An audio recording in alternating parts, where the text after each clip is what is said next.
The kingdom of the dead was immersed in eternal silence, and among its barren lands a magnificent castle lonely towered, like the last stronghold of former glory. This castle was the only structure in Necropia, a secret treasury of countless gold columns, complex ornaments, and magnificent frescoes that personified the greatness of a forgotten world. In the lower halls of the castle there was a huge marble hall, decorated with sculptures so skillfully made that it seemed as if they were breathing. Here was a symbol of absolute power, the throne belonging to the lord of all the necropolis, its invariable ruler. His name is Karnak, the king of death, who surpassed the limits of human understanding, but after a century, who was aware that people were not allowed to control the essence of death. Once, in the days of his human life, Karnak was an illegitimate son of the fallen noble family, who left him alone with the loss of his mother and the contempt of other nobles. This loneliness aroused in him a distrust of others and an uncontrollable desire to gain power that could compensate for all losses. The fateful find, the prohibited code of necromancy, caused its departure from the human path and the beginning of its fall. Soon he turned his entire people and kingdom to ashes, making them the first victims of his path to power. Even the fourth fighting king and the three great magicians trying to resist him were powerless. Ultimately, Karnak subjugated them to his will, and then broke the resistance of the guardians of the world, leaving no bright hope. When the last of the guardians, the emperor of the dragon Grabair, fell and became his servant, every doubtful understood the inevitability of collapse. Karnak turned his body into the highest form of existence, known as Astra Shnaf, and became the greatest king of death from all times. This ritual made him more than ever, but along with force, a strange awareness of loss came. Karnak thought that his power would give him everything, but after decades he realized that he was even deprived of the opportunity to enjoy his victory. 70 years have passed since he lost the human body, and now he was thinking why he was eternity in the appearance of bones alone. In his thoughts, the images of the warm sun and light wind arose more and more often, which he would never feel again. Even the pain, tormenting flesh, would seem desirable to him compared to this dry and empty life. Nevertheless, the King of Death still kept the hope that one day he could regain what he had lost. Once a subject appeared to him, who bowed low in front of the Lord of all the dead, the Lord of life and death and the conqueror of the lands. A subordinate, known as Baros, and who was the main commander of the Death Legions, respectfully welcomed King Karnak, praising his greatness. Karnak informed his faithful ally that all preparations were completed, which caused genuine surprise in the eyes of Baros. The king confidently added that this time he has a good foreboding that everything would go as planned. Baros, shining with joy, expressed admiration for the plans of his master, reminding how long they were looking for a way to return Karnak human pleasure. Having tried everything, from vampirism to possessions, they found that elevated creatures cannot satisfy the needs available only to mortals. However, believing in the opportunity to change their nature, Karnak and Baros decided to find a way to regain true pleasure if it is inaccessible in the current state. The King of Death decided to turn time back to those days when he was still a man, hoping to find the lost. He suggested that they should return by the moment when he first came into contact with Mahana of Darkness, but Baros asked the question of what would become with their existence in case of failure. Karnak, dismissing, asked why his ally asked such questions, because if he does not want to continue, he can leave. Baros, smiling, assured that he had no doubt and was ready to follow his master, offering to start immediately. They hung up their decision with a handshake and began to return in those days when their lives were still human. Soon Karnak began to distinguish between familiar voices through a dream, as if calling him from afar. These voices belonged to Baros, who persistently tried to wake his master, turning to him with respect. Waking up, Karnak looked at his subordinate and trying to remember whether Baros was really in front of him. Baros smiled and confirmed that it was he, although his face now looked like in their distant past. Remembering those times, the king noted that even in his youth, Baros did not have a sense of reverence, for which he only laughed. Rising, Karnak said that in any case, their journey led them to where necessary. In front of them lay the same book, whose appearance instantly reminded Karnak of the beginning of his path to necromancy. Karnak again took the path of studying forbidden knowledge, intending to change the course of fate using them. Having collected strength, he directed dark energy directly to the book, instantly incinerating it. Baros, watching this, asked whether they were too hastily destroyed such an important artifact. The king replied that he remembers everything that is needed, and what is more important to maintain the future than to cling to the past. Baros noticed that Karnak began to foresee even better than before, and even began to look different, more alive. Hearing the Baros hung up at Baros, Karnak was surprised, noting that he had not heard such a simple but pleasant sound for a long time. With a smile, offering to eat, they headed to the nearest place to enjoy food, which both had not experienced for a long time. After some time, the whole settlement heard the sounds with which Karnak and Baros enjoyed food, as if it were a real feast. They ate with such enthusiasm that their eyes were filled with tears, the joy of the acquired taste sensations was genuine. Barros with a smile noted that if life is the game, then this opportunity cost all their efforts because the food is so tasty that it is impossible to hold back tears. Karnak nodded, agreeing, but with a grin reminded his comrade so that he would not overeat because the money did not fall from the sky. While they were talking, they brought a new dish to the next table, and the aroma immediately attracted their attention. They looked curiously towards the table, where the appetizing chicken of the highest class now towered. Having inspired her alluring aroma, Karnak, with regret, noted that such delights could not afford, recalling that he was from an impoverished noble family. In a joke, remembering his title of the King of Death, he thought out loud what would happen if he simply destroyed everyone in the tavern, but Barros immediately tried to calm him down. Barros recalled that with their current weakness, they themselves could be beaten, and Karnak agreed that his remark was quite reasonable. Then the subordinate suggested counting the money in order to understand what they were enough for, and began to examine their meager stock. Looking into the bag, Barros froze for a moment, and then looked incredulously at Karnak, as if not believing his eyes. He stated that they were clearly problems, but Karnak did not immediately understand what exactly his faithful ally had in mind. Barros suggested that their time and time could affect the situation, although this is only his guess. Intrigued, Karnak looked at the contents of the bag and also noticed something strange. There were unexpectedly a lot of silver coins in the bag, although according to all the laws of time, they should not have so much money.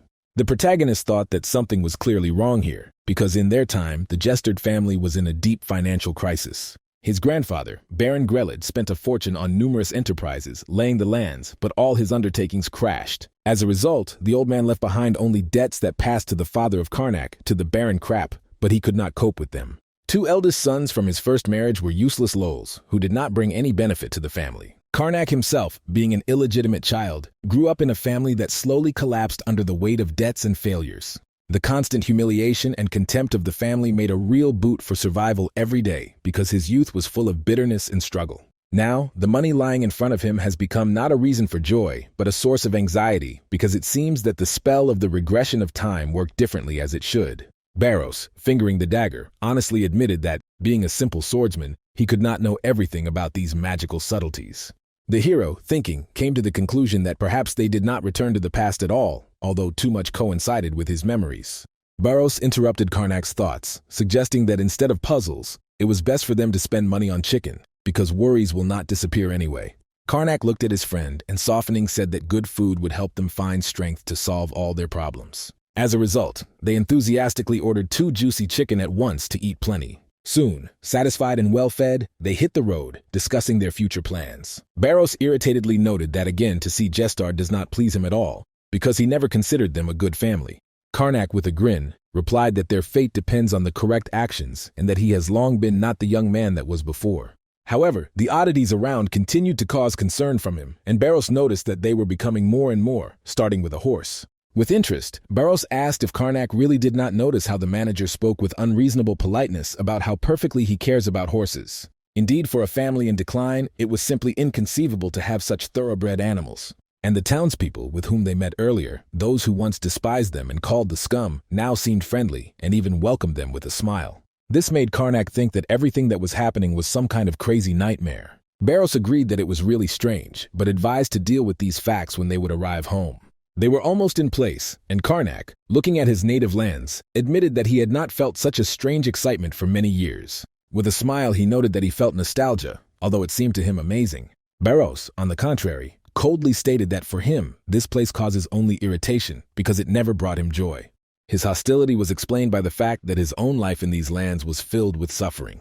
Barros recalled how his parents threw him on a dark night, leaving him to die alone. Then it was Karnak who found him, exhausted and frozen, and decided to save him. Taking him to him, Karnak was surprised that his father even allowed Barros to stay in the house. It was dictated by pragmatism rather than mercy, because Karnak, even illegitimate, needed a servant to preserve the prestige of the family. Barros interrupted his thoughts, pointing to the building ahead and asking if they were mistaken, because this should be the residence of the Jestard. The protagonist instantly gazed at everything that appeared before him and confidently declared that this was exactly what he was thinking. Repeated, doubting, asked if this was exactly the very place that Karnak confidently replied that it completely coincides with his memories. This place accurately gives out a high brick wall and a 2-story building with a cozy terrace. A vast garden spread around the estate, and everything here seemed exactly the same as in his childhood. Nevertheless, He was surprised to note how excellently this place was transformed, wondering where such funds could come from. While Karnak and his companions studied the estate, the guard recognized the young master and welcomed him with respect. The hero was dumbfounded that even the gatekeeper remembers him, while the guards whispered, doubting whether he was really. Ultimately, the guards were confused, calling him his master, which caused a considerable shock in Karnak. It was a surprise for which the hero was not ready, and she literally knocked him out of balance. Then he was informed that from the moment he became the head of the family, half a year has passed. This news was said by the butler named Japel Plaid, who immediately asked whether the master achieved his goals. Karnak, not understanding anything, asked what was being discussed, but the old man reminded that it was for this that he went on his journey. Having received an indistinct answer, the butler nodded in satisfaction, noting that the late head and Isabella would be happy. The news of their death struck Karnak to the core, instantly raising questions in his head, how and why they died. The old man continued the story, mentioning that the times became gloomy after the death of Tessel and Feralt, but now it has become a little brighter, which helped Karnak realize why he was the Lord. Nevertheless, it still remained unclear what happened to his family and why she died. Obviously, the purpose of his journey was to master the necromancy, which he had to study secretly from everyone. He in a whisper reminded Barros that he had to give the story of the journey. But why did he need necromancy in this situation? To which he received a confident answer that the goal would remain a secret. The butler noticed that the guys would whisper about something and suspiciously asked that they were so worried. The assistant, not at a loss, explained that the young master was tired after a long road and offered to continue the conversation tomorrow. The old man, understanding his mistake, apologized to the Lord, promised to be more attentive in the future, and sent him to rest in the room so that he would gain strength. A little later, left alone, Karnak and his subordinate finally breathed a sigh of relief, preparing to discuss everything that was happening. The assistant noticed that they finally got out of the situation, but admitted that all Japel's words were so confusing that he now did not understand what was happening at all. The main character, smiling at his usual confident smile, assured that he knew how to act even in such a confusing case. He firmly stated that they have a task that needs to be started immediately. Without wasting time, Karnak urged to hurry because it is necessary to act while everyone else is in a sweet dream. When the night fell to the ground and the whole estate plunged into silence, only a few were awake. Among the sleeping ones was the butler, with whom they had a conversation during the day, which gave them a chance to start their plan. The main characters, already in the room, discussed how Japel deeply fell asleep so that nothing could prevent their actions. Barros brought a bunch of dried herbs and handed them to the young master, and Karnak, having accepted them, announced that the time had come to check the old man's consciousness. Magic energy, thick and dark, slowly began to spread around the room based on the herbs. Using the technique of necromancy, Karnak launched the flow of energy into the consciousness of the butler and began to call him to wake. The old man's body trembled, then rose, and he turned to his master, ready to fulfill his will. Karnak, without wasting time, demanded to tell him how it happened that Jestard's finances improved and how he became the head of the family. The butler explained that 4 years ago, when the second young master still studied, everything changed due to one random find. During his studies, the master stumbled upon a rich copper mine, and although the hero always thought that nobles were used by mines as a cover for laundering money, this time everything turned out to be different. The subordinate agreed that this is usually true, but emphasized that in this case the mine really turned out to be a real and valuable source of copper. Then Karnak asked why all family members died, and Japel explained that the point was the location of the mine. It turned out that the mine was in the neutrality zone between the Jestard family and the Devon Toro family, and both sides declared the rights to the mine. This dispute grew into an open war where the girlfriends, thanks to their excellent military training, turned out to be the most dangerous enemy. Among all the soldiers, there was no one who could defeat Sir Randolph, an unsurpassed fighter of the Devon Toro family. This legendary knight easily defeated Baron Krama in the battle and killed the young Mr. Tessel, the senior heir to the Jestard clan.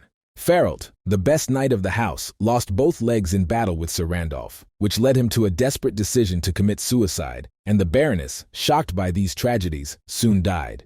Despite the minority of Karnak, he was made by the heir. Both families agreed to conclude a temporary truce in order to avoid further losses. The contract was valid until the age of Karnak, when he was supposed to become the official head of the family, but the question of the copper mine and compensation for the war remained unresolved. Then Karnak proposed to conduct a duel of testing with the Viscount de Venter in the name of the goddess of the moon and justice, Allium, to protect his family. The protagonist and his assistant were horrified by such a proposal because it seemed a rash and too risky step. None of them knew that in a duel the test conducted under the mandate of the Order of Allium, it was allowed to put another warrior in his place. The duel was supposed to go in the presence of the priest, and the winner was determined only by the death of one of the parties. Barros gloomily remarked that Karnak signed the verdict for himself, but he replied with a smile that he had acted not out of weakness, but out of confidence that this was the path to salvation. He emphasized that, instead of continuing the war, the choice of duel was the only way to maintain honor and avoid further bloodshed, and the Deventer could not refuse so as not to stain his reputation. Karnak hoped to win a duel and get a copper mine, which would avoid hunger, but Barros rightly noted that this is unlikely with his current skills. The master assured that he would make maximum efforts to prepare, and immediately asked the butler when a duel would take place. Japel stunned Karnak with the news that the duel was appointed a month later. Later they set the table, and the subordinate asked with surprise why such a meal was organized. The Baron explained that this is his gratitude for their zeal, because the subordinate earned a good rest after all the hard work. Karnak thanked and began food, but soon expressed concern that it seems wrong to relax with such a close duel date. As a joke, he invited Barros to replace him with a duel, recalling that this was allowed by the rules. Barros, understanding the hint, apologized, saying that he could not do this, because in the past he killed kings only thanks to necromancy and not personal skill. With sadness on his face, he added that necromancy makes victories to seem simple, but real combat skill comes only with years of difficult experience. Barros noted that it is unrealistic to learn how to learn the skill of fencing in a month, even if he had a weapon. For this you need at least 6 months of persistent training. Karnak, without thinking twice, suggested just taking his sword from someone, but Barros asked why not to look for a worthy fighter in the knight's order. The protagonist frowned that if there was at least someone with the necessary talent, they would have already turned to him, so the only way out is to use necromancy. Barros agreed, adding that he now understands why Karnak devoted himself to the study of this art, but he recalled that necromancy was strictly prohibited. He also mentioned how in the past they managed to secretly eliminate the guards, using necromancy when they were on the run.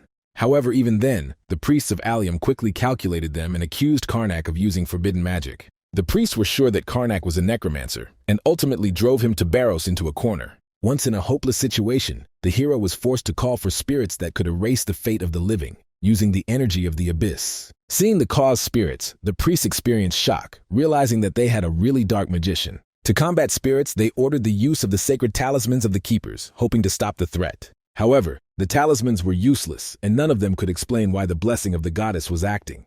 Taking advantage of confusion, Karnak ordered Barros to run as quickly as possible, because the pursuers were already close. At that moment, Barros did not understand how the priests learned that Karnak uses necromancy, because the books claimed that this was impossible. Barros explained that only civilian magicians and knights cannot recognize necromancy, and priests are an exception. Remembering this skirmish, Barros and Karnak realized that it was then that their legend began, filled with dangers and secrecy. Barros said that he seemed to be understood by the plan, and Karnak added that the essence is the secret use of necromancy, pretending to be a regular battle. However, he immediately noted that the priest who will judge the duel will probably expose him again if he repeats past mistakes. Barros offered simply to pick up money and escape, but Karnak objected, calling it a shame, because all those whom he hated are already dead. Barros sarcastically asked if Karnak was going to pretend to be a generous patriarch or to prepare for his own funeral. In response, Karnak grinned and asked Barros to calm down a little and just sit down. Karnak knew that his plan was dangerous, but a very interesting idea had already matured in his head. In the northern Fort Deventers, intensive training of knights, preparing for future battles, were just undergoing. Barros decided to make a small respite before proceeding to the next stage of his mission. At this time, the oldest man approached the Randolph himself to the girl, the strongest knight of the region, and asked how preparation for a duel was moving. Randolph greeted Bright with a grin, noting that special training was not required against such an inept enemy as Karnak. The old man warned him, recalling that he should not underestimate the opponent, even if he seems weak. The knight laughed loudly, saying that to spend his time on a duel with a spoiled young master who knows nothing about battles is simply ridiculous. Bright suggested that Karnak probably had some kind of cunning plan since he decided to call. At this moment, the knight noticed a new merchant, adding that lately there were too many strangers in the fort. This new merchant was Barros, who was here under the cover, watching what was happening. He quietly noted to himself that, despite all the training of Randolph, his style of battle in duels is quite predictable. Barros appreciated that Randolph is a simple warrior who relies on a heavy sword and does not even own the basic combat aura. Such opponents are predictable in their movements, and this opens up certain chances for Karnak. However, Barros understood that 1 month is still not enough for Karnak to study the necessary skills to win. Suddenly a girl approached Barros and asked with a smile whether he was looking at her brother Randolph for so long. Barros was surprised and asked if she was really the younger sister of Randolph, to which the girl nodded affirmatively. By playing along, he stated that he was delighted with the power of her brother and would like to get her handkerchief from her as a sign of respect. The girl happily agreed, flattered by his words, and Barros hoped that he managed to hide his true intentions. Soon Barros returned to the estate and headed for the personal training room of the Jestard family. There, the wards welcomed Karnak and asked how his endurance training moves. Barros with horror saw that Karnak lies almost unconscious on the floor, devoid of all kinds of forces. Having tried to bring him to his senses, he began to shake the master slightly, but Karnak moaned weakly to stop shaking him, otherwise the Eaton would go back. Barros with a grin asked if he had managed to run 10 circles around the training room, which Karnak, barely breathing, replied that he had just finished and was no longer even able to move. The subordinate asked why he had so torn so if his body is still weak, like a shrimp. Karnak, annoyed, said that he just needs rest before continuing. However, Barros calmly said that real endurance training was just beginning, and what was before was just a warm-up. The subordinate added that now a real hellish training will begin, causing genuine horror in Karnak. There were 20 days to the duel, and the Karnak schedule was scheduled for a minute, to start the day with a dense breakfast, then go to the hall to make 100 push-ups. After that, 100 waves and 100 squats should be performed without any concessions. These training were supplemented by several more difficult exercises, and Karnak constantly begged for breaks. His regime turned into a series of exhausting exercises and rare minutes of break. As a result, 10 days before the duel, Karnak already stopped whining and began to train with a greater discipline, although he still found time to complain about the cruelty of Barros. A few days later, only 15 days remained before the duel, and Karnak still stubbornly continued his exhausting training. Barros, pleased with the progress of his master, once morning said that he had finally reached an acceptable level of endurance. Karnak agreed, proudly stating that he had greatly improved his form, although he noted that his subordinate was training twice as hard as he himself. Barros, grinning, suggested starting a battle training in swords, to which Karnak happily agreed. Barros handed the mister the sword, asking him to keep him correctly. For some time he carefully watched Karnak, evaluating his rack and grip. Barros began to adjust him, relax his shoulders, transfer the weight to the heels, and strain his hands so that the grip is strong and stable. Karnak thought to himself how strict his ward was, but despite this, soon Barros approved his stand, saying that now he would not be decapitated in the first attack. Barros warned Karnak that he would attack now, and ordered him to prepare for the defense, adding that if the master could answer with a blow, this will be his first gift. Without waiting for an answer, Barros rushed to the attack, not sparing his master, as if it were a real battle. Due to his inexperience, Karnak missed a blow, immediately feeling how quickly and skillfully his opponent moves. Barros stopped abruptly and irritatedly asked what Karnak was doing, calling him to get into the rack and start fighting. The battle continued, but the flurry of Barros's attacks forced Karnak to go in complete defense. Trying to hold the rack, Karnak nevertheless missed another powerful blow that almost knocked out the sword from his hands. This blow was strong enough to tie it to the ground, causing a feeling of powerlessness in Karnak. Barros with a sigh noted that this is how the knights can easily suppress civilians, leaving them no chance of a counterattack. He added that Karnak needs to focus on the rack and evasion. Karnak nodded, admitting that he realized this, but complained that even if he would hold the rack, he still could not evade the next attack. Barros agreed, saying that this was true, but he added that the purpose of training is to show Randolph his fighting will and spirit so that he could not easily win. Karnak thoughtfully asked if it was really worth it to persist like that for this fight. Barros explained that Randolph loves to demonstrate his skills in front of the audience, joining the enemy, but he loses his face if his opponent resists for a long time. Therefore, if Karnak can delay the battle and show that he does not give up, this will damage the reputation of Randolph and force him to lose confidence. Barros emphasized that Karnak should learn to hold on so as not to die from one blow. Otherwise, everything will be in vain. A few more days passed in exhausting training, and only 5 days remained before the duel. Karnak fought again with Barros, and this time the fight was more equal. Barros began to scream at Karnak, demanding that he express his screams during the battle stronger, so that even the audience would hear his determination. Although Karnak became stronger than before, he still fell, exhausted after the next exchange of blows. Barros got angry and reported him to attack, saying that if he tries in a real battle, he would be cut into 2 halves. Lying on the ground, Karnak realized that he looked stupid, and this hit his pride greatly. Only 4 days left before the duel, but Karnak and Barros still continued their exhausting training. The next day, the training continued, and Karnak, dodging Barros's attacks, rode on the ground, barely managing to respond to blows. 2 days before the duel, things went a little better. Karnak no longer only evaded but also began to jump away, avoiding blows more confidently. However, this training was so exhausted that Karnak with sarcasm told Barros that he may die before he had time to fight Randolph. Barros, unlike the master, was pleased, saying that training was going well and Karnak was almost ready for a duel. With a smile, he suggested moving on to the final part of the preparation. Barros announced that he would now teach Karnak the technique of a sword of 4 kings. From these words, the hero could not hide surprise. Karnak asked if Barros really knew such complex equipment, to which he was indignantly replied that most military equipment knew. Barros explained that, in the end, all 4 kings were his subordinates, and he studied all their techniques except the technician of Queen Rapunzel. Karnak immediately asked why it was her technique that remained unacceptable. Barros explained that the King of Death never turned Rapunzel into a Death Knight. She resisted to the very end. As a result, he cut it into 3 parts and made the gatekeeper of his yard. Hearing this, Karnak was amazed, thinking about the cruelty of the King of Death. Barros returned the conversation to the matter, announcing that today he would show Karnak the technique of the Delphiad sword, one of the 4 kings, the King of Lavun. Karnak, doubt, asked if it was possible to learn such a complex equipment in just 2 days. Barros, grinning, noticed that it would take only 1 day and 2, this is a luxury. And then the duel's day came. People gradually flocked to the battlefield on the border of the Deventer and Jestard. Those present busily discussed the upcoming sight. Many confidently put on the victory of Randolph, anticipating the spectacle and an easy victory. The supporters of Karnak also expressed his opinion, recalling that their lord trained diligently and hoped for his victory. Finally, Karnak approached the duel's place. He was not alone. There was a faithful Barros with him, who accompanied him throughout all training. Karnak looked confident and was determined to win. Before starting the fight, the senior judge asked all those present to shut up and turn with a prayer to Allium, the goddess of justice. He solemnly announced that both houses had declared their rights to copper mines, and in order to solve the dispute, he had to fight in an honest duel.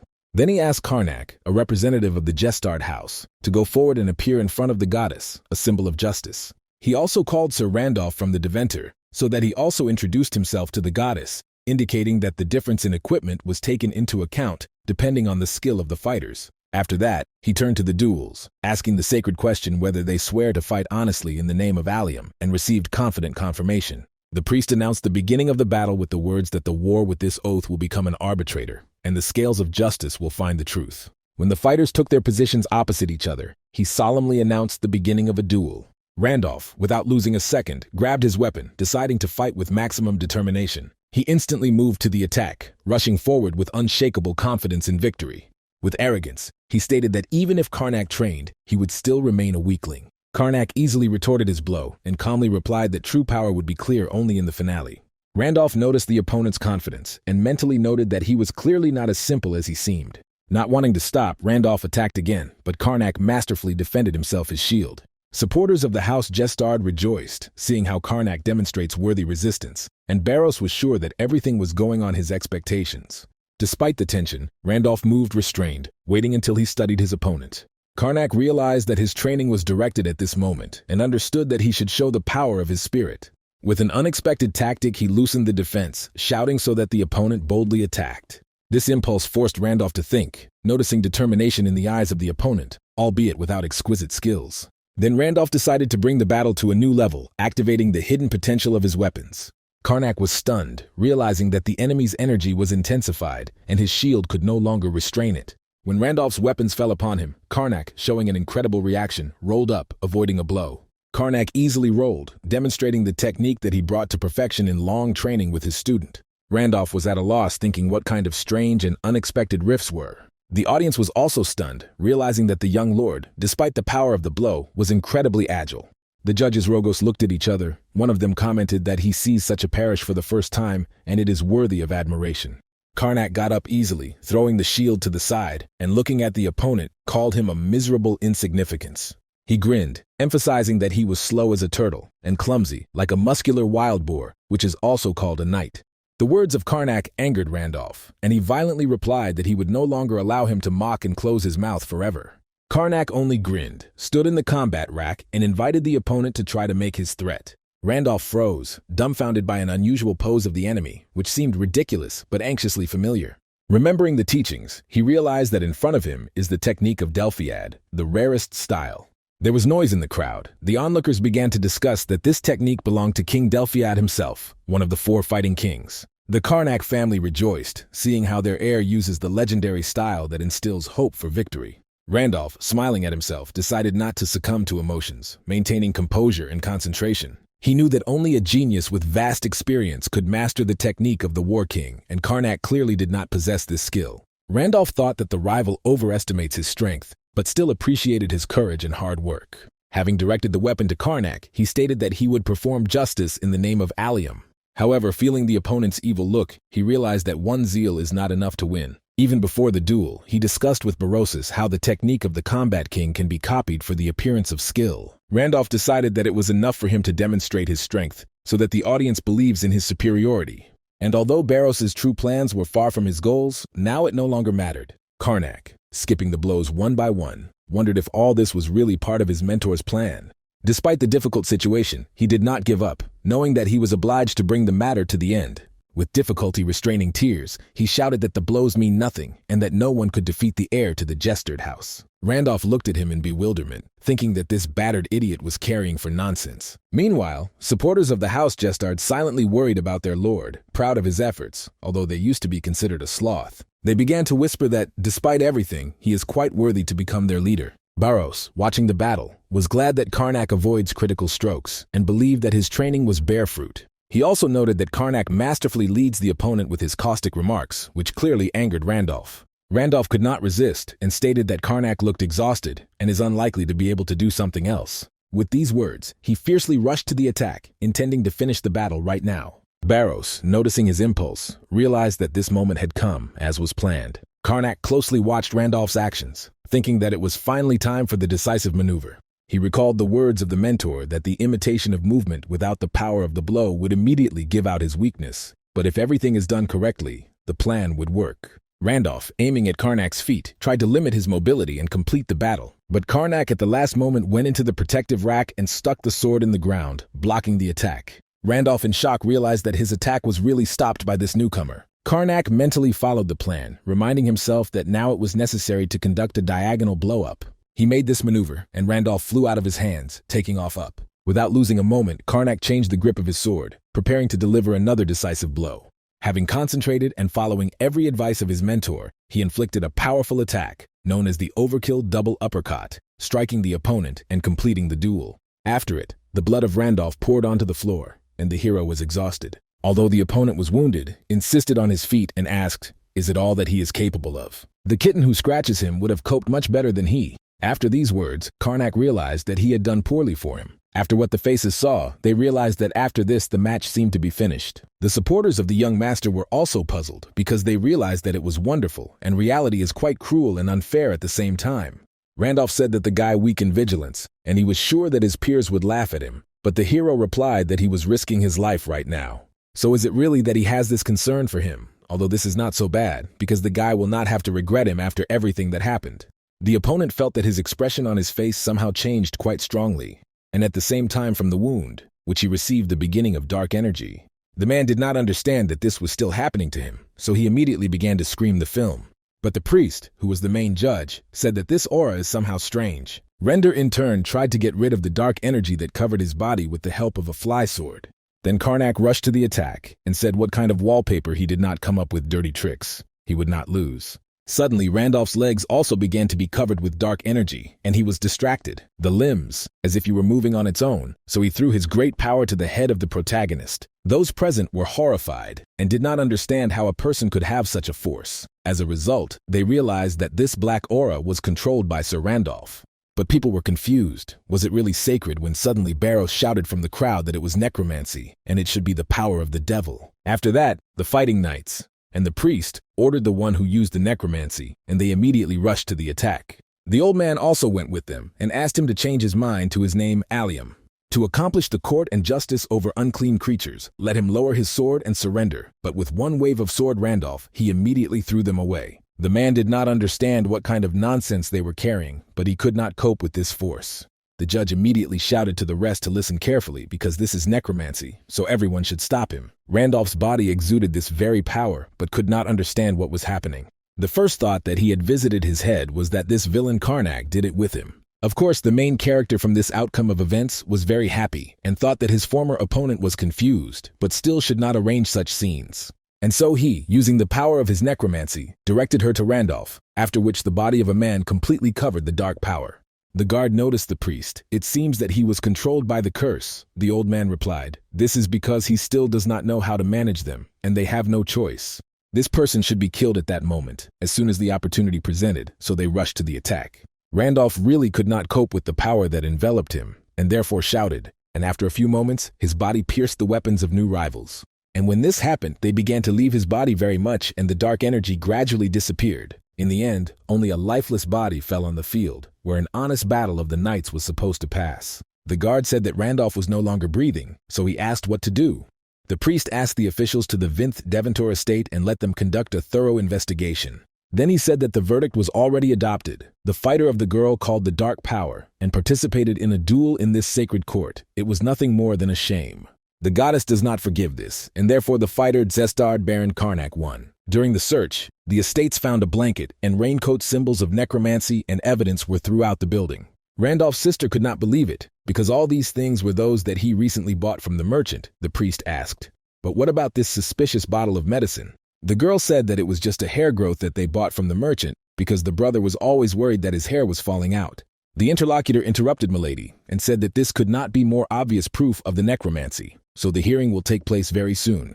And on the occasion of the confident Jestard family, a chic feast was arranged. Barros asked if it was normal that they were eating like that, and the young master replied that everything was in order because he was sure that the same feast was also on the city square. Further, the subordinates asked how Karnak thought of such a spell. He replied that he had to do everything to win. It worked so well thanks to the receptive character of Randolph. Esiasbak Barros asked whether he was going to use necromancy, and the main asked to listen before criticizing whether he would still die during the necromancy or during the test, and was it not better to use it then? Although the guy was not going to use it, he said that he would not do this, and Randolph would use it. The interlocutor was surprised and asked what he has in mind. Karnak said he would have to arrange a scene because they pretend to be idiots, and this is his specialization. Given how far the officials are, he will be able to deceive them. In a situation where they will fight each other, it will be difficult to determine who uses the spell. This is an incredibly strong spell of a high-level necromancy, so that even the Order will not suspect that it was he who was behind. But there was still one problem. It is necessary with you. The enemy spilled a little blood because he could not skills in all skills, Barros asked. Is it really necessary to force the enemy to bleed? Remembering everything that happened, the gentleman said that he spent very poorly, and the former coach asked if he was really glad that he had made so much effort. Karnak said, in any case, Randolph should defeat, but somehow it was possible to avoid suspicions, and everything they did, conducted an investigation of the girl. Investigators were absolutely surprised that it was Randolph who used necromancy, but it is not clear why. The senior priest asked the ward whether they had completed the investigation of dark forces, since this is a big problem, even if they report only those facts that were confirmed. The judge of the fight said, based on the experience of their investigation, they are sure of this. This was not from an ordinary necromancer. Using the transcendental fragment, the goddess warned them that the attributes perfectly coincide, so we can say exactly that it was the darkness of the apocalypse. The hero was very happy at that moment that in this life luck on his side. The comrade also said that the world favors them. Then the master said that all that they need to do now to enjoy life in full. After some time, Vera said when the Deventer is no longer familiar, there are a lot of effort that will try to capture the minds. The gentleman replied, that is why he needed to strengthen his necromancy. But the interlocutor did not understand what would happen if the Order understands that it was them.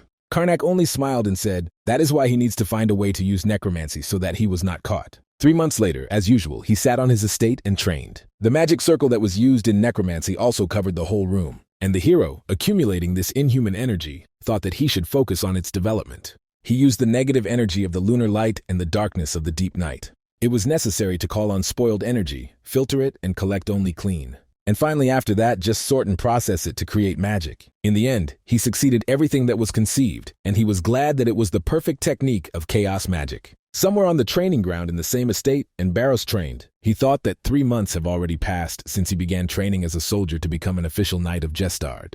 But the problem is that the abilities of other soldiers are simply miserable. He was just opposed by the senior soldier of Jestard Gilliman. The guy realized that all this time she had support, so there was nothing to do. Suddenly the opponent stopped him.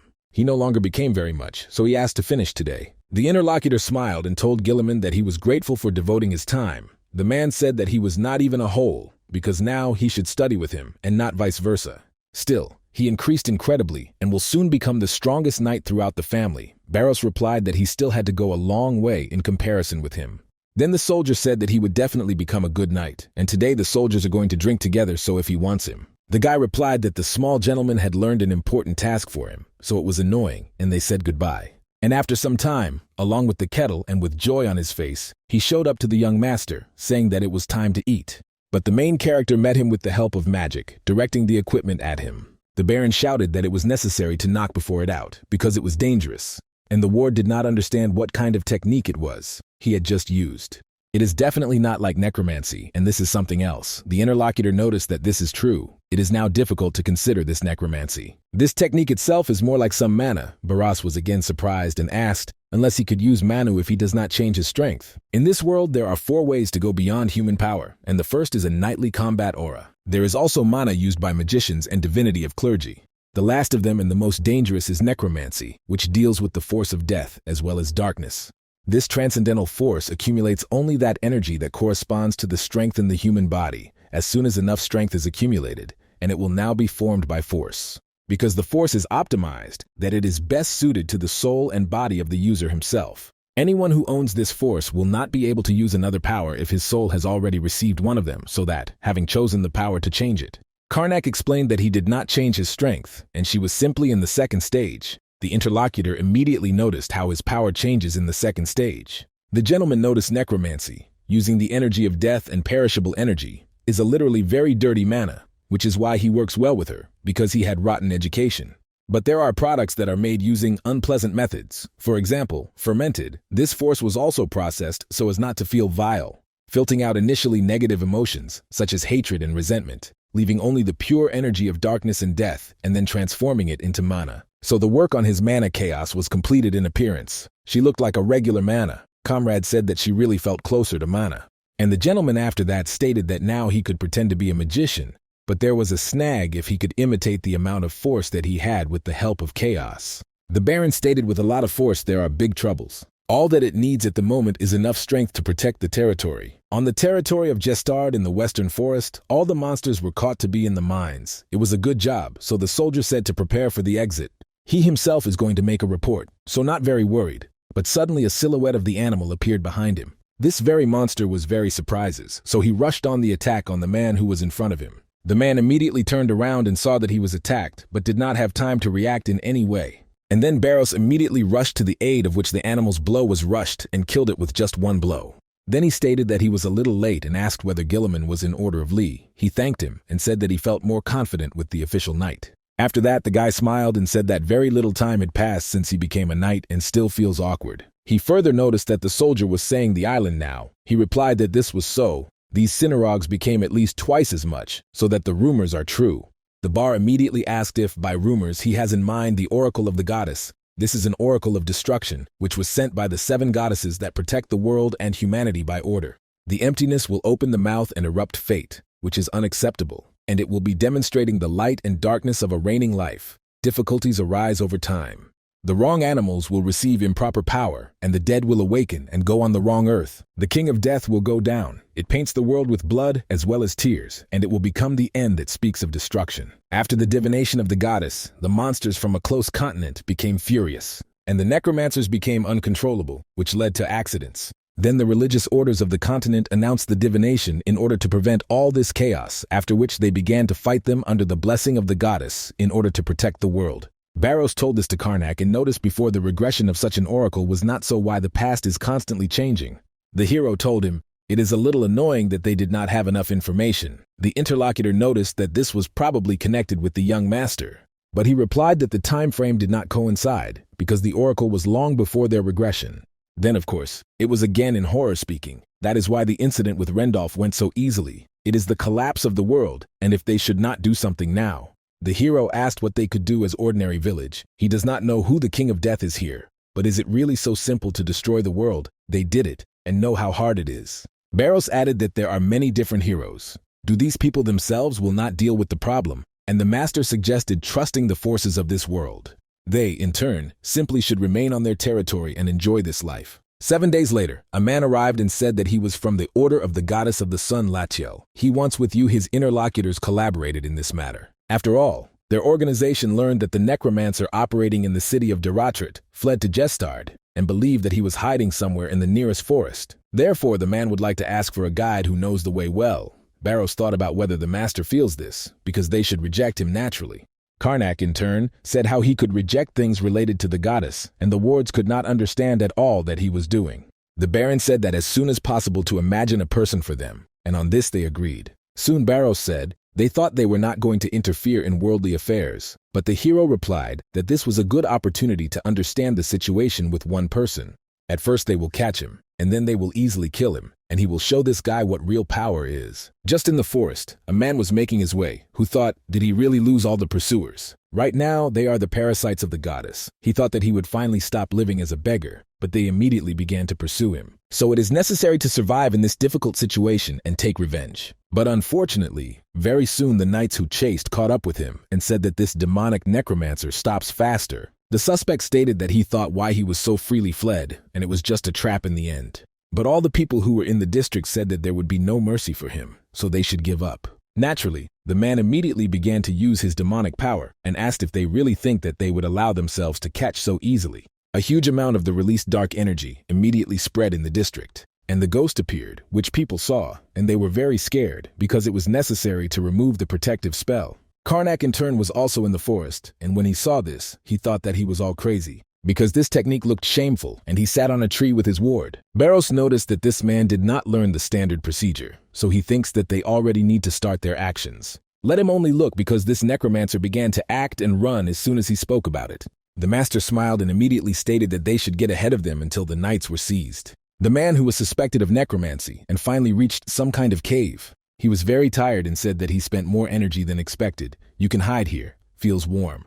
It was only necessary to dilute the bonfire and warm up, but when I went through a little deeper, I saw the guys. One of them said that they were already worried because this man was late. Karnak said that he had a keen eye, and this is their usual refuge. The newly made necromancer could not understand who it was, so he immediately asked them about it. But the hero said that there are people who want him to catch him. The man was surprised from their impudence because he did not understand whether these devils of villains dare to contact him. Therefore, he immediately took advantage of the power of necromancy, urging his own hearing ghosts. And he thought that he could use them to win the time. And these jerks brought it to himself. Barros noticed that this technique is not bad, and he cannot cut the spirits with a sword, so what to do now? But the hero said that he simply stood still, and let him simply allow him to check Manu Chaos on this person. He just ran away at all speeds, as soon as he could, and thought that they would lynch for a short while. But after a few moments, he was dumbfounded by the fact that he heard a loud explosion in the place where the cave was. Two recently acquaintances of the guy recently came out of the rise, and one of them asked where he was running.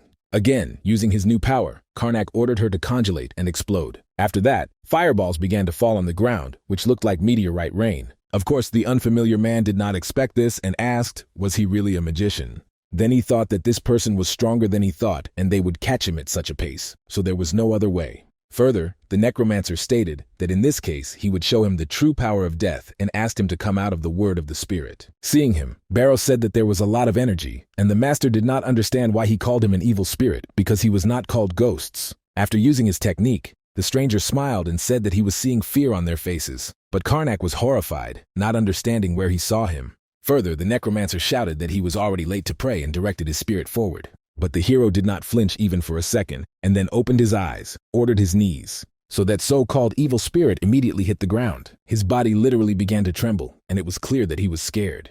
Naturally, the man did not expect such an outcome of events and asked if he had a necromancer.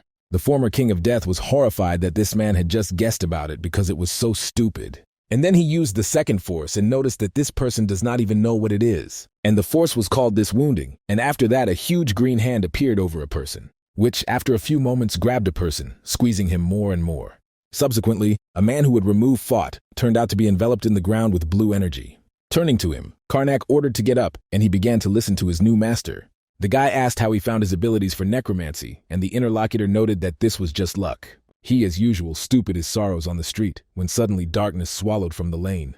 An unknown force began to penetrate his body, and he realized that this power of the apocalypse, predicted by the prophecy, with such force accessible to receive, did not hesitate. It was easy to use this energy, and he quickly became stronger. Then, using it, he killed all the people that he did not like, and made his way into the mansion. The hero asked him to stop and noticed that he was just an ordinary random person. Barros asked if he was going to control his mind, because he even has a dagger. Karnak replied that they needed to put things in order, so he killed this person with the help of his strength. Then he began to carry out some manipulations, and the comrade asked if he took his strength, because he should not avoid dirty energy, like him. The master said that he needs to deal with this in more detail. The search detachment will soon arrive, so you just need to take a little so as not to cause suspicion. They were still too much noisy and people will be at any time. After a few moments, the guy felt something strange. Of course, the knight noticed this and asked if everything was in order with him. Karnak replied that something was wrong here, and people had already arrived here. A few days after the incident, the gentleman talked with the ward. He asked, is it really so serious that they need to put a soundproof barrier, to which he received an answer, this is an unusual matter. The hero is more closely looked at the power that he collected the other day. As a result, it turns out that the reason for the reality is in it. And the comrade did not understand how this is generally linked with a temporary scale. Karnak replied that he also did not understand. But this perfectly corresponds to his abilities, and it was he. Then he asked if the guy remembers why they chose regression, not possession. They had too much strength, and they tried to squeeze the bodies that could not cope with her, so they abandoned their strengths and separated their souls to regain back into their original bodies. But it seems that the guy did not leave power in the future. He left his living body and used energy to create Astra Schnapf, so it became something that was neither a body nor spirit. And he thinks that his abilities for necromancy were associated with his spirit and not with his body, so that the forces turned into the past with his soul. But his body, having lost this, must have released most of this force. Barros grew up and asked whether his forces also fell into the past. The hero replied that this was so, and she became the darkness of the apocalypse. The knight understood that this power was enough to end the world. Therefore he asked, was it not hopeless? And can he simply call her back? And that's all. Karnak, of course, was surprised from this proposal. But the ward again said in horror that to trust the world of the dog, and he once already tried to destroy it. The result of this is evident, so you need to do something, Barros sagged, and that it is going to do now. The master noticed that you just need to explore more of this. Soon they rode horseback, and the guy said that in fact getting here not so badly. And the interlocutor said, this is probably because no one is chasing them now, and there are no thorough traces of bandits either before they constantly pursued them. Karnak noticed that now they look like they have support, so they do not touch them. And the ward said that this was probably because of the money, but they left under the pretext of teaching magic, and whether they think correctly, that they are sent to Disram. The Baron said that all this is so, because the necromancer whom they caught received gray there. Barros seemed to be an unplanned witch of the apocalypse. Simplicity would not come to them. Therefore it was interesting whether there was any other magic of tracking. The master noted that it was not, and they should do this in a good old way. And then he asked if his faithful knight remembered where she went the last time. Soon the heroes had already reached the Darum, namely, the Adventurers Guild. The main character said that this is the best place to collect data in the end. They have any information at hand. In the past, they could hide their personalities as adventurers, and they were again useful, although they were often pursued as criminals. This time, everything will be different, because they do not need to simply become adventurers. When the Baron entered the building, he first went to the manager and put him a bag of money. He immediately greeted the guests and said how he understands they need information related to the darkness of the apocalypse. Barros asked how the Lord could not care that monsters are found on its territory. The employee has recently received quite a few requests related to the darkness of the apocalypse. Thanks to this, they have quite a lot of information about it. Then he took out a fairly large number of papers and said that they could first look at it. So very soon the guys dealt with these papers, and with chagrin, they found out that there was a lot of false information about their business. In one of the cases of fraud, and in this the dog ate chicken, and it is not clear what the devil is accused of the darkness of the apocalypse in all this. The employee said, it seems that there is no useful information here, so he asked whether it was necessary to leave. But Karnak said that he simply laid out everything that is. The hero touched his comrade and said that he would take advantage of magical messages, since there are many people, and said that important information is hiding among these useless documents. Of course, the knight was not at all enthusiastic about the fact that it would take more time than expected. And suddenly they heard that someone began to scream quite strongly at the whole room. There the man was stopped, and he seriously said that an evil necromancer lives in the city. Then he ran to the rack and stated that he needed to submit an application, and the employee asked him about what he said. And he asked if he had already spoke to the temple, but the interlocutor shouted that they all did not believe him either. As a result, he was simply asked to first explain the situation how she was. And a man began his story some time ago. In their city appeared a foreigner named Cleo. As soon as he arrived, settled in an abandoned mansion. This man was fierce with this sweet smile. It is not clear where he got so much money at such a young age, but he constantly arranged city festivals to please the townspeople. That is why he seduced all the young women of the city with the help of his strange skill. As a result, it turned out that even his bride Emily fell in love with him. The man from the side did not say, some young and beautiful and rich man is popular in the city, but is it that a dark power is needed for this? It looks like an ordinary rich playboy, and this person thinks too much about it. The guild worker immediately apologized and said that he could not help accept this statement. Well, or he wants to pay in order to personally hire an adventurer. It will cost about so much. After the preoccupied man saw this, he was shocked and leaving, said that they were all scammers, so they would regret it. And those present began to discuss the fact that he did not hold his jealousy in fun. Probably thought that everyone would immediately get up and begin to do something if he mentioned necromancy. Then Karnak said that today they had nothing good, and Barros heard that there was a good restaurant nearby. Why not go there? The gentleman agreed to this proposal, and the guild worker, after he saw that they were coming out, said that he would contact them if something new appeared. After some time, the guys left the Hilded house, and the ward told the main thing that this Cleo sounds suspicious. Why he does this in some provincial village, and not in the city, it is incomprehensible. Karnak said there is only one reason why he chooses innocent village girls, because he hunts for the souls of untouched girls. This must be some kind of dark magic, and they should have rushed, so very soon they arrived at the right place. The Baron said that now he would be shown something and immediately took advantage of the force, so they saw the barrier, and he did very carefully. Even a high-ranking priest will be difficult to detect him, and there should be a necromancer experienced. They should check if he is part of the darkness of the apocalypse.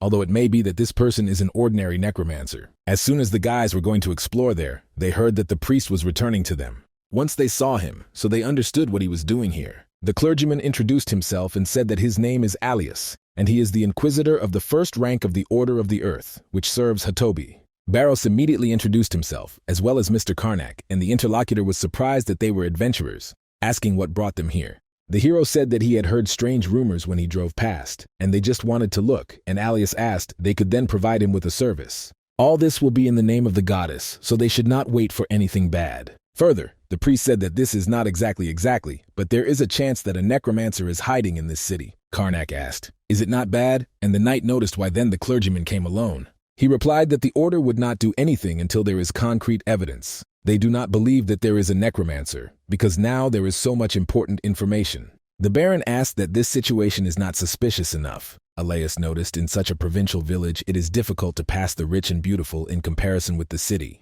They can call a person so if he has more money than others. That is why he did not try to take care of it himself. Looking at Barros, the guy thought that he had a sword and armor that looked rather used and well-trained body, so he could not be weak. Therefore, she told the guys that they both look very inept, so he was sure that they will help him a lot. Using the magic of messages, the hero said that it is annoying, he thinks. They cannot yet accompany him, since they need to check something.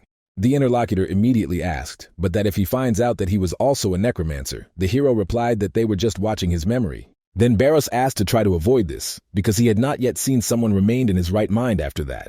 As a result, the gentleman agreed and said that they were the children of the goddess, so they would help, and the clergyman, delighted, thanked them for this. Then he stated that for a start he would take them to the city church, and they went there.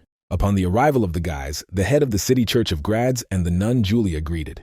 They said that Mr. Cleo is very useful for the city, and he is completely unrelated to necromancy. A priest came here before, but not left after a while. So they are very sorry that all these people have done this whole way here. Alias listened carefully and said that there was nothing wrong with that. It is good that they came here in vain, because then no one will be in danger. The head of the church said that this is true. They cannot offer a lot. Well, let him get settled more conveniently during their stay here, and he leads them to their rooms.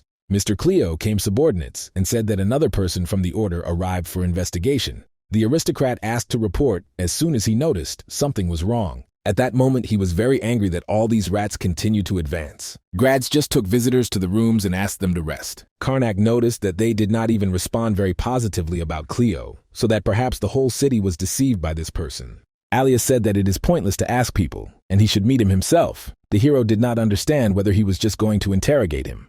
To this, the priest replied that there is still a more effective method, and it turns out that they should simply agree with his plan and all. Late at night, Cleo walked around his estate and suddenly stumbled upon a maid. When the girl noticed him, you were surprised and immediately asked where he was going at such a time of day. The man replied that he needed to meet an uninvited guest, so he asked not to worry about him and go to rest. Of course, the employee did not dare to reproach him and said that he was seen tomorrow. And he thought that the spell of a good job, so he cannot believe how weak the human mind is. It took almost 6 months to prepare to call the demon. It was the time when his efforts should be fruit, and then another obstacle appears. Of course, it is very good that he put a detection barrier and just talk a little with them and send them back, and already found them in speed. When he saw people in masks who robbed his estates, asked what they were doing here. Barros noticed that they were caught, and he probably was this very master of this estate, about which rumors are going on. He heard that he gives money to the townspeople. Therefore, it became interesting to me whether they could also get apart. Cleo was surprised and said that he could not believe that there are thieves. But the main character, then playing the scene, said that they seemed to have to teach him a lesson. Then the owner of the estate, taking advantage of the force, said that these scum was not worthy to become a victim like interference. But this rapid attack of necromancy was blocked, the priest using the power of Hatoba. The knight threw off the cloak and said, "As he said, sir, to think only that he so easily revealed his personality." Elias added that this method has already been tested. At the same time, Cleo realized that the situation looked bad, although he was too complacency. That is why now he has no choice, and he will get rid of them here and now. Therefore, using necromancy, he said that he would not live, awaken from the underworld, let them follow mine and expose their evil fangs. Actually, the minister told the guys that he would win a little time for them with the help of their strength, and they rushed to the attack. Further, they only had to crush the dead, who were in their way. The knight used the ball techniques, but the protagonist his new power. The necromancer realized that the situation was getting out of control, and although it is still too early for this, there is nothing to do. Therefore, he directed his great power up and asked his beast to leave the underworld. So after a few moments, some otherworldly creature came here. It turned out to be a demonic knight who was enormous and had a fairly large amount of power. Cleo asked the violators whether they liked this technique because they definitely could not cope with it. But Alias did not think so, so he immediately took advantage of the force of light and asked Hatoba to help him. So a few moments later, the necromancer and his monster headed into the sacred stream of power. It turned out that it was used on a counter. Check, but the guy could not just disappear like that. Although he had no choice but to look at how his monster, as well as otherworldly power, disappeared. Further, the clergyman said that he already knew what kind of spell he would try to use. Cleo, of course, got even more angry and said that he would recognize them, because they are three, not just some ragged people. It seems that he no longer needs to hide, so he immediately began to use his equipment. The human body immediately began to deform, as well as his clothes were torn. And very soon he became more like some kind of thug than a thin guy, which was before. Alias was horrified by this, because he understood that he did not think that this would happen. Unfortunately, he would not even have enough time for another frame.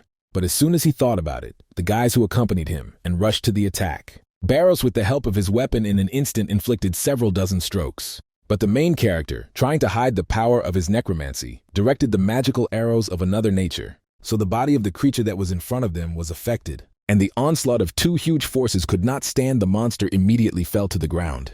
From what he saw, the clergyman could not believe his eyes and did not understand what had just happened. After all, it turns out that the villages of these people are quite ordinary, but the teamwork is simply incredible. The big knights asked him whether they should kill or leave him, but the priest said that he would take care of him. After that, using his healing power, he went to the man and tried to cure him. And from the wounds of this man, the dark power, which was a necromancy, began to slide.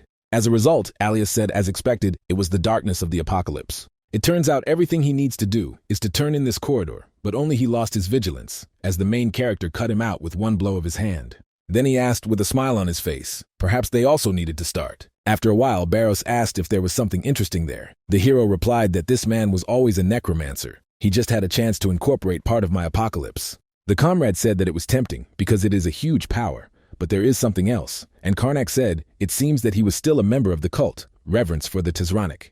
It seems that he is considered the god of death here. The interlocutor asked what he meant, because he thought that Mr. Karnak was considered the god of death. And it turns out that not everyone can claim such a strange title. The hero said, according to the gospel of the cult of Tizranic, the god of death and revival, he is considered a creature who will cleanse the world through death and create a new paradise. Barros added that this courage should be the cause of everything, the master answered. Probably he is right and all useful information. But there is also one more thing that he received as priest. He can easily process Manu chaos. His comrade asked if this was the reason he wanted to go with the priest. Karnak said that this is so, since the monk of this purified and sealed power of necromancy, if he can use divinity, can easily cleanse more chaos. Barros realized that this reason he wanted to help in order to experiment with divinity. The hero noticed that his mother should double, and he would become the magician of the fourth circle. It seems that they need to look for holy artifacts, and they can later steal them from the church, so the hero asked to help the priest to wake up. Soon Alot carefully said that he had lost his vigilance and only think that he was falling into such a trap. Further, Karnak said that it ended well, but the fascinated townspeople looked confused. The priest assured them that they would calm down with the help of the church. And then he asked where they were both heading, to which the hero replied that they were planning to relax in the city of Deratrit. Then they said goodbye, and Alias asked them to finally be careful along the road. After which, thinking that these two have something, still suspicious, so he must return and find out more about them. After all, if they find out who they are, these two from him can help the castle very much, and the priest will investigate as soon as he returned back. On the outskirts of the city of Deratrit, the turn was the interrogation of one of the victims. The man was launched upside down several times so that he would tell about everything. In the end, he could not stand it, saying that he was a necromancer, and he said that he was ready to tell him everything about the power of darkness. Therefore, he asked what Karnak specifically wanted to know, but the hero ordered the ward to dip him again. Still, all bad energy follows and nothing pulls it better than holy water. Soon they were already walking along the street, and the hero reasoned that today was a good day, and Barrows said that he would contact the order in order to restore order here. They caught quite a few necromancers and was surprised when Alias asked for help because they had never met him before. The master noticed that they simply need help and probably made certificates about them after the incident in the village of Gelf. The only thing they will find is that he lost his family because of the necromancers, but naturally, they want his most likely person who hunts them here. Although important things are brought to them for free and give a lot of holy relics, so the guy could not complain to Barrows, asked if it was time for them to return, to which he received a negative answer. Because of this, he was disappointed and asked if the gentleman was going to collect all the pieces. He replied that he was not going to, and simply blocks the paths that they could spread. If we observe, then this force spread through the gates in time, but the hero studies the conditions for the appearance of these gates. The knight noticed this will take at least another 3 months, and some large-scale event may occur. Suddenly they saw a letter, and did not understand that it was the order of Hatoba already contacted them. The report said that Alias wants to see them, and he would already explain everything about everything at a personal meeting. Then the hero felt that something large-scale was brewing, and after a while they finally arrived at the Hatob temple where the priest met them. He further noticed that these people first meet each other, Serafi and Raltain. He introduced Baron Karnak and his knight Barrows. The man was the first to introduce himself, saying that he was a magician of the 6th circle. And then the girl, who said that her last name Allen and she was from Adventurers, and she is also a swordsman. In the report, the hero said that she was a user of aura, who awakened her combat energy at 20 and quite famous. The comrade noticed that everything is true. We are talking about the red level, and that magician is also at a high level. Magicians and combat energy users are distributed by levels depending on their strength. So the larger the paper circles, the more advanced spells it can use. The great magician of the 10th circle becomes a creature that goes beyond humanity. The hero, in turn, has already reached the stage of the great magician, just he doesn't have enough mana, the user of the aura who awakened combat energy, in fact the same. Red, blue, purple and silver, and then gold knights. The higher it rises, the cleaner and stronger its aura exponentially become geometric progression. Among them, the gold knight is a step that the 4th combat king reached. Therefore, these people are sufficient for insurance. The hero asked Barrows if he had studied combat energy himself, and he replied that he was fighting on an equal footing with the 4th war king. Karnak greeted new friends and said that he had heard a lot of honor for them to meet a lot about them. Serafi, seeing him, noticed that it was he who managed to catch so many necromancers in such a short time. Alias interrupted the conversation and asked if they would mind if he starts an explanation, because they do not have much time. When everyone sat down, he began to talk about how everyone could judge by how many people they gathered for some problems. That is, it so happened that recently their order was involved in the struggle in the city of Tristi, and since then it has been creating problems for them. The city is located between the kingdom of Justal and Tarlum, and this is the very city that for a long time was at enmity because of its lands. The kingdoms were tired of quarreling, and they sent one nobleman to the wedding, after which they created a count's wedding to rule with neutral lands. However, the problem is that the city is located together suitable for trade. They do not have enough power to properly manage the growing wealth and people. This led to the fact that the authorities in the city were seized by criminal syndicates. Thus, Tristi was turned into ruins due to continuing crime. And the largest criminal syndicates of the Ranfels and Plates expanded their power. 2 clans rented a heritage to 300 and divided the city. Until now, they are fighting to determine the heir. The kingdoms have agreed to recognize the other side that could rule the city properly.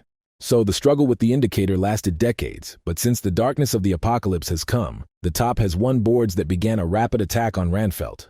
But they brought to themselves too much troubles. Ranfelt's finding that the fees are used by necromancers. They reported this to their order. And the order spoke. As soon as the use of necromancy was confirmed, the battle ended in the victory of the Ranfelts, and Plata could barely have been able to maintain his name. Karnak noted that it was still resolved, but the interlocutor said that one problem had appeared. Indeed, in the end, the winning side is also accused of using a necromancer. Simply, unlike boards, they hit it well. Serafi asked whether both sides were sinned, and the order did not know about it. Alias noticed that it was difficult to say about this in the wakes left by the darkness of the apocalypse. The girl indignantly said, so they can simply say that they were not them, and that means these people are not excusable. The hero immediately supported her, said what other people, because they stopped being people not excusable villains.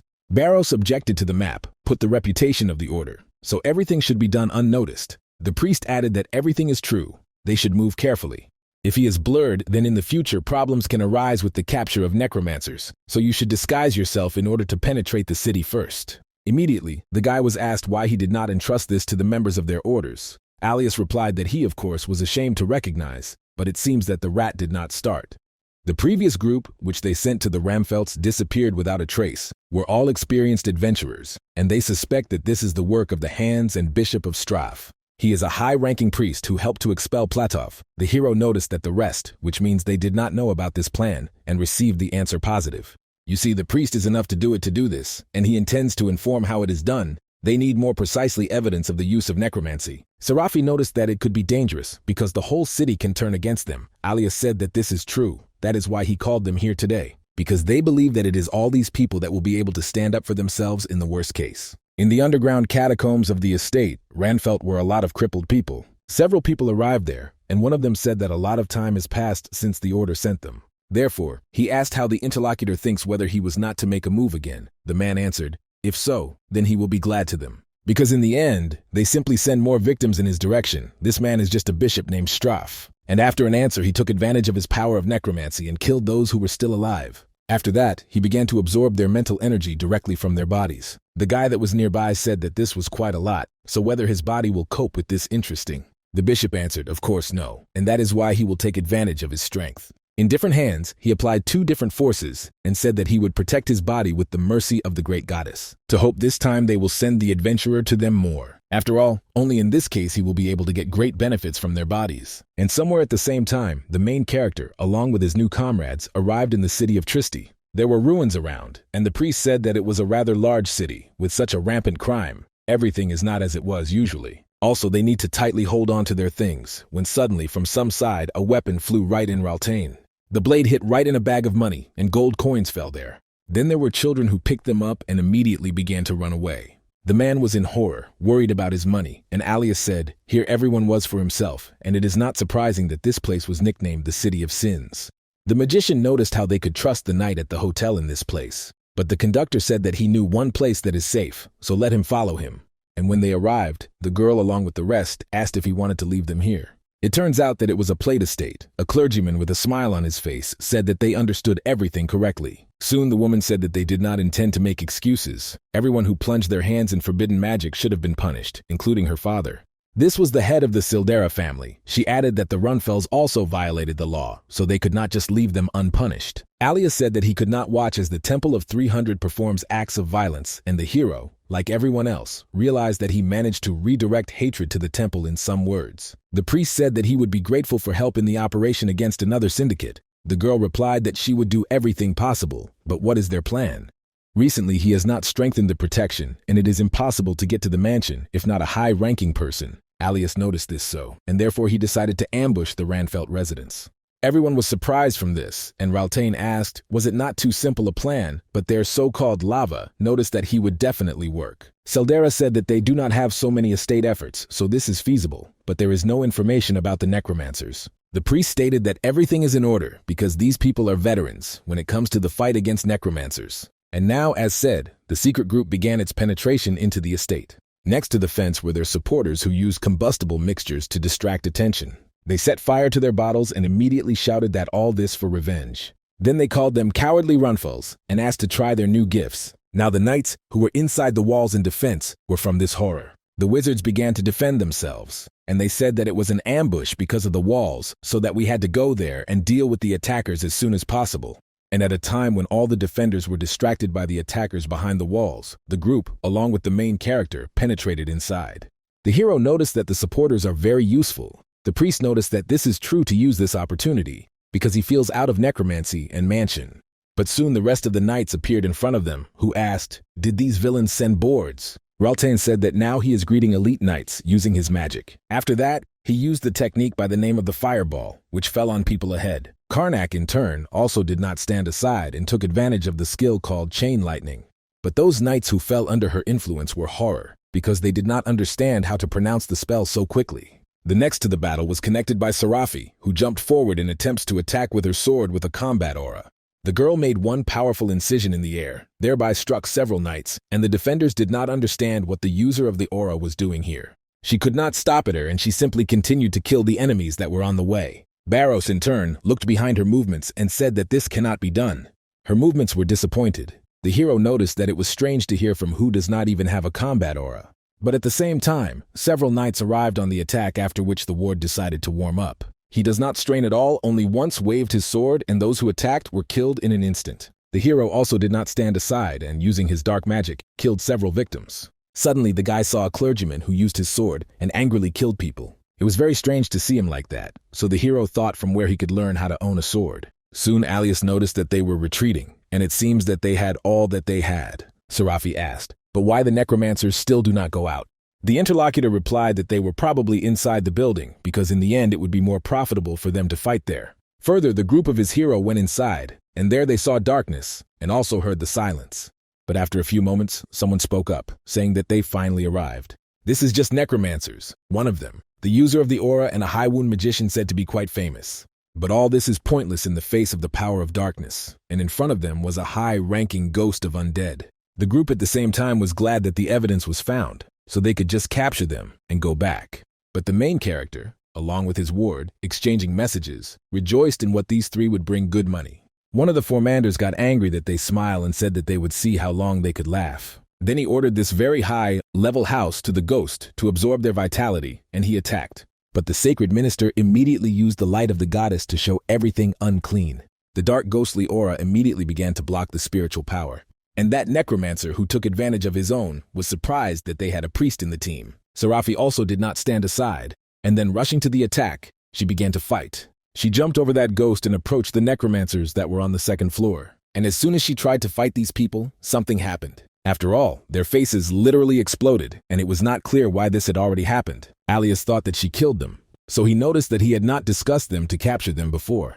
But the girl, in response to this, said that it was not one, but something else happened to them. At the same time, some strange force began to appear on the walls, and it was not clear what was happening. The mansion literally transformed, and its walls were deformed into something strange. As a result, it turned out that enemy necromancers changed the space around, but is it really possible?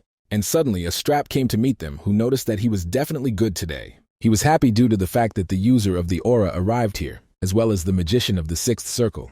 Well, this is not all, because the Inquisitor Alias even arrived here. This voice really seemed familiar to the priest. And now he is already exactly sure that the bishop of the Temple of 300 Strophe arrived here.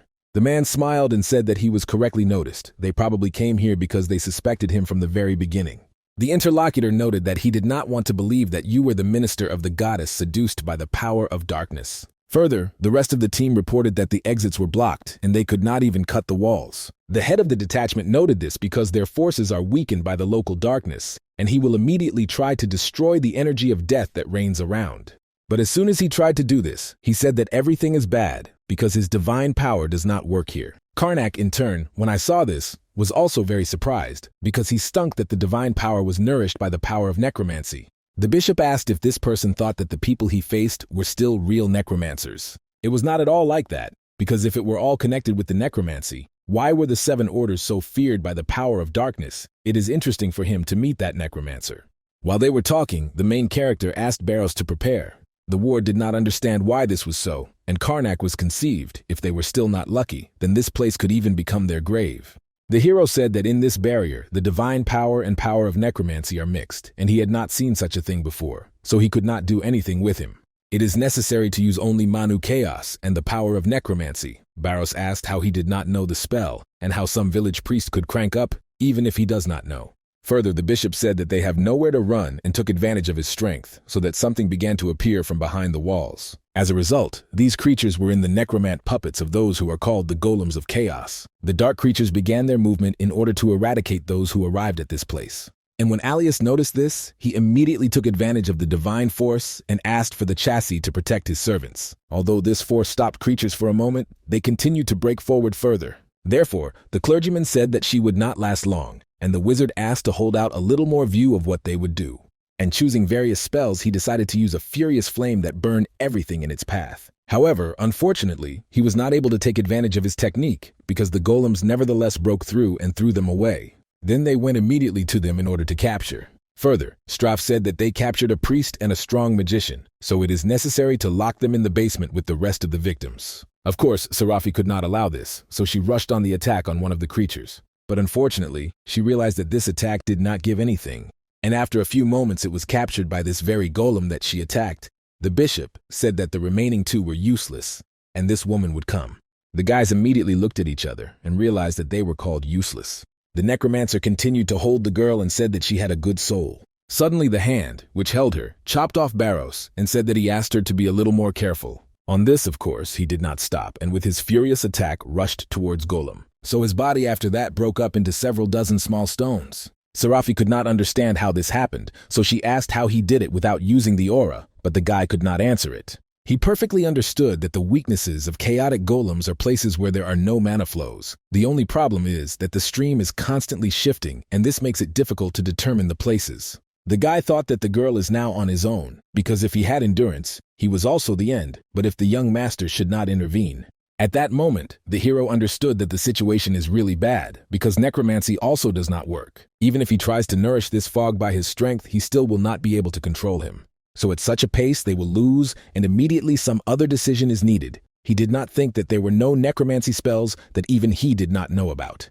B. There must be here something else, and he has only one idea that it could be. Therefore, I immediately thought that I needed to check another theory. At the same time, Barros continued to fight with the exposed, calling them annoying creatures. At the same time, the hero continued attempts to attack those creatures using his various methods. Straff at that moment got angry and asked how this villain was able to destroy his golem so easily. It turns out that he should not underestimate these two, and it would be necessary to absorb these scrolls of necromancy, sealed in the Hatoba order. Golemov was not enough, and it would probably be necessary to try something else in this attack. Therefore, with the help of the forces of necromancy, he also called on the next spirit, which rushed to the attack. The guys at that moment were under the protective dome, and the girl did not understand when they managed. Then she tried to run away from this new creature, but the heroes did not think that she was so slow. Soon, Serafi, along with this spirit, clashed among themselves, and she tried to cut him with her weapons.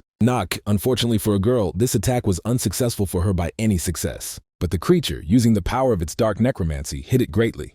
The bishop saw what happened and said that the user of the aura was also caught. From this he was glad, but suddenly the main character shouted that he was already enough to do this, because he is a necromancer of the simple thee. Seeing what happened, Karnak smiled and thought that he looked right. And the so-called clergyman did not understand what was happening at all because his barrier was rapidly starting to crumble. Therefore he of course frolicked because of the actions that the guy did and asked what he did. The master smiled and said that he did not do anything special because he simply put his barrier to his top. And this necromancer behaves so highly and powerfully when he is just simple and simple, up. Of course, from these words the man got angry and noticed that it would be so. But everything is completely not so simple, and he immediately, taking advantage of his spell, asked him to rebel his dead from the underworld. And in reality, these creatures immediately began to appear and headed for opponents. Barros did not understand how he could call them, because the barrier fell. And the hero said that nothing could do anything against this type of basic necromancy, so they should cope with them themselves, and we need to prepare for battle. The ward noticed that they all look like a high-ranking undead, so really he calls this basic and necromancy. It seems that he has more power of the necromancy than they thought, and at such a pace they will fight forever. Karnak noticed, the longer they fight, the worse it is for them, so you should leave when it will be for this opportunity. Then he immediately took advantage of the power of the Blade of Darkness, and the dark energy scattered around, demolishing his opponents on the way. Straff at that moment said that it was a good attack, but it was useless against his overwhelming power. So he immediately used the following level of his strength and asked the demon from the underworld of Gina to come. After which this creature immediately appeared on the ground with a very frightening look. Then this demon turned to the performer and asked to state all his wishes. After that, the bishop smiled and asked to kill these men and then bring him a woman. But the creature at that moment was confused and asked who he had to kill. The hero noticed that he had never seen the necromancer easily succumb to the illusion. And the man did not understand how much this happened, and the master replied that it was since his barrier broke, and he was really a mediocrity. Then the guy said goodbye, and they immediately disappeared from this place. And Straff was simply furious from what happened and called these people villains. Being far, the hero said that he was going on, and that is why he concentrated only on one type of spells, his comrades agreed, because this gave them time to escape. After that, he noticed that it would be too dangerous to return to the boards. The master replied that he was reasoning, Rightly, the Ranfelts would look there first. Serafi, in turn, was also with them and said that he had been lying to them all this time. And the Baron was delighted that she woke up and asked how she felt. But the girl was very outraged, saying that he would not pretend that she cared for him because he is a vile necromancer. The interlocutor said that it was not outside the city to avoid barriers, and they need time to treat it, and Serafi did not understand to cure or kill. Karnak said, they try to be good people, so they will soon erase her memory. The interlocutor noted that she does not feel her hands and could not live a normal life. And to be a swordsman for her, and even more so, shines, so she just begs her to kill her. Barris turned to the young master, asking why they should not try to use the healing spell from an experienced priest. Karnak noted that they cannot use holy magic because this contradicts the natural order of things. And the ward said, if they can do something with necromancy. The hero knew a little, and the girl asked if he could really return his hand with the help of necromancy. Karnak said that he does not recommend, because in order to accept necromancy, she will have to become his servant, but she probably does not want to get up by the servant of the evil necromancer. The interlocutor was horrified when she heard it. It turns out that the necromancer could control human souls to use them as slaves through a slave contract. There were many stories about how the adventurers were captured by the captive torture, until they met their end. Serafi realized that this was terrible, but she could not accept this, and Karnak using the message and asked if this villain of special mentioned it. The swordsman noted that this is obvious, but he had no other choice, and he knows what she feels now, so he hopes that he does not ask too much. The gentleman turned to the girl and said that he was trying to stay away from necromancy, but seeing her current state could not advise what to do. If she becomes a servant, she will regain her lost hand, so decide her. The interlocutor asked what would happen if she became his servant. The hero said when the contract is signed, he will be able to see the structure of the soul. Having received information and restore the body, after that it will have freedom, but some restrictions will be imposed.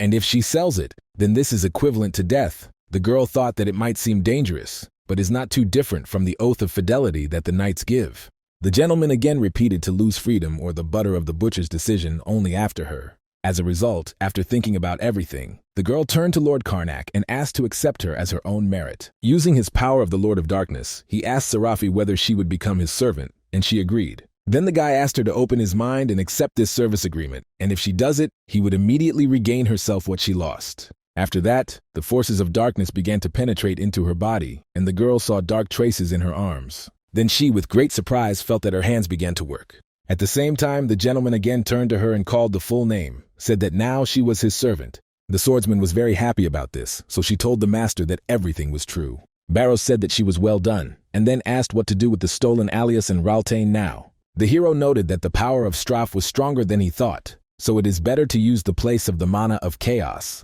But the comrade said that this city would be destroyed. The master said that then there are two options: to prepare and poison to suck the guys, or abandon them and escape, but then they will become bad in any case. Having entered into a conversation, the girl asked, "Isn't the salvation of friends an obvious choice?" To which I received an answer, "Even if they have to resort to such a cruel method, is it really so?" She replied that they could not simply abandon their friends. So I'm sure that even this method is the right act. Now Barros realized that if the intentions are good, these are even evil methods justified. The hero noticed, so he has no other choice but to use necromancy. Because of this, they both rejoiced. But the girl did not mean this. On the streets of the town, knights were looking for people and kicked them out of the houses. Ordinary people asked what they were doing, because they are just merchants.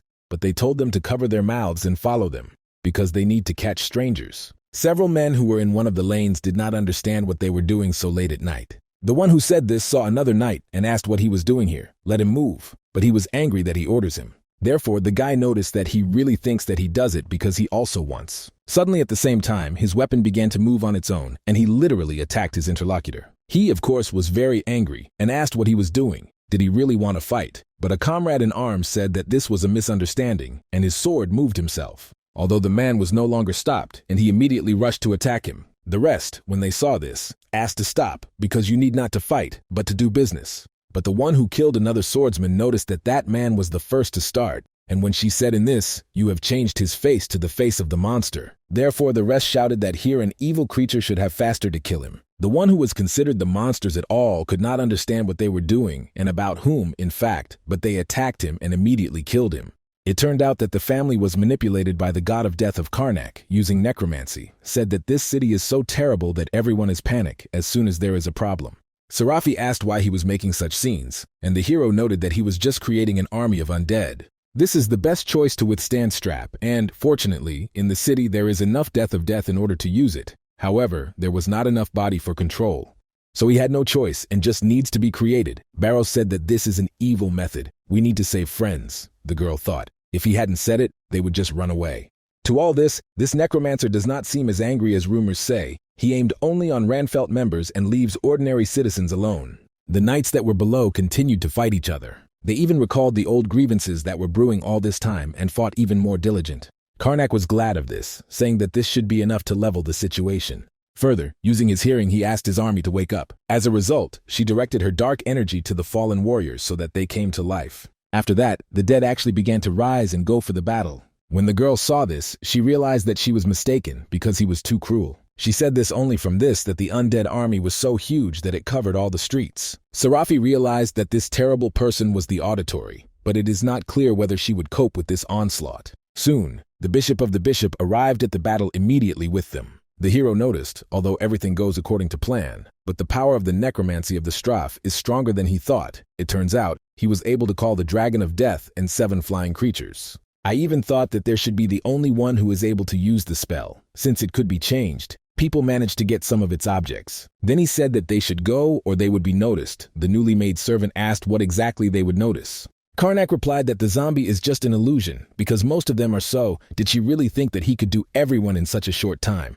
Then Serafi was delighted that he was well done, and now why not hurry up? At the same time, Straf was in the room right in the magic circle. He said that these simple zombies are simply pests, despite their numbers. But it was necessary to find the technician romance that was controlled, because it is not clear where they are.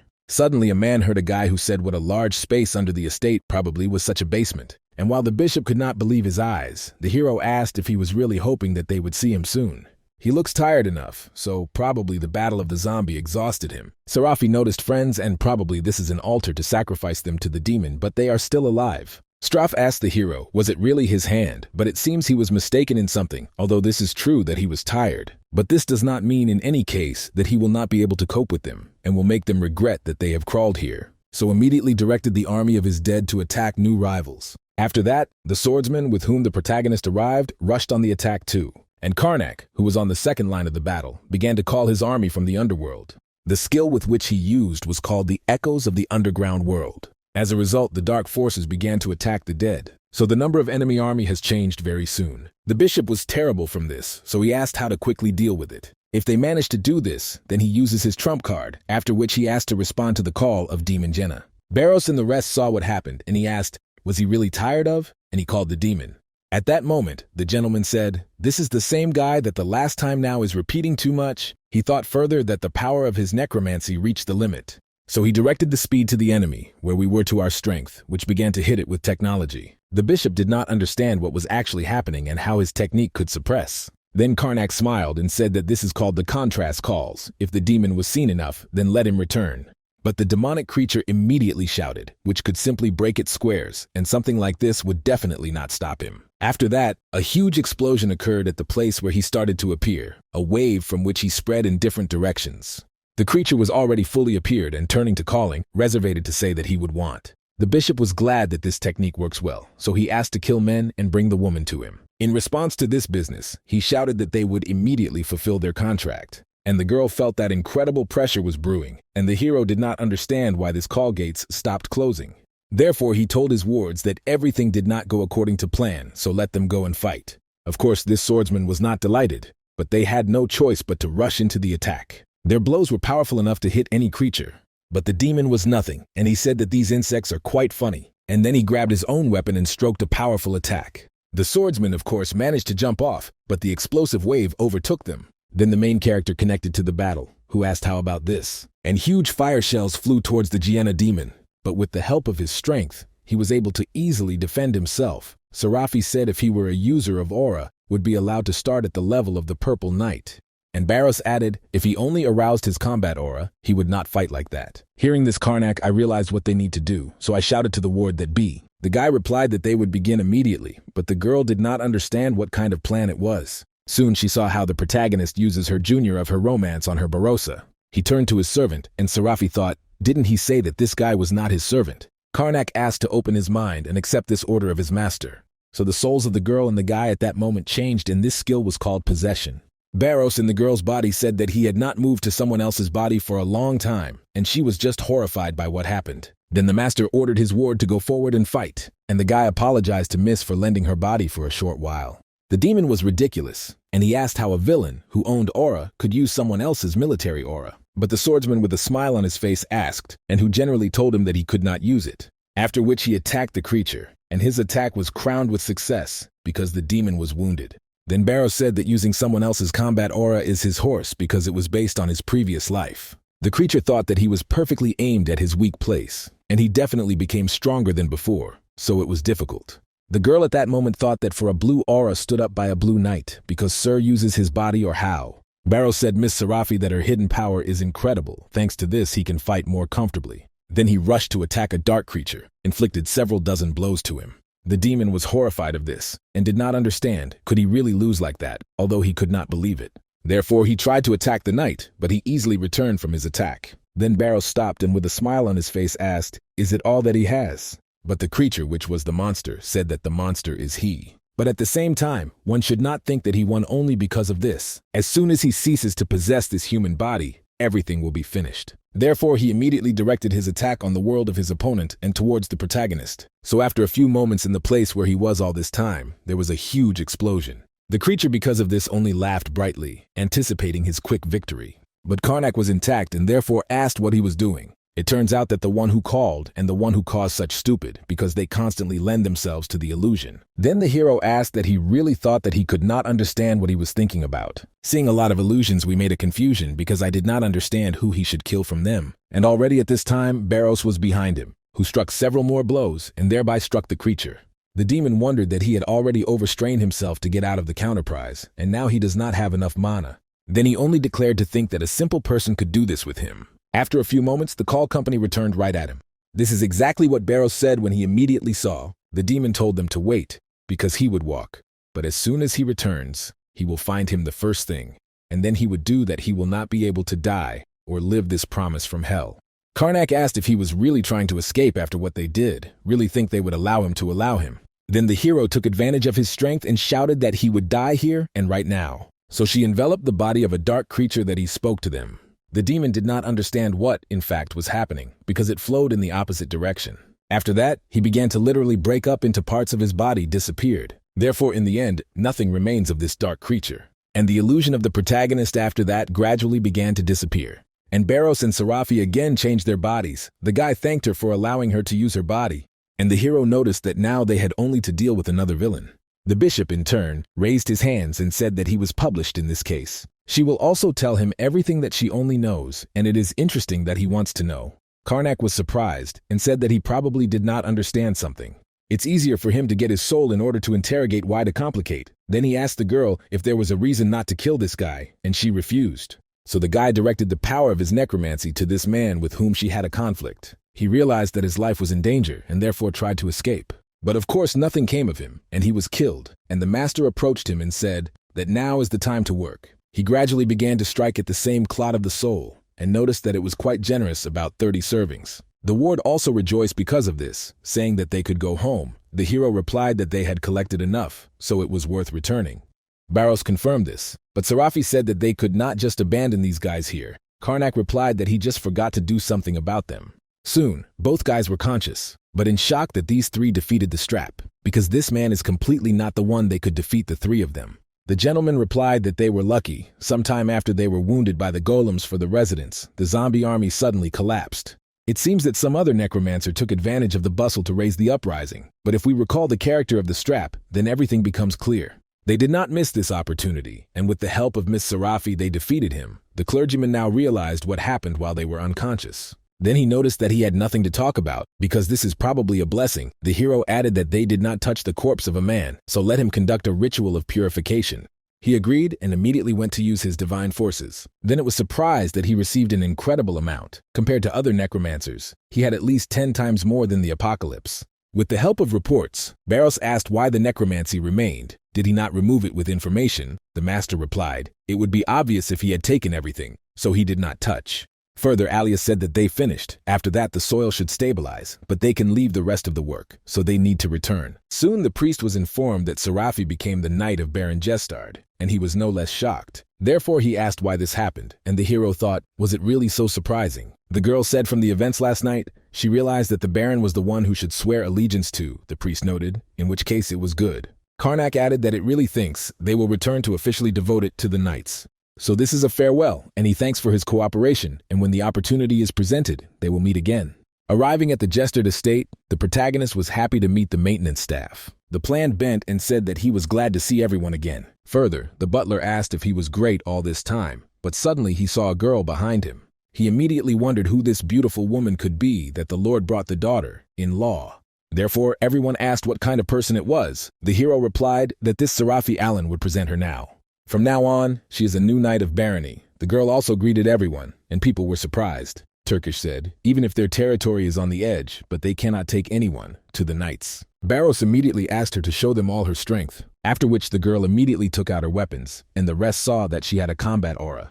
Then she hit her weapon towards one of the trees, and she began to crumble. So those present were very surprised that the aura user arrived at them. Seraphim soon smiled, and said that she was looking forward to getting to know everyone. And after a few weeks, she fought with the rest of the Knights of Barony. Several guys discussed how these people fight and understood us how much it was difficult. Given their weight difference and the fact that it uses only its strength, it is difficult to understand how the aura users push it back. Really incredible. Already soon the opponent's weapon flew off, and the man did not understand how this happened. After that, he stated that everything was expected because it is strong and should be finished on this. Then Barras turned to her and thanked her for helping the knights train. And then he asked if he could go next to the fight. Then their battle was started, and the man said that its use of combat aura was still strange. That is why it can be said that she spends her strength in empty. She should be able to use the right amount of energy in her every blow. The girl thought as if it were as simple as it seems. Then she asked the guy, unless he could simply take possession of her body, as before. If she experiences this several times, he thinks that she will understand what it is. The interlocutor said, it is better not to do this more than once, and if he does it 3 times, her soul will be spoiled, and she will go crazy. She will be able to become stronger without it, because sufficiently talented, and should also help him with the awakening of his combat aura after dinner, so that you need to finish sparring. Karnak at that time realized that he did not know how Straff combined the power of necromancy and divinity. Is there any ability to unite his strength with another energy? Probably this is not the case. If it were so, then he would definitely know about it. But now it just has no idea what it is, because you need to think about it later. In the meantime, it closes the hole spreading the darkness. He understands that the darkness of the apocalypse somehow penetrates through time and space in order to spread throughout the earth. So he just needs to create a powerful body that can explore the dangerous time and also space. So he took advantage of his strength to rinse the darkness in several threads. Then it is necessary to manipulate it. It will be details, avoiding errors at the same time. Soon, the main character saw a powerful essence for the study of space and time of darkness in his hands was already ready. At night near the fire, Karnak asked Barros. He really hadn't awakened a combat aura, but it is not clear. Wasn't he the greatest martial arts master in the world? The ward said with sadness. It was before he directed, and Mrs. at that time, the master said, was the king of death. After all, then he gave him a dark combat aura, and everything became easier. Serafi was horrified and thought that she had just listened for the conversation. On the way, everyone told her here, and she did not understand whether these two were the reason for everything. Probably, this makes sense, since she thought that they were unusual knights, but to think only that the transcendents who captured the world, they also regressed. The girl has no idea how she generally contacted these people, so she said that she knew they are trying to raise the Eye of Darkness, but why on the territory of the girl? The Lord noted because it will be unpleasant if they are caught by the use of necromancy on their territory. When he thinks about what the Deventer did with his family, this is just a prank. Soon he stated that it was time for them to advance and immediately use the Eye of Darkness. The girl asked what he was going to do with him. The hero replied that he wants to send him through space and time to find out if there is a way to close the gates of darkness. After that, he immediately directed his new power up, and she quickly rushed there. Having burst into the space that enveloped the sky, the guy was asked why so quietly, and he answered, because they did not open space and time, it looks only inside. Then he will use his eye to enter the sphere of infinity, being unconscious, so let them be convinced that he will be protected. In response, the master heard that he would be protected and immediately began to lose consciousness, as was necessary. Then he found himself in a completely different space and looked through that eye, realizing that everything was working. In order to find out what was interested in, he immediately began to consider various sides. And suddenly he saw a strange silhouette that was more like a tree, but it is not clear what it was. As a result, he got there and realized that he still found the very tree of the void called Astra Schnapf. This is precisely the same true form of power that he possessed earlier, and knows that he should not talk about it, but this is quite ugly. After a few moments, his fruit fell from a tree, which fell straight down. After Karnak saw, he realized that this is how the power of the apocalypse spreads, so he asked himself if he should stop it. Without thinking twice, he wondered where the core of power was still.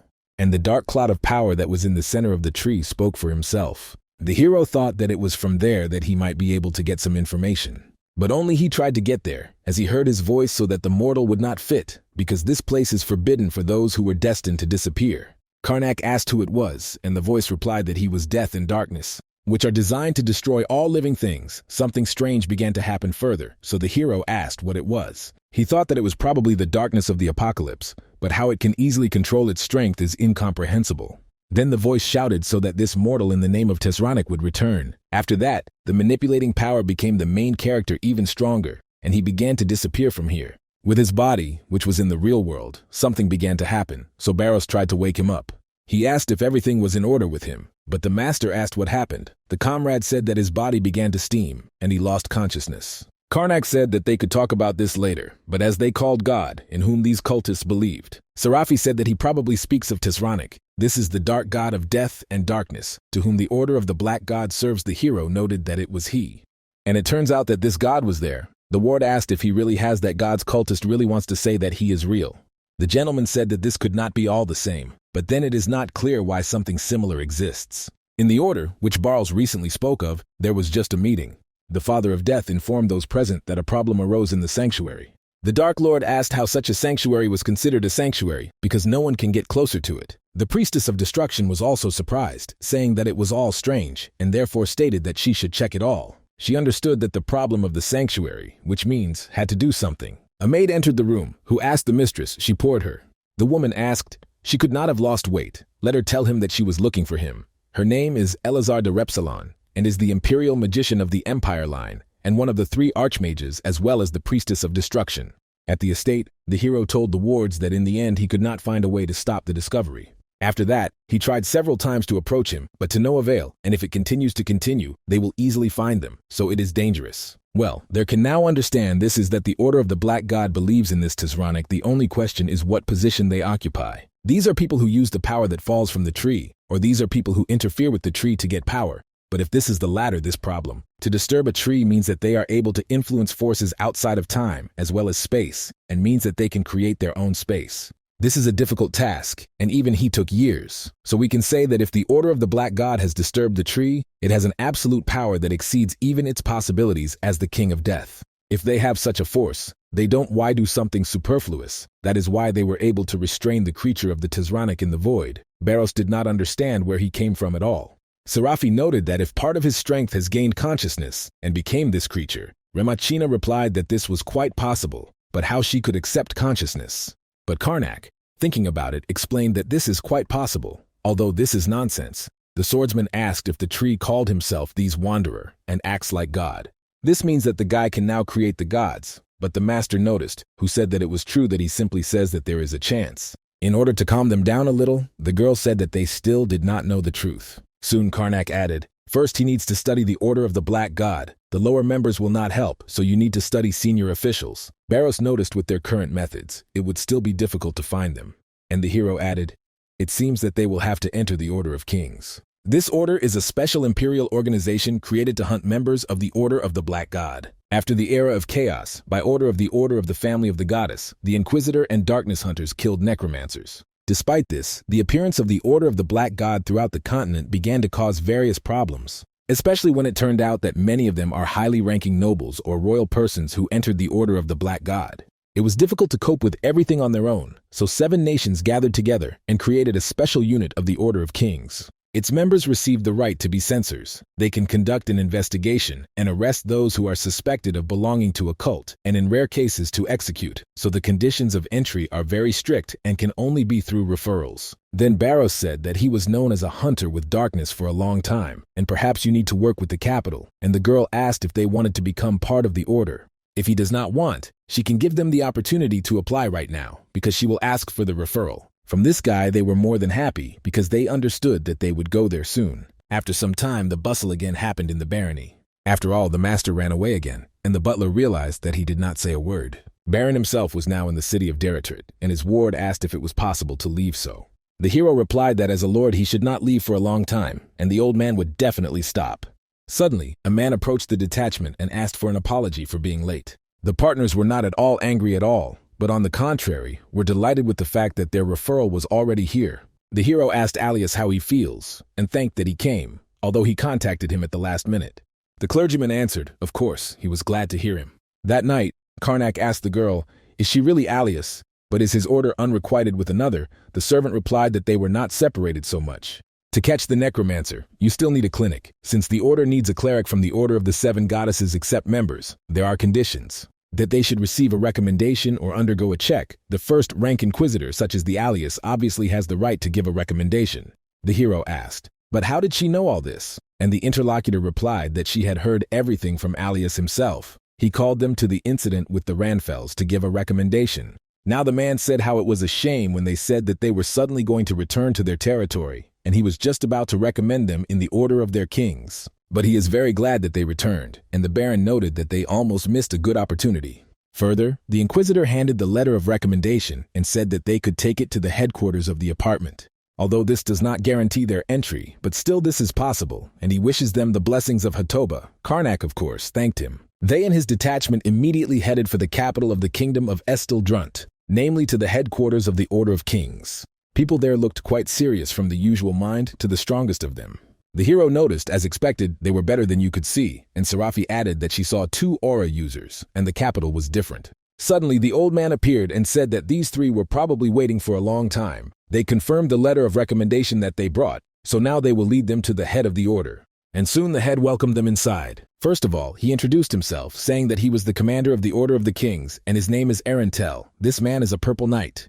Karnak and the rest also greeted him, and the commander said that he confirmed the letter of recommendation, and they were qualified, and their personalities were protected reliably. In addition, this is a recommendation from the Inquisitor Alias, which means that it deserves confidence. But they must well know that this is not enough to enter the Order of Kings. The hero noted that he approximately heard about this, that for new members, there is a period of training, and is being done in order to prevent the penetration of the cultists here. Arentel said that then he would give them the first task. They asked how to pull out only entry here. The man smiled and said that they work just that, because there is always work here and everyone is busy. Then he wished them a successful performance and asked to say hello to everyone else. The first to greet them, Tarman, was the general of the 4th Battalion, and he will accompany them throughout their practice. He is also a magician of the 5th level of Vicanism Alban. There was also a guy named Kald Delimni, swordsman of a double blade, and Alice Goddess Ocean Artema, inquisitor of the 2nd rank. The hero greeted them and asked if they were not always so busy, and the interlocutor replied that they came at the wrong time, because this day, when you did not receive a task. Barrow said that he didn't even expect the general to be a magician, and Tarman asked why it was so strange that the simple magician of the aura user has a 5th circle. In their work, the personality is also part of their abilities, because they have to deal with secular forces. A person will study more work, but the main work of the Order of Kings is the collection of information and the discharge of pagans. The abduction of key figures, as well as interrogations, not battle. If a person is strong in battle, this does not mean that he will still be good. Serafi asked why it seems that there are only wicked tasks, and in response, she heard that she understood everything correctly, because their work was to do unholy things with the Gentiles. That is why the papers are able to use various methods more beneficial in this work than users of the aura, also most generals in the Order of Mages. The girl asked, but what about the clergy? Alice answered her, saying that the Order of the Kings was created in order to keep the Order of the 7 goddesses in the depth, so they could not give the priest a general position. When everything was explained, the general said that they received information that one of the regional options joined the Order of the Black God. The suspect Count Brault in the south of the Kingdom of Justul. They are disguised as adventurers and go there, after which they will receive evidence. They will do this before punishing the Count himself. Karnak was horrified and asked if this all means they should go, even if they do not know the pagan or not. The interlocutor noted that for this, they need their order to find out. The hero with his detachment was horrified, and he now understood why this order was created. In the county itself, where the hero was heading, it was restless because the son fell ill. The ward told the Count that his son's illness is getting worse every day, and they should accept this fact. The man replied that he would never accept him for anything. They think that he does not know what the fate of those who fell into necromancy. It is not clear at all that he returns a person from the paws of death, because he then becomes only a moving corpse. The guy in his voice still stated that, but they cannot call it a real necromancy. He just needs to serve as a Tesrechik's true power of darkness and use it correctly. And if he does this, death will not be fate, but simply the result that those who do not know how to treat diseases are faced, but what he can name the treatment of the disease in general evil. In addition, his son is still so young, and to accept death as the fate of a small child is strange. So does the Count really think that this is really a natural logic of this world? At that moment, Braut looked at his son and thought about this situation. And he realized that even if he wanted to stay on the side of the Order of the Seven Goddesses, he still did not help. And if this can give a new life to his son, then it is better to do it. Therefore, the end he agreed and said that he wanted to turn to Tesronic and asked if he would accept him there. At this time, in the County of Diamonds, in the tavern on the outskirts, Tarman said that from that moment, they begin to collect information. And this can be obvious, but they should not allow it to be known that people are members of the Order of Kings. They should use a method that seems to have nothing to do with the Gentiles and let them take it.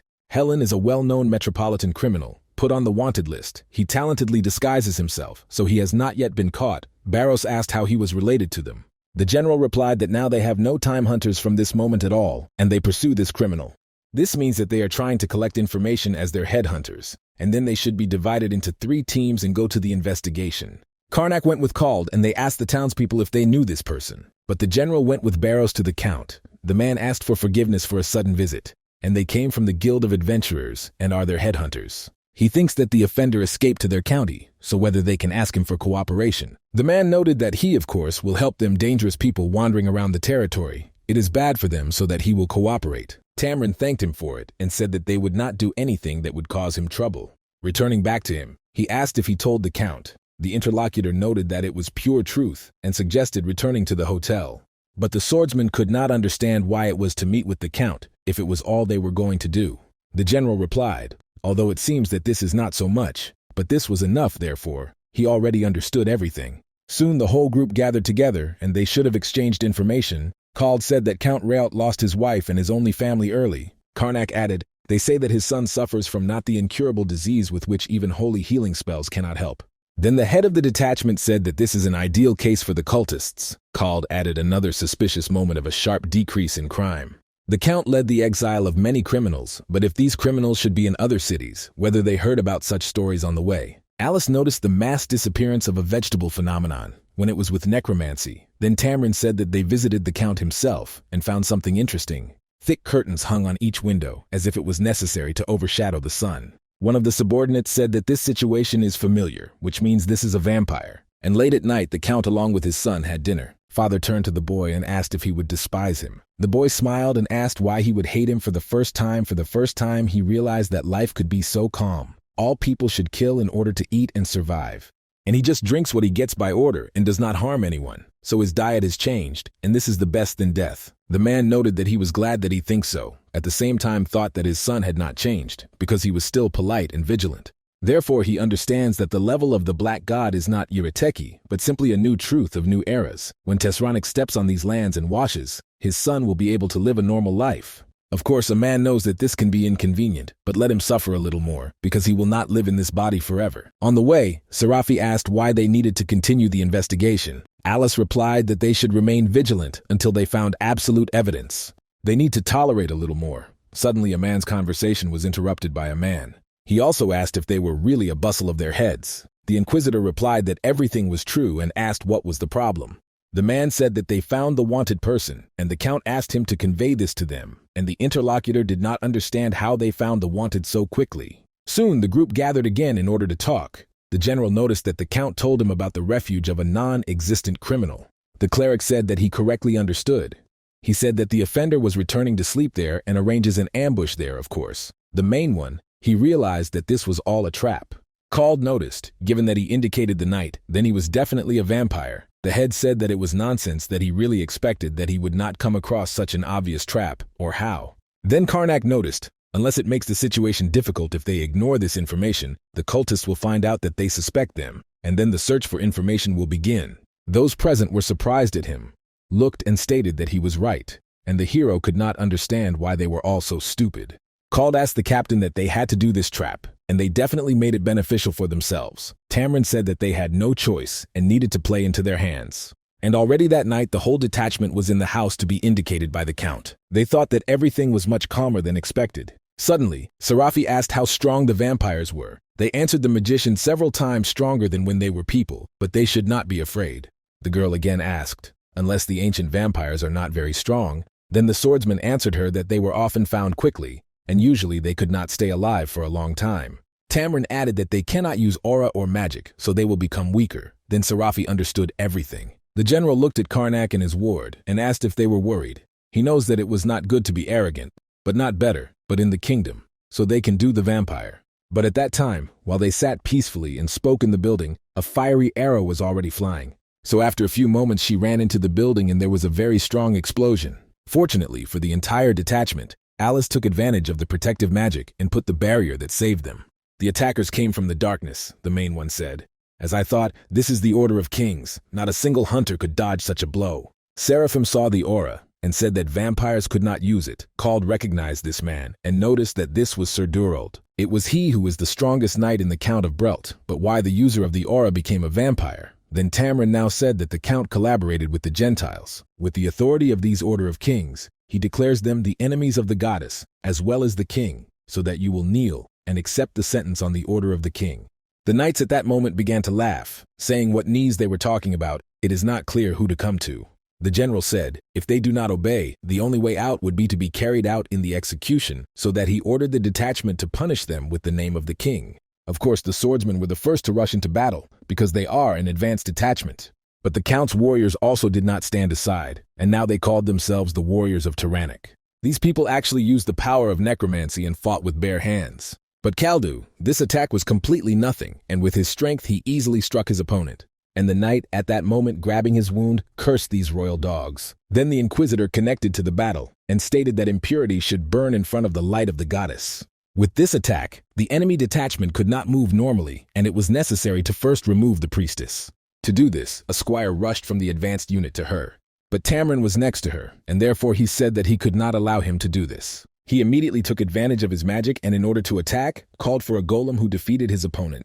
But these were not all his attacks, and the man also used the discharge of lightning. Thus, in the Euroknight, who used necromancy for his strength. Further, the general wondered that he was in someone in any case, to the fact that he thought that in his detachment, there was simply a magician of the fourth circle, and his knights. But right now he sees that they are fighting very skillfully. After all, Karnak and Barros were not inferior to anyone. At that moment the man could not understand whether they still had not known such experienced people so far.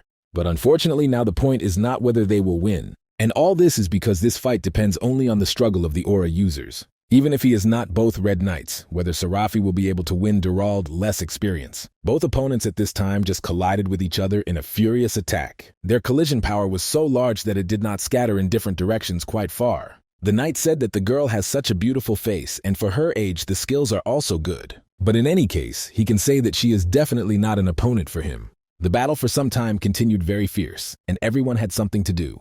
Although the enemy detachment was much weaker, they were ordered not to retreat because they have a blessing of the Tezranic, even if they die, that is, goes on Sunday. Kornak said that these guys really quickly regenerate, did not think that there would be a user aura who is also a vampire. Boros noticed that if Dural joins, they will have problems, so he is worried about whether he will be with Serafi the entire order. The girl at that moment realized that she had more strength than experience, but she could not even find the opportunity to attack. Thought if a person becomes a vampire, loses mana and aura.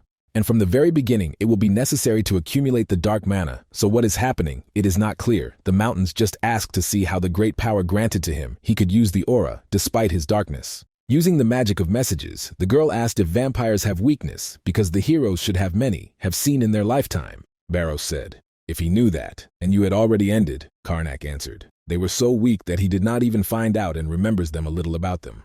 Then Serafi asked if she could help her in Barros, but he replied that she could not, and remained in his body, but she did not want to. Therefore the knight realized that the matter would not work like that, and she should deal with him herself, so she shouted that she would smash his number. Then she rushed to the attack and began to apply chaotic strikes in space. The vampire was a little surprised of this, because I realized that these attacks were sudden, and while the rival flew in his direction, he noticed that a slight increase would not change anything. After all, he himself is on the side of the Tezranic, which means that the girl is definitely not to win. After these pathos words that he said, he immediately attacked the girl, so she needed to somehow defend herself. Of course, she did this and realized that she could not defeat him, suppressing her aura, but it is not clear what to do then. At the checkout, Rafia was thinking about this to her. Barros turned to her. He said that he told her the last time about his strength, so he asked if she remembered it. Let him try to remember how she owned her body and try to remember her sensations, and also let her control her aura and concentrate. The interlocutor immediately began to recall everything that was before and accumulate Manu, and the guy said that all sorts of feelings were still in her body. Therefore, you just need to explain your mind and clear the energy that flows to its sword. And now very soon the girl's weapon and her aura will intensify several dozen times. Durald, of course, noticed, was surprised, because she realized that her aura became sharper. Then he rushed to the attack and said that he did not know that she had conceived this would not help. Serafi only at that moment opened her eyes and thought what Cerberus would do if she was in her place. And literally instinctively, she discarded the opponent who flew on her in her furious attack. Then she was very surprised because I realized that it still worked. Now the battle initiative was on her side, and she understood everything. This is how Barros could easily play with her, despite the fact that she used the aura. That's why the girl should not aim at the blade or the body of her opponent, but properly determine his intentions. The campaign of the subsequent fight, Durald said that he saw a trump card that she had in her sleeve, but it was useless. Then he attacked the girl from the back, blocked and thereby surprised his opponent. She perfectly understood that it was necessary to determine where the enemy would move and aim at the starting point until the right moment came. She remembered all this, she did as it was necessary, and of course struck her opponent. At that moment, he poured dark blood that the cultists gave him. Karnak noticed her battle and thought that she would cope. Barros noticed that everything was right. She had everything under control. Tamrin was glad that the girl was doing well. They also finish, so everything goes well. Durald at that moment did not understand what was happening with us completely different from a few minutes ago. It is simply impossible for the Tesranic to endow him with this new force, and he will kill her here even if it costs him life. Therefore, rushing to the attack, he noticed that now there would be everything or nothing. Seeing that the card was happening said that, using so many aura, he would burden himself. Did he really entrust this his regeneration? It became clear that it was very dangerous for Serafi, so she was asked to leave there. The girl perfectly understood that she needed to dodge. She could also regenerate a new limb, even if they lose one. Therefore, right now they will see who will win everything. In order to check this, she immediately rushed to the attack, and two huge forces collided again. The explosive wave scattered several tens of meters therefore. Hiding from the wreckage, the girl's detachment said that it was too risky. But all of them were interested in what happened and who won. When the dust was a little dispelled, everyone saw that Durald's head flew to the side. That is why it became obvious that Serafi won. Then the general asked if she had it. Soon, Alice healed early with the help of her divine power. Serafi thanked her, and the cleric said that this should not thank her, because as if not for her power, they would definitely come to an end. Tamrin also said that thanks to her help, they have obvious evidence of the sins of the Count, so he asks Alice to contact their headquarters. They were ready to believe justice over Count Brelt, and when the others arrived who were already the smell of vampires so that it was necessary to grab everyone. It was in the name of the goddess. The Inquisitor accomplished the trial of all these vampires, and they had no choice but to succumb to this power that surged on them. The Count himself until the very end continued to sit in his office and thought about this whole situation. In the end, he only turned to Tesranic and asked to spare his child. And then he killed himself, thereby did not give the main character and his detachment to do this. The son of the Count, along with several men, at the same time, ran away from the estate. One of them asked him to hurry, because they do not even know when they would get to them. The boy was thinking about his father all the way, and that this order of kings was cursed, introduced them not forgive, and someday reject on behalf of Tesranic. Soon, before those who ran away, several men were still, and one of them said that, as he thought, he was coming here. The wards of the Count immediately turned to strangers and asked who he was. And it was Karnak, who noticed the boy that he could not just leave traces of necromancy. People who defended the Count asked the young master to run away and tried to use their strength. The main character would happen to this, could not allow, so he took advantage of the force in response. It was already his necromancy, which had even greater power, and he grabbed everyone he tried to catch. Then he smiled and said that now they would go directly to the matter. Soon his victims were finally dead, and he used his strength to absorb their dark spirit. After all the manipulations that he committed with their bodies, he said that they were finally ready. Then he immediately clicked his fingers, and the fire appeared right on his hand. And then, of course, he went to the bodies of the fallen victims. Serafi asked in surprise why he burns them so, because they need to inform them that they found them. Karnak noted that this would not work. He devoured the whole darkness of the apocalypse, which was with them. And Barros noticed that he accumulates a lot of power of necromancy, while not only one magic of chaos to cope with her, and is he really sure of this? The gentleman said, "It does not seem that the situation allowed such slowness," and the girl could not understand what he was worried about. The guy replied that he was worried about Durald and Straff. After all, the latter retained his holy forces, despite the fact that he became a necromancer. And also Duralim was able to use his aura. Despite the fact that he became a vampire, the ward said that he had in mind that they had some problems, but probably they coped with them. The hero noted that he correctly understood everything, but the fact that they did not lose their strength did not disappear. As many people know perfectly, energy does not mix, and that is why, in order to learn, something needs to be abandoned. But as a result, now this rule is violated with the onset of the darkness of the apocalypse. Magicians can use both magic and necromancy. But users of the aura can use the aura and necromancy too. Barrows said that it was always the Archmage of Lychee and the Knights of Death before. Karnak added that in those cases there was a side effect into a undead or the loss of reason, the strongest, that necromancy escaped, experiments with it begin. This is an opportunity for the games of defended power to grow rapidly. Even the fourth War King and 3 great magicians can become their enemies. It is precisely because of this that it simply will not work to become a little stronger, and he must collect as much effort as possible. Soon, the main character, along with his subordinates, arrived at the headquarters of the Order of Kings. There they were thanked for the beautiful completed task. Tamarin really praised their behavior, so the man thinks if they want to join the Order of Kings right now. Moreover, given what they did at the previous mission, Karnak was surprised, did not ask, did they really take them to them? Arantel smiled and holding out the badge, greeted them in the Order of Kings. Of course, the interlocutors were delighted because of this, and he added that in any case, to celebrate their performance, they should start working. The joy on the faces of the new participants immediately disappeared, and they asked, "Did it really now?" And the head, indicating on paper, and said that they had a lot of work. Then the hero, like the rest, thought about whether it was the right choice to join such a crazy organization. As a result, it turned out that the days of work lasted for the destruction of the cultists. Meanwhile, the main character showed other necromancers, which of the strongest. And also they had a lot of paperwork during which they made reports. Of course, during the tasks that were associated with necromancy, the hero stole a little darkness of the apocalypse. So, a series of events continued over and over time for a long time. So far, finally, the main character did not think that he nevertheless gathered quite a lot of necromancy. Now he can separate the energy of mana chaos and also restore it back, what he, of course, took up, crossing 2 forces among himself. And finally, based on all his strength that Karnak received, he finally reached the 6th circle of the magician. His creation of kings began to spread that rumors that Baron Karnak was already a magician of the 6th circle. This, of course, were surprised because he was recently at the 4th level. That is why there should be his talent, granted to God, the guy answered with him pathetically. But Serafi hoped that he would not be suspected. The commander of the order was also very happy and said that they probably really have a great magician. Then Karnak was happy that no one suspects him, that he was a necromancer.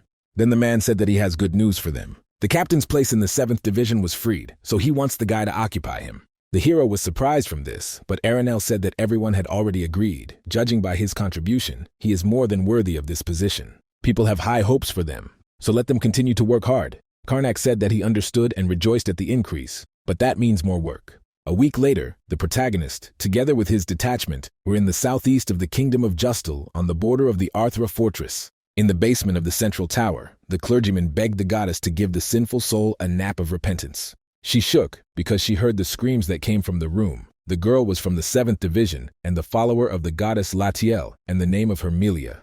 Of course, she knows that inquisitors should torture the tables of the table if necessary, but grateful that it can remain outside, while Karnak does his job. Nevertheless, the girl hoped that he was a good person, but the one whom they tortured begged to spare because he would tell everything.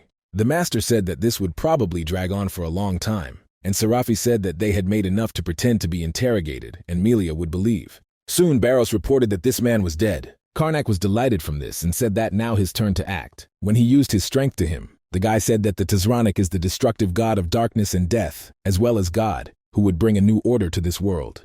The hero realized that this is another failure. Each of them, who was not caught, not ironically believes in his god, but it is not clear what is happening. Further, the girl said what was found out at the moment was that their order is controlled by 3 leaders. They have 6 cardinals and 13 archbishops, and the bishop of each region controls its small organization. All they captured are ordinary priests, so they have no useful information, and based on the above, you need to catch at least a bishop. Then the leader, he said that they would be able to win someone higher the career ladder. Why not have any major incident? Soon their detachment was already in the Arantel's office, the man said. There were rumors that in the capital there is one who collaborated with the cult, and the main character, like the rest, could not understand that with his expression. Therefore, he asked the head of the order, who is the main suspect. Then the interlocutor reluctantly said that the suspect is the 2nd prince of the kingdom of Justal. We are talking about His Highness Alfred Ludan Justal. Karnak with wards of the past is surprised, although it is joyful at the same time loudly and the matter as it was necessary for them. The current king of Viscid of the First has two sons who conduct a fierce struggle for who will become his successor. There is the first prince whose name is Lloyd Ludan Justel, as well as the second prince Alfred Luadan Justel, although it is logical that the prince must become the successor of the king, but he has a tragic background.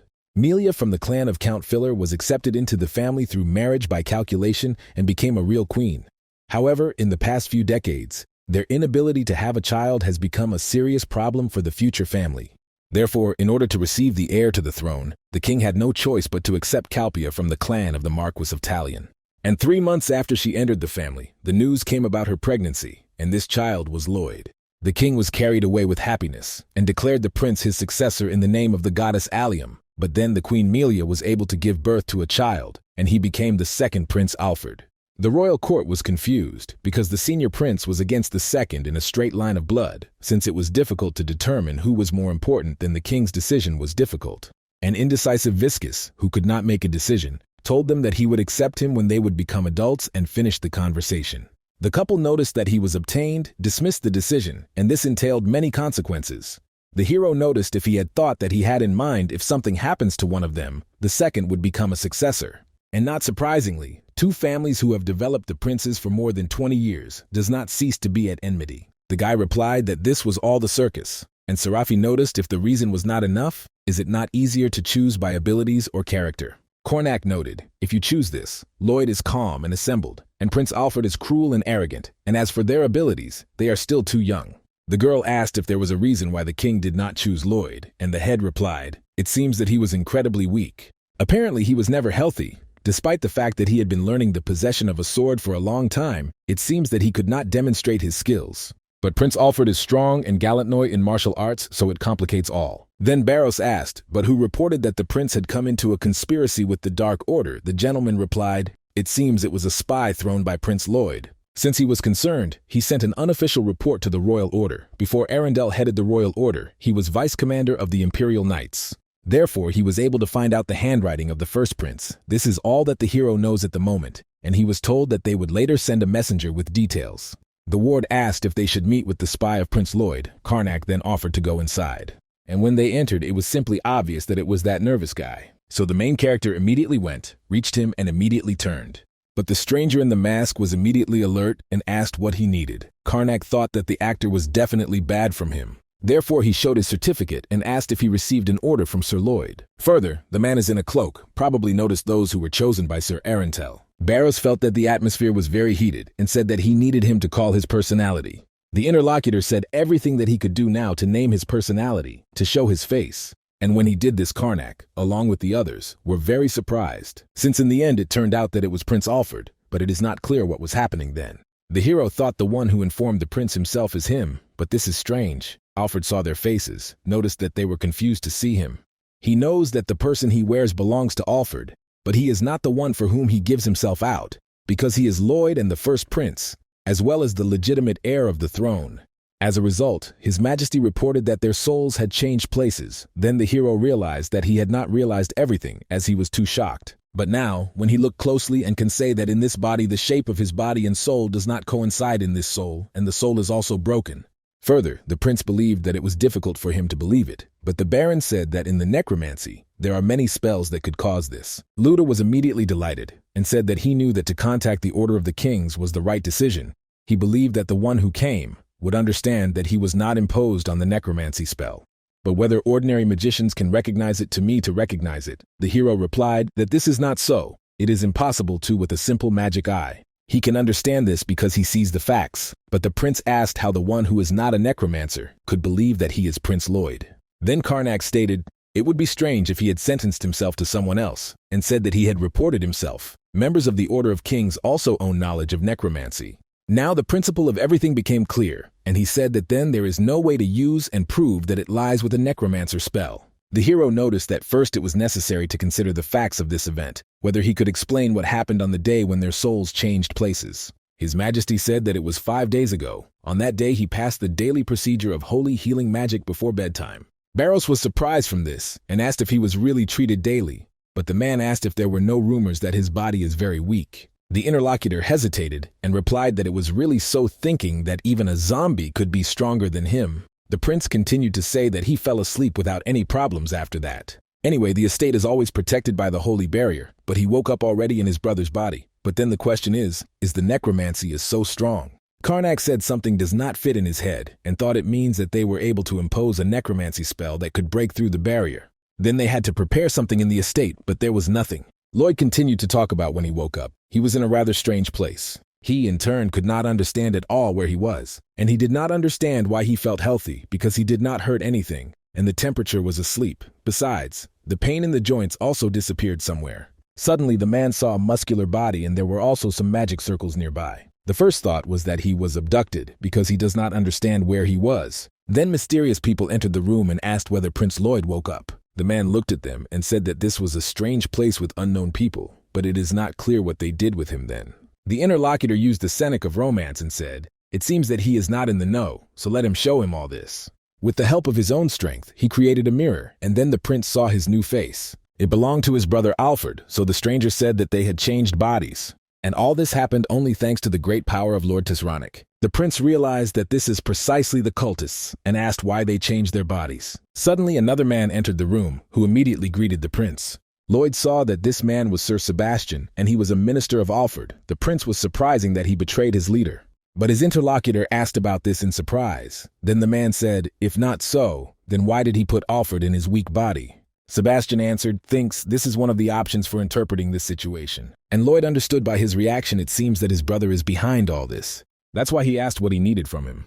The interlocutor untied him and said that nothing special was required. After all that needs to be done is to stay here and be a good boy. Now the prince said that all the windows were boarded up by steel grills, and the doors were locked, however. To be honest, he was not disgusted to stay there. After all, he was not sick, and the food was the most delicious, and the happiness that he received from food simply amazingly. Then Serafi asked, but how then he was able to escape from there? His Highness reported, if we talk about this, even having heard his story, they will not be able to believe in it in any way. Once he stated that for the first time in his life, he interrupted, and it was interesting what they planned to treat him so well. I would like to get out of there as soon as possible. She looks at him too much sees that they carefully care about the body of Alfred. Therefore, there is a chance that he can escape if he uses his body as a prisoner, and this life force, which he feels contributes to a lot. The knights walked along the corridor and talked that for one meal he needed as many as 4 knights. But this is because Sir Sebastian is too worried, although it was impossible to say for sure whether the prince could at least keep his sword. Finally, the maid, who brought with them, knocked on the door and told the prince that it was time to dinner. He invited her to go inside, and she and knights immediately went there. Lloyd, in turn, hid behind the door and immediately cut down the first knight with one sharp blow. Then he grabbed the weapon and immediately began to wave it. Those present did not understand how he fell into a weak place, because he should be those who are in the body of Prince Alfred. His Highness, they said, must have been surprised, but whether they ever managed to study them, to own a sword in a dying body. It turns out that they should rely solely on strategy and equipment and use as little movements as possible. And what, in their opinion, will happen now that he is in a healthy body? The actions say louder words, so he will show them by personal example. Therefore, rushing to the attack, he easily struck all his opponents and their bodies were already lifeless, and only a maid remained. The prince saw her frightened expression on his face. He asked him not to worry, because he did not harm her. But before leaving the room, he asked to stay here at least for a short while. On the way, the man accused that his brother had happened. He was strong only because he had such a body, so Lloyd could not but be disappointed. He would need to leave this place as soon as possible until no one noticed. But suddenly he soon saw the guard. He was not lucky, because he had already met more than one person. So I decided to take care of them right here and now. But suddenly he was asked where he was going, whether he was time to eat, and then Lloyd realized that these knights must have not known anything, that he was not the one for whom he would give out. Therefore, only a few people knew that their bodies were replaced with the help of necromancy. Thanks to this, he could not jump over the walls, pretending to go for a walk. But at the same time, he has nowhere to go with this body, and thinks that his servants will not believe him either. Therefore, he asked for help from the Order of Kings and hid in the slums. On this, his story ends. Karnak said that it would be better to catch the cultists who did this with him. The only problem is that they are difficult to find when they are hiding. After a conversation with Prince Lloyd, the hero came because they should make the necromancers come to them themselves. Then the interlocutor realized that he seemed to have to portray the bait, but the Baron replied that, unfortunately, he would not be enough. After all, ordinary knights will be enough to grab him. Then the prince asked if there is a different option. Karnak smiled and stated that they would prepare a bait, from which more than one necromancer could not refuse, because he has a plan. A few days later, in the vicinity of Drunta, Prince Alfred had a meeting in the shelter of supporters. Sebastian asked where Lloyd could hide if he contacted his supporters to cause a problem.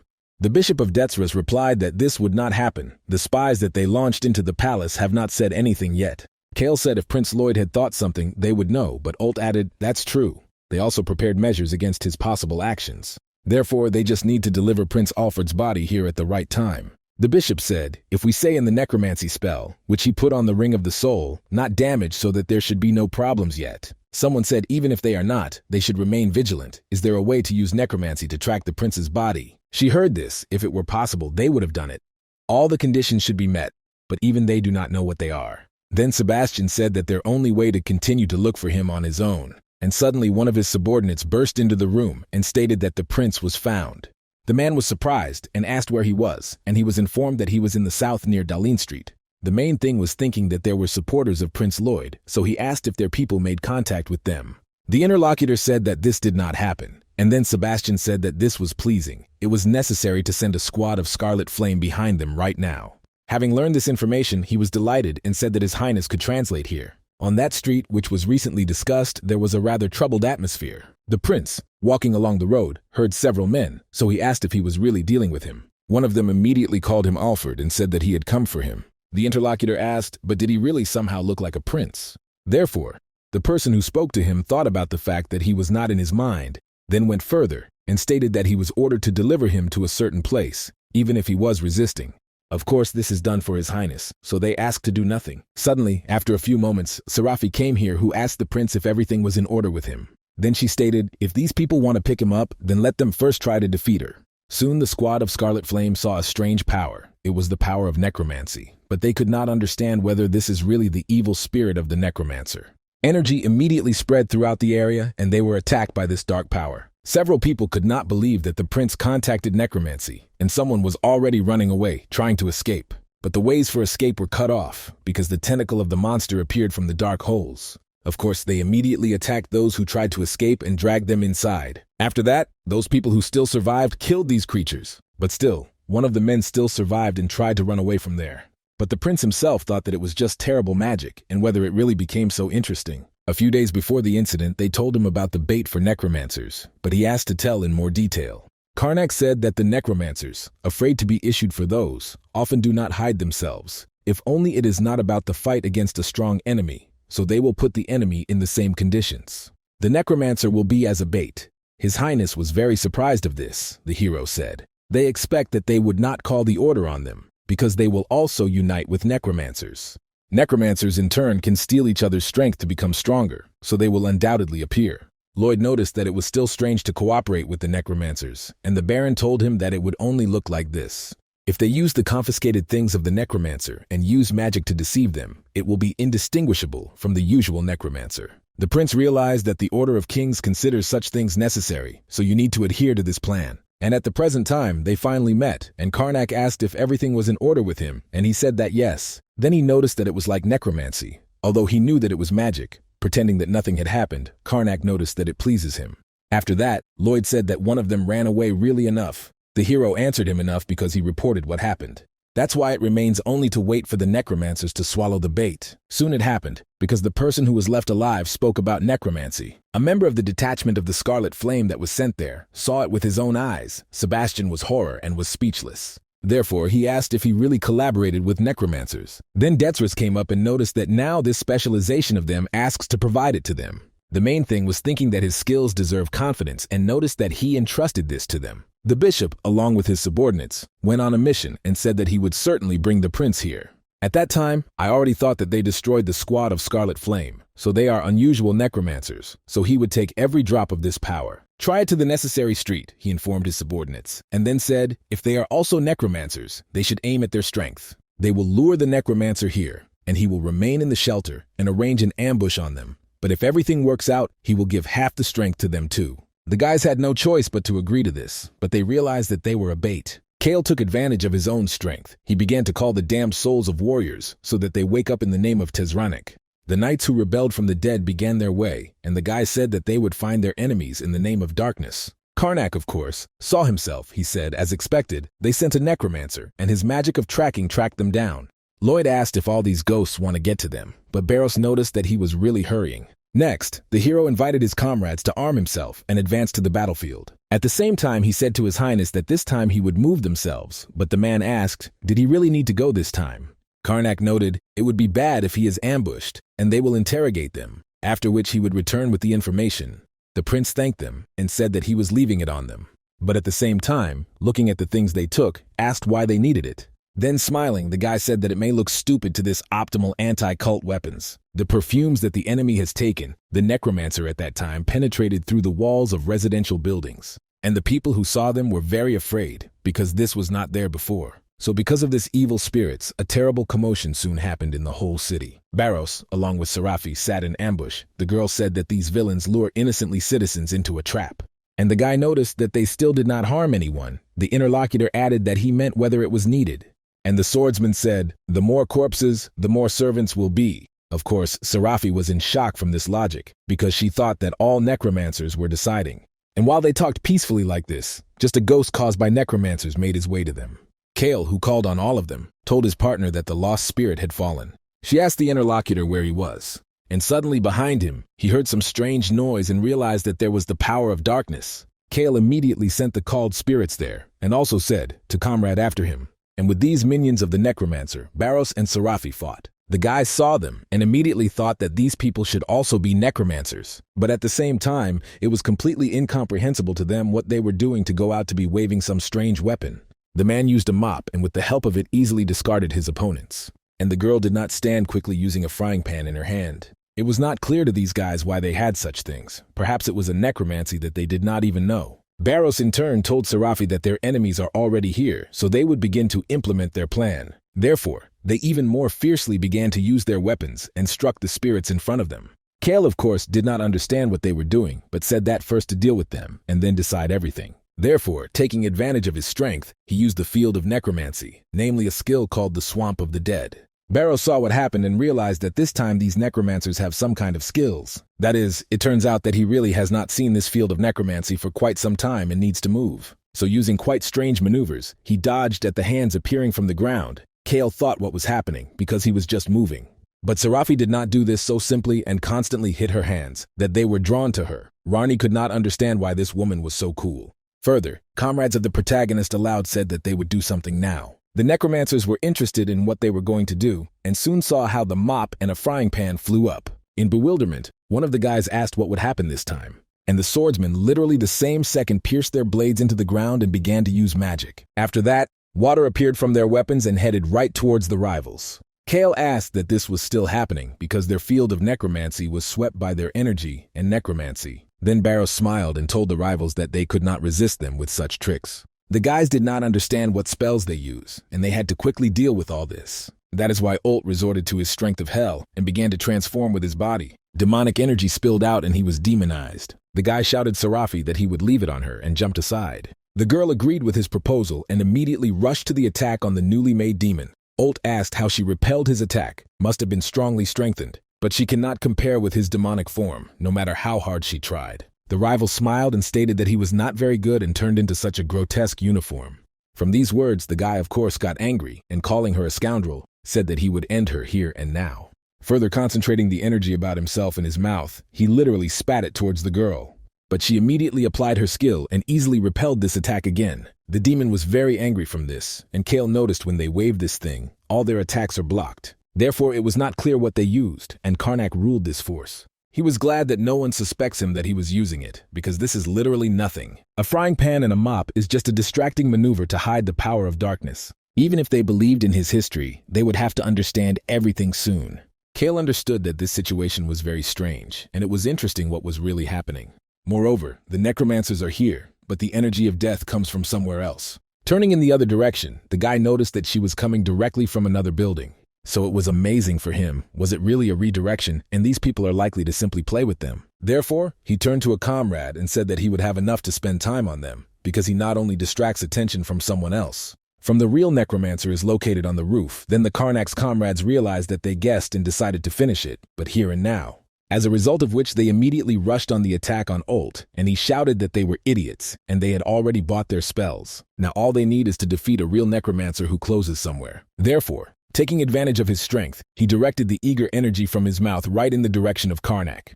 And after she encountered the barrier that he defended the guy, there was a rather powerful explosion. The guy smiled because he was happy because this attack was quite good. But the main character was in perfect order and said that these idiots were happy, that they guessed, he apologizes for upset, but he is in perfect order. To all this, even if they're weapons and a mimic one who said that he would hurt me. And now very soon both necromancers were connected by dark power. In order to wake them up, Barros put a little assault on his efforts. Because of this, the guys got angry and said that they were villains, even if they just wait a bit and they would see everything. But suddenly he saw the dark and terrible energy of Karnak, so he wondered if he was really much stronger than those with whom they faced. This person is definitely a real necromancer, and this can be 100% confident. Then the hero asked why they simply should not chat. Kyle understood that together they could not cope with him and could not afford to become an obstacle to the order. That is why, turning to their god, they began to make manipulations with their own bodies. And soon they were killed with the help of their own forces and hands. Serafi was surprised from this, but Karnak said that they did very stupid, so he does not understand whether they were real necromancers. So taking advantage of his strength, he immediately pulled out his soul, which had not yet had time to leave the body. Then putting them in some strange space, he stated that they could take them to a more calm place in order to talk to them there. The subordinate asked what to do with business, because the power of necromancy remained in them. The hero replied that they could take them just in case. It turns out that Prince Lloyd reported 3 followers, which means another necromancer is hiding, and they can use them as a bait. The girl asked then why the latter still had not taken a step, and Karnak noticed that he did not speak about it. The bishop himself was in shock and understood that he did not have time to intervene. He did not even think that they both would be defeated. Although seriously, they fell on such a trick and must be lost in activities. But it is not clear what to do now, because he cannot say how experienced he is. Also, they can't just let them go and should follow them in order to pick up all 3 forces. The main character, in turn, along with the others, went to some abandoned hall in the slums. There he also said Kim Dush, whom he caught so that they told him everything that they could tell about themselves. They began to say that they were the direct subordinates of the Bishop of Detsgrass, then introduced themselves, calling their names. The guys carry out the order of Cardinal Grental Loss, who controls the Kingdom of Justal. They confidently intervene in the next events with the bishop. He is a necromancer in the order, as well as the magician of the 5th circle, and also received orders from senior management until he fulfilled his mission. The hero realized that we were talking about a magician and a necromancer in one person, so he noticed that it was he who was hiding, but let him forget about it. Interestingly, what they did to break through the sacred barrier and impose a curse in order to change the bodies of the principals in places, the interlocutor noted that they did not need to do this, because the purpose of the curse was not Prince Lloyd himself, but Prince Alfred. They use a curse that allows you to change the bodies between bloodlines. Thus, they will be able to easily make a plan while they have Prince Alfred, even if they do not have access to another person. Karnak noticed that this could be allowed, but the goal should not agree that the curse worked. The necromancer said that they did it with the help of a magic mirror. To show the appearance of Prince Lloyd and create the impression that he is participating in the curse, the hero noticed that they use necromancy to correct problems with a magical spell. Thus, to fulfill the impossible curse. But nevertheless, why did the principal have changed bodies to eat, or some benefit from its weak body? And as soon as the guys wanted to talk about this, the third party intervened in their conversation. It was the bishop himself who destroyed the wall with his necromancy. He informed the Cossack that he was better to surrender. And the hero asked him with whom he was talking to at all. Then the old man turned and asked how he could dodge, without even imposing a curse of necromancy. To this the guy replied that he had a good enough intuition. Detsras thought, it seems this is not the end, so he needs to concentrate now. Therefore, he used the magic of the shadows of a fierce cold and asked them to appear and open the night. After this, the premises in which they were began to be covered with ice. And also from the very ice that covered the whole room, creatures appeared similar to wolves or werewolves. Considering everything around, Serafi realized that the space itself had changed a lot, so she stated that it looks like they encountered Straff. Then Barros reported that they are about 100 of about the same status. It seems that they can do little. The forces of mana and necromancy were used together. The girl asked if it looks like the last time, whether it was dangerous. Karnak replied that this was not the case last time too, was not a particular problem. All they need to do is apply a barrier, as in the case of Straff. Therefore he took advantage of his power of necromancy, and when he saw this, the bishop asked what it was. After all, very soon the ice werewolves whom he called for began to quickly melt. Just like a great surprise, it was that his barrier quickly disappeared. He asked if the guy knew how to dispel his curse. and he thought that he did not even expect this because he could not weaken the nutrition for a second. He further stated that, however, this is not the end of the power given to him by Lord Tisronic. Therefore, using his strength, he began to call on wandering spirits and asked to follow his master of darkness. So they gradually headed for the heroes. Barros said they were similar to the fact that both are trying to use numbers for their own purposes. Therefore, perhaps you need to escape as the last time. But the master asked why they should do everything they need to defeat him. So using his mana chaos, he used fiery magic bullets. Then he attacked the spirits, which were supposed to attack them right now. And then he stated that now they are definitely not the ones that were before. Detzrus was horrified, because fiery bullets were a chaos of the sixth circle. The necromancer could not use it only if his Tisronic blessed him. Karnak asked if Seraphi was still going to do with the necromancer, and she replied that she was tired. Then she immediately rushed to the attack, using her weapon and aura. The bishop was again surprised due to the fact that they even have a Nyx sword with them. The hero turned to the ghost of Nemesis and asked to listen to his master in order to destroy the enemy. The opponent also did not stand aside and released his battle spirits, after which they collided with each other. The man said that a man who does not serve Tisronic will not be able to use magic and necromancy at the same time. So this is again some kind of trick that he uses, so really thinks that he can fool him again. Barros, of course, also did not sit out and attacked enemy spirits. Seraphi looked at him and said that she would like to have the same endurance, and the guy replied that she had awakened a combat aura. Due to the fact that the forces of necromancy were suppressed, Detzrus called the heroes unbelievers and asked the true teaching of God. Karnak immediately felt divinity and ordinary magic so that it was unusual for him.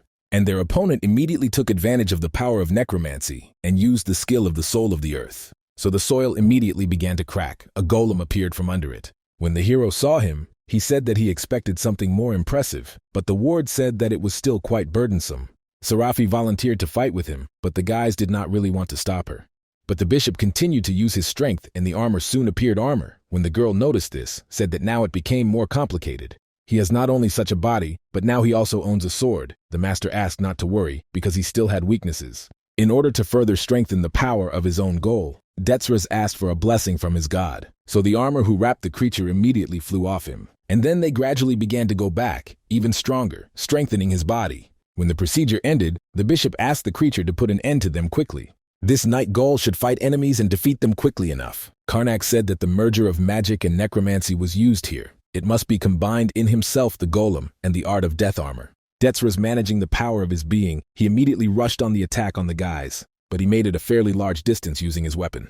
And in order to confront this force, Seraphim rushed into battle, using its combat aura. Trying to do something with this force, she thought he was stronger than an ordinary high-ranked demon. Further, Karnak, using his strength, said that it is necessary to hit, that there are relics with bullets that he has. But when he did this, his ammunition did not work, and after all, they easily flew away from the armor at the being.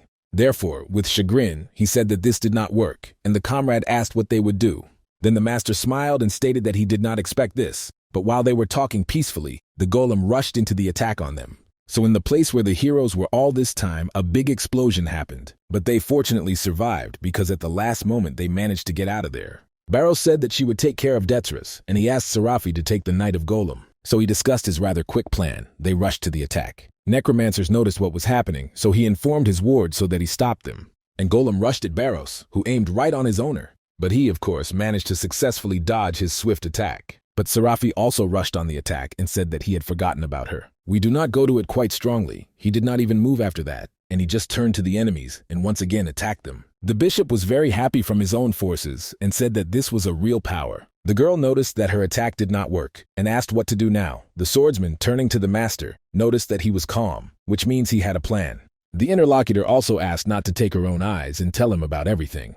And then they will simply die here at such a pace. Karnak agreed and said that he would tell everything now. If they still insist, to cope with the night, a huge force is needed. Then the ward stated that this was already obvious, even without his story. Karnak smiled at the same time and said that he was not understood, because he had prepared something just in case. Therefore, when he touched the ground, several living bodies later began to appear from later.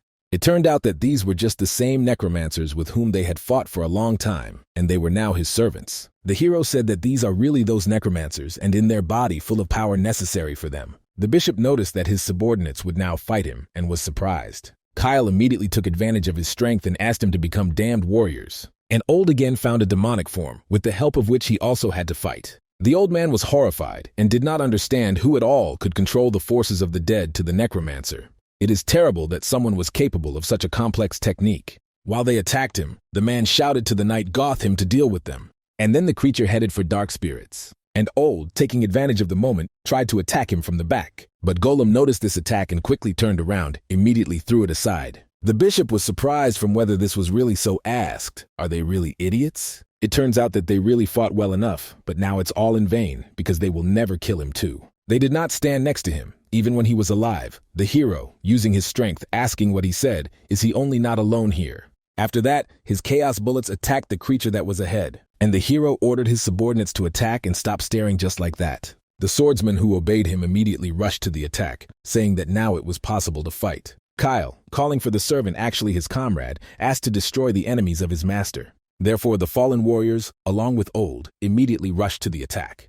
Detzrus asked, "They really think that the number will affect something?" Then the Golem Knight asked why he did not protect him. He, of course, immediately returned to the owner and began to protect him from all spirits. Serafi decided to take advantage of this moment and again apply her attack from behind. And as soon as she tried to do this, her creature blocked her armor. And despite the fact that the attack was successfully repulsed, the armor began to crack, so the girl said that she was not enough a little. The former necromancer, who also fought on their side now, came running to her, and he dealt an equally strong blow to his new opponent. Seeing what happened, the girl said that it was fine, because she works. But the bishop was not so joyful at that moment. And while he was distracted by the fact that the armor of the creature whom he called was destroyed from behind, someone appeared. It was Barros who tried to kill him. So the bishop shouted to the goose that he first stopped him in this. The creature, of course, came running to defend the owner and stopped the attack. And the guy, turning to Serafi, shouted to continue to attack. She agreed, and, together with Oldos, they continued to destroy the armor of the night golem. Detzrus was very angry because they are about to break the armor of darkness. Then he asked if these people think that they would so easily defeat the one whom Tezranik himself blessed. Therefore, using even more forces of his own necromancy, he again turned to the great god and asked for strength, and very soon she burst out and began to swell around the district. Based on the body of the bishop, this force was also transmitted to his knight to the goose. Barros noted that their opponent intensified quite strongly, so he shouted Serafi to be careful. And when people bounced a little aside the creature, they immediately attacked them. The swordsman said that their attack works, but it is not enough to win, and Karnak said that one very strong blow was needed, and this is what will be the only way to defeat this creature. The old man, in turn, again turned to the knight's head and said that he first got rid of the knight and magician, and it would be much easier to deal with the rest. Therefore, his inanimate ward immediately rushed on the attack on his opponents. The first on him was Kyle and Old, who were not mobile. Serafi shouted that he would help them right now, but the hero replied that there was no need for this. After all, it turns out that they should be grateful, that he himself jumped straight a bomb to them. After which the guy took advantage of his strength, and in his affairs, his hearing began to happen. And very soon there was a huge explosion, and the armor of the night golem flew very far. From what he saw, the bishop was simply horrified, and did not understand how the corpses could explode, and how a person could crank this. After that, Karnak approached him and asked him, "Is the necromancer to say it because it was ridiculous?" And then he asked if he had nothing more. Detzraz thought that this guy is strong, and these villains will most likely torture him in order to get information, so he would not allow it to do this. Therefore, he immediately turned to his god and K, like his wards made manipulation with his own heart. The girl asked if he also ruined himself, and Karnak said that another fool was right in front of them, and probably this fashion among necromancers.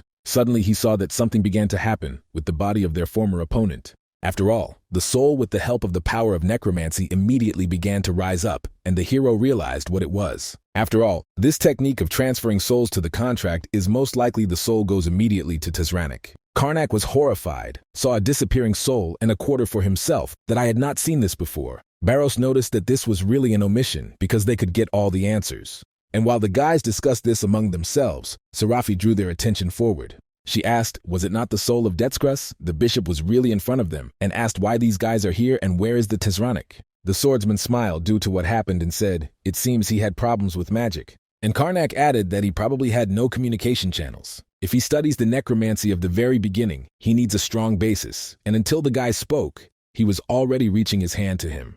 And after he grabbed his soul, he offered to talk about everything with him. Soon they chose a safe place, and Barros asked to start the master. He replied that this was excellent, otherwise how much you could already pull. This time he should concentrate carefully. Serafi asked if you can't just interrogate it with the help of necromancy, like the previous ones. The swordsman answered, in fact it is impossible to use it so often necromancy in itself is very dangerous, so you need to use it carefully. In addition, she saw the technique of transferring souls and is sure that they protected him from necromancy, while we tried to subjugate the bishop to ourselves. From the soul of a man because of this, something began to appear soon. As a result, it turned out that this is the evil spirit that guarded him. Barrow said that the girl should know the saying, if she looks into the abyss for a long time, then the abyss will begin to peek into it. Those who are trying to possess souls, this spirit drives crazy. This girl, of course, understood, but asked why he behaves like that, because it seems that the evil spirit went crazy. The guy noticed that he said this, if he looked into the abyss, then the abyss would look into it. Karnak also did not understand what kind of reaction he really miscalculated. And the ward said that he completely disappeared thanks to him. The gentleman immediately thought about whether his soul was so terrible, and he thinks that it is worth starting to live more correctly. And now he would like to get an answer why Prince Alfred changed his bodies with Prince Lloyd. It is not clear what is in his body. The new servant answered his body weak, and it is not a matter of him. This curse was part of the prince's plan to capture the throne. And this hero understood, and then said that he would explain in more detail. Soon the detachment returned to the prince, and the leader asked if everything was in order with him. He immediately asked what happened to the necromancers. Karnak noted that everything was already over with them. They learned how to remove the curse, and that Alfred plans. Lloyd thanked for this, and asked to tell as soon as possible. The interlocutor began to tell that the exchange of bodies was a temporary. Prince planned to return to his body soon. This can be done with the help of a little thing that he holds in his hands. In the full moon, you need to bring this brooch to the moonlight, and then pour in the fresh blood of the purpose of the curse of Alfred. Not even the necromancer will be able to do this if you fulfill all the conditions. The prince thought and said, that is why they tried to capture his body so much. Karnak noted that this was true, and that is why his brother changed his bodies. He guesses what they were going to do. They planned to kill the current king and His Majesty Vistok I. From this, Lloyd was simply terrible.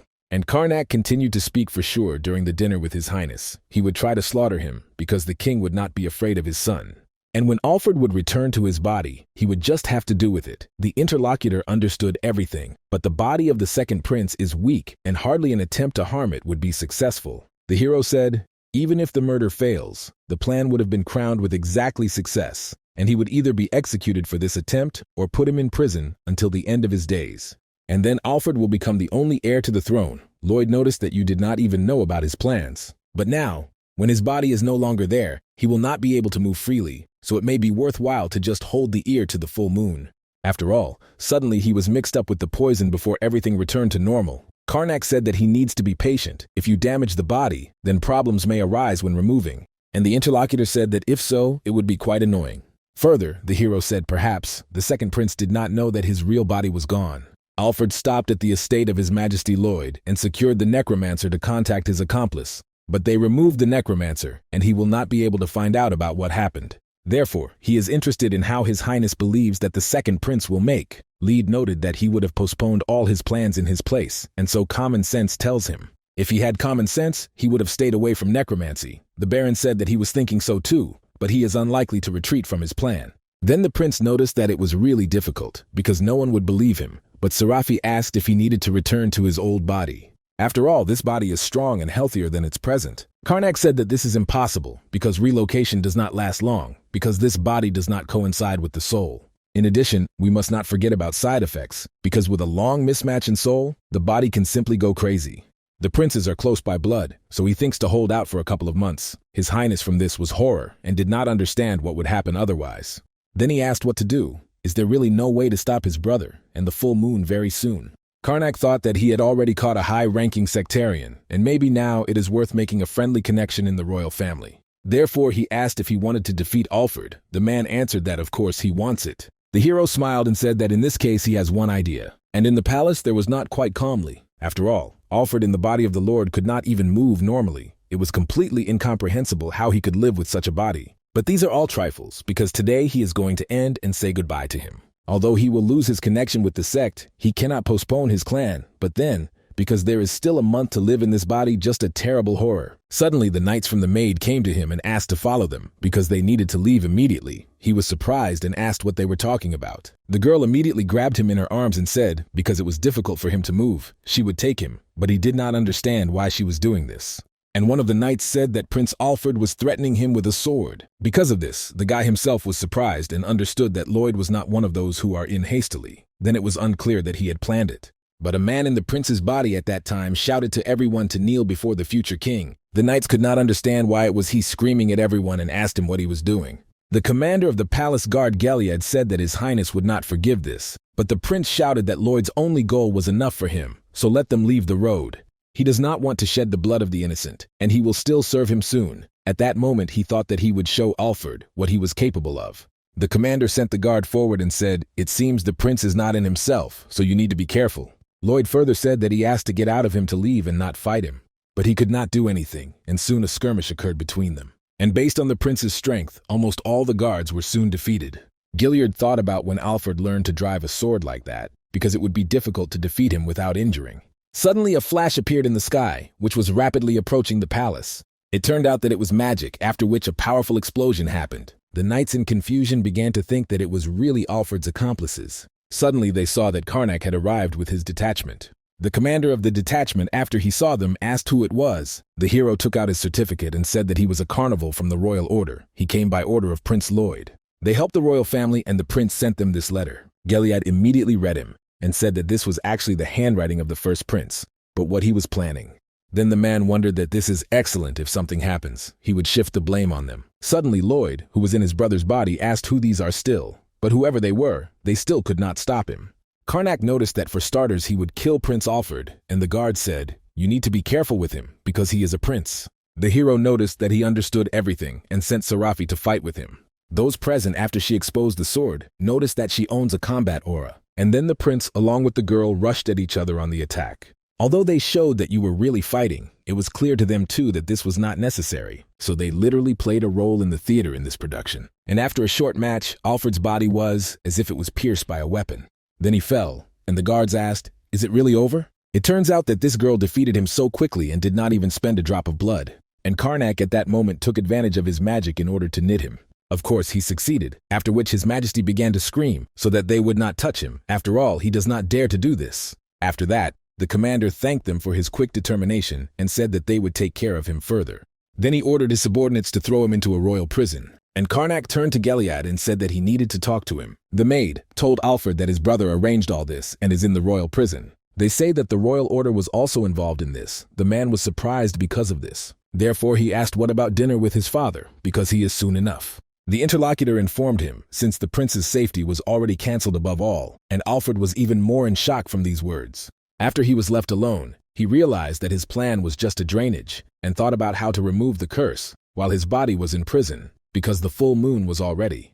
And after a few moments, the man felt that something began to happen with his body and realized what it was. After all, he found himself in his real body, which was really a prison. Therefore, angry, he shouted that he had returned to his body, but it was not clear how it was. Lloyd is just a villain, and it turns out that he really knew everything. Suddenly, Karnak appeared with his detachment, who greeted Prince Alfred. He, of course, asked who they were, but the guy answered, "What's the difference?" It was not clear what they were going to do, and Karnak said that he did not need to know their names and everything else, because he still did not know them. A few days later, the guy was already welcoming the real Prince of Lloyd. He noticed that they still saw him for the first time in this body. Therefore, he asked to allow them to thank them again. If not for them, then he would have a victim of Alfred's plan. The interlocutor noted that they only fulfilled their duty, and His Majesty said that he had guessed that they would say that.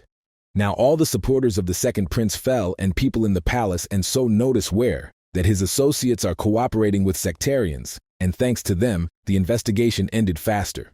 So he is grateful to them, but he really is sorry that he cannot properly repay them. They asked not to publicize this incident, and he fulfilled their request. But now he is uncomfortable, as if he was silent for their merits, and this is not good. Karnak noticed that although the prince was injured, but if it became known that he was involved in the ritual with necromancy, he would be suspicious. It was clear that he would not take the throne then, especially since he caught the head of the church, so he noticed quite that the sectarians fell. Barros asked, "But what would happen to Alfred?" The interlocutor noted that this is a secret, but they can know. It turns out that he ended his own life with strangling. The priests examined him and found traces of the darkness of the apocalypse. Probably this is the work of sectarians. The wards immediately turned to Karnak about this, but he stated that it was not him. Then Serafi asked how he turned everything then. The gentleman replied that he simply worked a little with his memory and did nothing else, so it is not clear why they could. Then the prince said, "They say that nothing is needed, but perhaps they have some kind of wish, and he will do everything in his power." Karnak said, at once insists, he would like to ask him for help in order to deal with sectarians as soon as possible. His head hurts when the nobles or the royal family interfere. His Highness happily said that the greenhouse is so disinterested, so he has already prepared something for them. Then he handed some kind of thing and asked to take it to him. This is evidence that he is his representative and fulfills his orders. If he will decide it, then it will be easier for them to hunt sectarians. The protagonist, like the rest of his subordinates, was delighted with this thing. He noticed that she would definitely come in handy and thanked them. The interlocutor smiled and said, knows that they will use it only as necessary, and he completely trusts them, and then asked to fight for the benefit of the world. That night, they gave a lily that the kingdom of justice fell. Prince Lloyd returned to his body, and the Bishop of Detzrus died as a martyr. Hearing this, the man asked if something else was known. Then he was immediately informed that all Alfred's accomplices fell. Hoodel is the Dark Cardinal of the Church of the Black God. He understood that the situation looked bad, and it was interesting who passed them.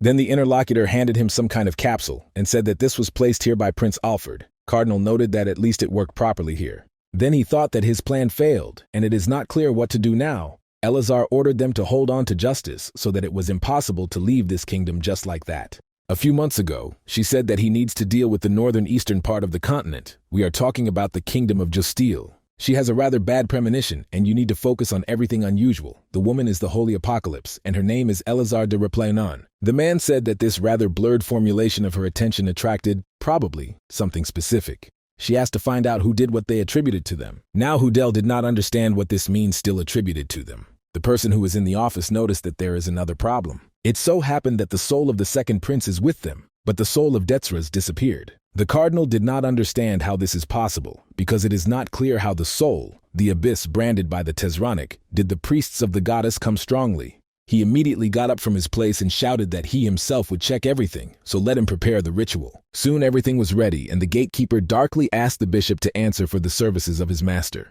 But he did not answer, so the man thought about whether the soul really disappeared.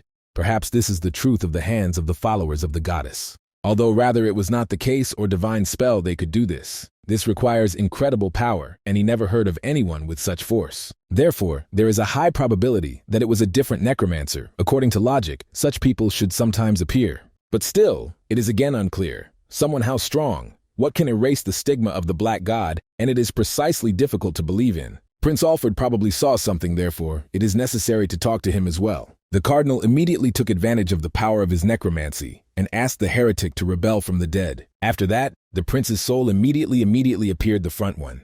Hoodel said when he fought for the right to inherit the throne, someone except the Church of the Black God met him or not. But the soul of this man was surprised to ask what the Church of the Black God.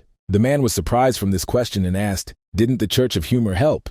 And again, the former prince looked at his interlocutor, did not understand what this means. Further, the cardinal said maybe he did not remember this and he was helped by any black god. There is a chance that someone erased his memories, and this is only a necromancer. He will do this. Suddenly Hoodel, a woman, remembered the words who santed to find out who did what they attributed to them, and realized that it was it. Therefore he turned to the ward and said that it should properly examine the kingdom of Justile. He asked when he wanted to send. The man thought about the best way to explore something, and this is to begin to stir up water. It seems that you will have to use the ball, which he was given not long ago. The interlocutor noted that this is so, but he cannot yet control him yet. The cardinal smiled and said that it may not be necessary to do this during the storm. Secret reefs are exposed. No matter what their opponent, he will certainly appear. A few days later in the hut on the outskirts of the capital, it was not entirely calm. The main character, using the power of his necromancy, found out that the Dark Cardinal conceived something, but what exactly was necessary to really find out. And suddenly the master heard that his subordinates were turning to him and immediately looked at them. They set the table and asked him to take a break to eat because they had no vacation for so long and need to relax. Karnak asked what about them. Did he really think that he took them a vacation only to relax? Still, he is going to collect information and test his abilities. The ward asked what he found out. The master said that he learned something about a man who has access to the top of the Church of the Black God. We are talking about the Dark Cardinal of the Order. They say that he is an empire and he is about 20 years old. Seraphim said in this case, after the vacation, they will return to the royal order and take up the investigation, and Karnak added that he had learned something else. In order to demonstrate this, he immediately embodied two different forces in his hands. The girl saw how they began to mix and asked what he tried to find out. The guy stated that this is a method of merging two magic, who use children, he learned while interrogated him. Now he can apply necromancy and magic at the same time. A few days later, Barros noticed that he had not talked with them for several days, and why he called now, interestingly, the hero replied that he needed time. In order to properly master the new methodology and interpret it, We are talking about the fusion method that he learned from the bishop and showed a few days ago. The magic of chaos, which he owns, was created through the destruction of a combat aura, however, in order to achieve more power to drain the forces in one, although this is a completely different magic. Serafi asked if he had already learned her. Karnak replied that she understood very correctly, even remade a little for herself and let her only look. Taking advantage of this force, he applied the very skill of the spirit of the earth. After that, as in the case if their recent opponent from the ground appeared a stone chant, the bar asked if he could now do what Detzraz, the gentleman, noted that not everything could do, and he changed his method a little. But even despite this, he can do something else. And after he snapped his fingers right in front of him, a whole army of golems lined up. Serafi was surprised and asked how to cause so much. The hero even said to the architects to manage several objects. He added to ordinary spells, necromancy with her, and the magic of chaos turns out to simultaneously control a large number of golems. The ward asked if he was really using magic in necromancy place, and the main noted that this is true because everyone sees only ordinary magic. In the future, he plans to study even more such techniques, and this will help them become much stronger. To this magic is quite complicated, and he does not know who created this method is probably a great magician. Barros did not understand what should happen that people began to resort to necromancy, and Karnak said that they had already said if he could use necromancy with another force, he would become incredibly powerful. And the guy Serafi asked how the successes with his awakening of the combat aura, he replied that nothing happened and did not understand why. Then the master said, after interrogation, he realized why Barros could not conduct her. The guy was immediately alert and asked why. And the heroes asked him whether he was a necromancer, to which he answered negatively, because he only did that he waved his sword. Karnak noted that this does not mean that he was not a necromancer then, because all that you need to know for this, how to control the power of darkness.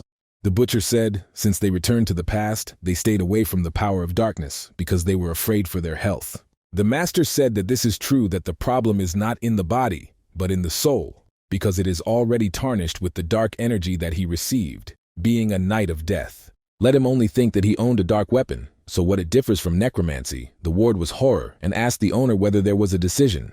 He thought and stated that they should about washing their souls when they returned, but now it's too late. The swordsman, of course, was horrified when he found out, and with chagrin asked why they never did this. That is why the aura has not yet awakened, and that means he has to create his own method to awaken the dark aura. Further, Karnak said that he understood everything, and now they will leave him so that he would fulfill his plan. Then the guy asked if he would simply be abandoned and not helped. And a few days later, their detachment arrived at the headquarters of the Royal Order. There, Serafi said that it was very pleasant to relax and let the aura take a break during the vacation. But Barros at that moment was depressed and said that the only one is a weak link, and the hero said that he was already at the stage of awakening. And while he did not communicate with each other to the captain, one of the guys turned. The hero saw that he was very out of breath and asked what had happened, and the subordinate said that he had received a message from Captain Arentel.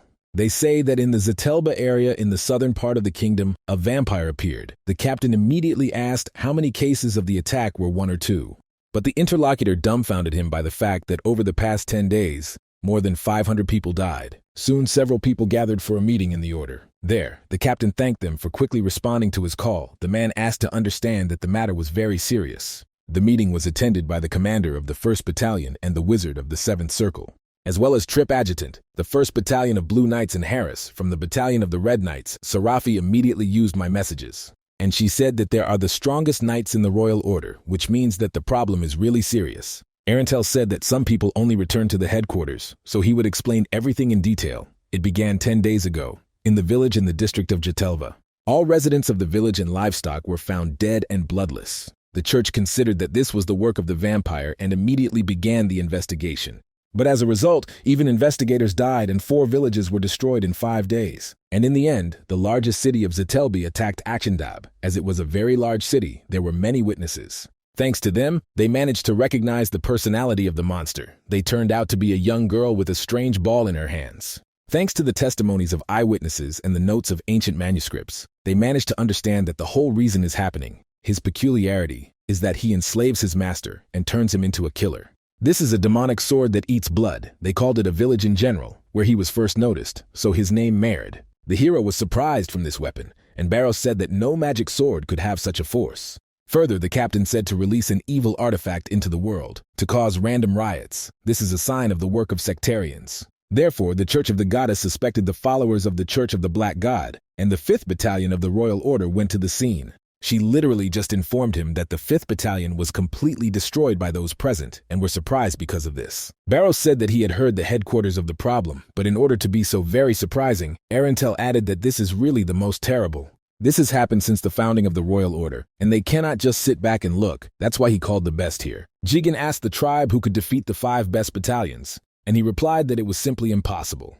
The commander added, in this case, he cannot guarantee victory, because against them, the one who is obsessed with a demonic sword. In a statement, the bar asked, didn't Arantel not a purple knight? But the hero added that it is strange. Is there a sword that he is not able to cope? Karnak never saw anything like it, and even he could not create this. Then they began to discuss that it could be true, although it is pointless, because as a simple person can cope with the ball that is endowed with such force. The hero understood that he would simply explode when he was touching such a sword, which means that everything is not so simple here. The commander added once everything has gone so far, he will also participate. But one of the wards said that this should not be done, because he is the only and purple knight of the kingdom of Justal. It can be a trick of sectarians to lure him from the kingdom. The tribe noticed that this is true if the battalions work together. They themselves will deal with this. Jigyong noticed that they really know what they are doing, so that let him leave this problem only to them. Soon the boss agreed to this proposal and said that he would trust them, and he instructed Jigen to be the commander-in-chief of this operation. Then he turned to Karnak and said that he would be his deputy. From now on, the 1st and 7th battalions will begin a joint operation, and they must stop the demonic sword of Merid. In the next of the settlements that were along the way, the same girl arrived. Since she took possession of the sword of her own will, did not have, and just walked and fought with everyone. The newly made detachment soon arrived in a small village, which was in the Jatilba area. The village was simply in a terrible state, because the corpses of people were lying everywhere. Jigen asked if all the inhabitants died from Mereda's sword. The girl noted that there were several survivors, and they say they were hiding in the church of Seisha. But he said to the commander that this was good, even a magic ball could not catch all the inhabitants. Suddenly, several girls turned to the captain, and he asked if they found a sword. He answered that they succeeded, and they had an exact location. One of them was called Mei, and she is an investigator, and the second Milia Inquisitor, and she said that the trace of dark magic from the sword leads to the forest. Using messages, Serafi asked, it does not seem to them too easily. They definitely follow the right track. The hero noted that everything is true. The demonic sword has no reason. Perhaps that is why he leaves his own traces everywhere. Barros immediately said that it would be easy in the idea, but then the problems will begin. After all, this sword can even kill a purple knight, so he is interested in whether Serafi can handle it. The girl replied that she did not know this, but she needs to try. Dark traces continued to lead the detachment directly into the depths of the forest. Near one of the severed trees there was a girl, in the hands of which was a weapon. The commander-in-chief was asked that if it was a trap.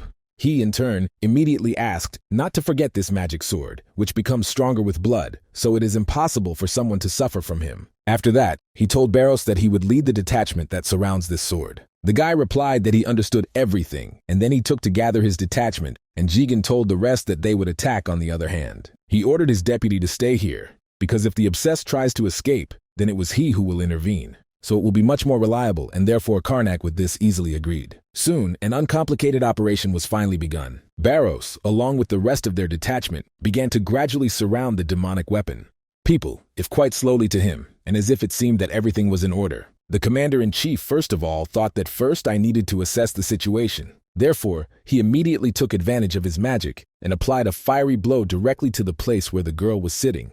Serafi was very surprised that the magic was very powerful, and the master said that she was from the 7th circle. However, this technique did not affect the girl at all, and she easily managed to escape.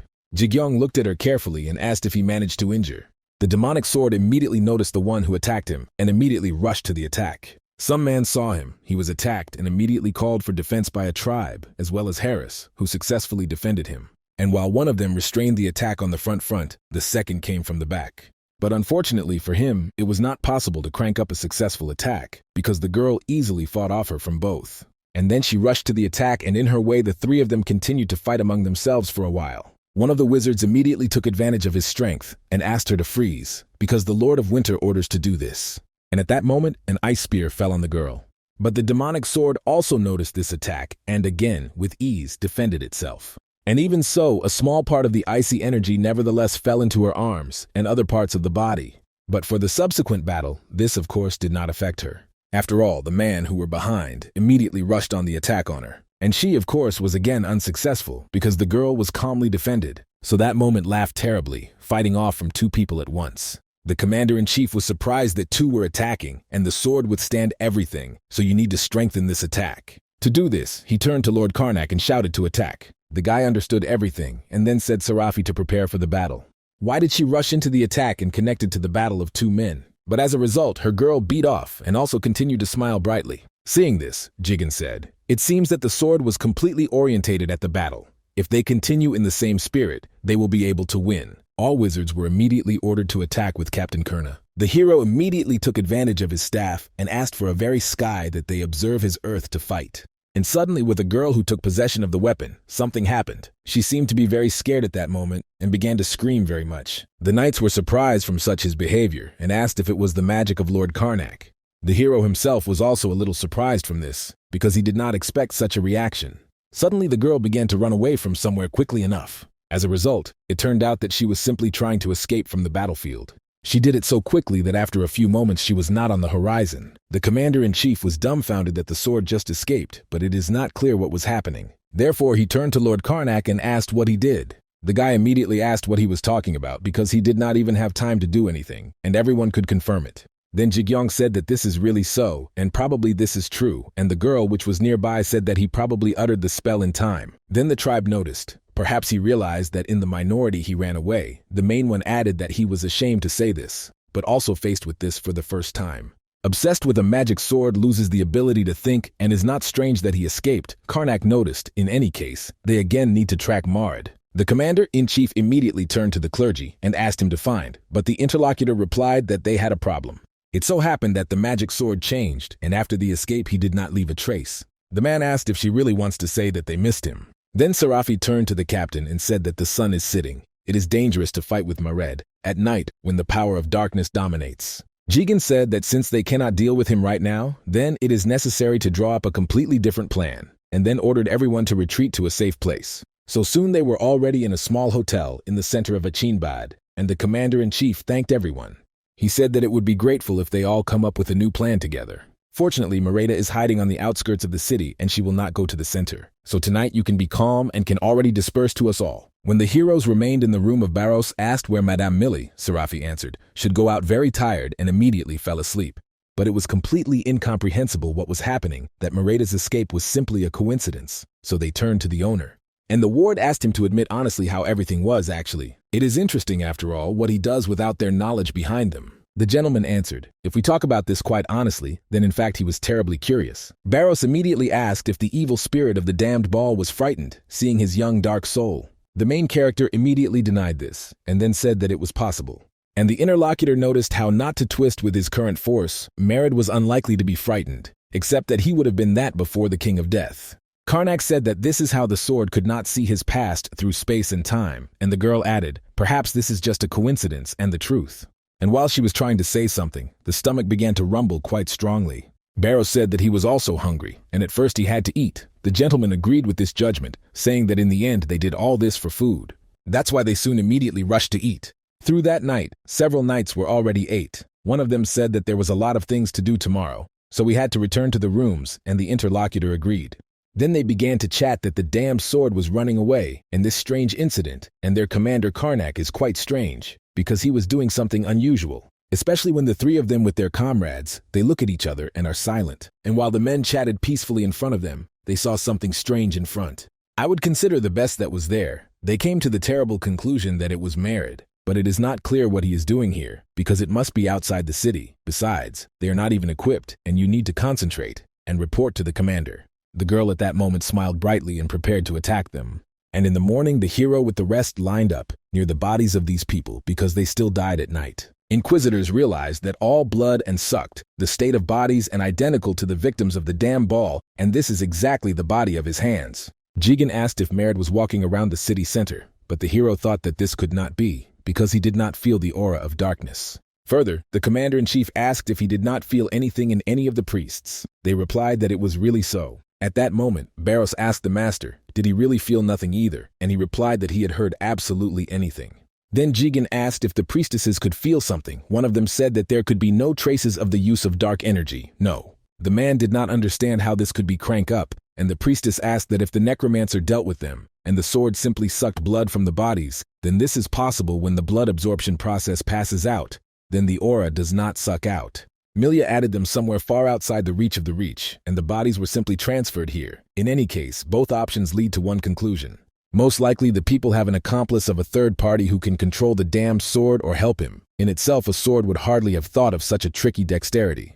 The main thing was thinking whether it was that it was the work of the cult of the Black God, Cranach thought. If so, then he would definitely feel their presence here. Or they use some new technique that is unknown to him. A man has no idea what is happening, and it is not clear what to do now. One of the knights said that they did not expect Mare to strike first. Jigen said that something is wrong here. This is just an assumption, and it is possible his goal of the king's order. Tribe noticed his behavior really strange. If he is on them, then they do not need to look for him. The interlocutor noticed that this is the right judgment. They just need to prepare for an attack, even if they are his goal. Since he is here, he will soon attack the nearest village. And it was then that it will be possible to take his trace again by hearing this Karnak. He said about this case to find a new place for living for themselves. You need something like a city fortress where you can easily orient the defense from an external attack, as well as relax and regroup. Soon they were already in such a place, and the commander-in-chief said that she was the best who could find. In addition, there is also enough space here to place all the fighters. Karnak asked, can they easily use the mansion of a noble family like this? But the man said that there was nothing to worry about. This house of his cousin, so let him feel at home, and the commander himself is the second son of the Marquis. Then he said, in fact, the whole city also provides them with comprehensive support, providing people's resources. Because of Mareta, he caused serious damage. Therefore, people want to resolve faster. Karnak agreed that it is necessary to deal with it quickly.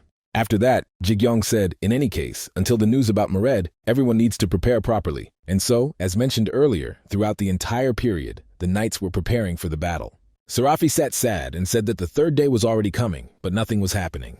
The guys with her agreed to eat, as not in their senses. Then the girl added that her silence has been straining for several days. Next, they had a skirmish for food, because Barros thought that she did not want to eat her. After that, he asked why he was so strained in the afternoon, because she knew that the creatures of darkness would not act under the sun, weakening their rays. It is enough to be alert at night, and then everything will be in order. But the master said that it is actually better not to lose vigilance. Sectarians may try to attack by disguising their actions to the deeds of the damned sword. Only Barros asked why to complicate as much as a powerful explosion thundered behind him.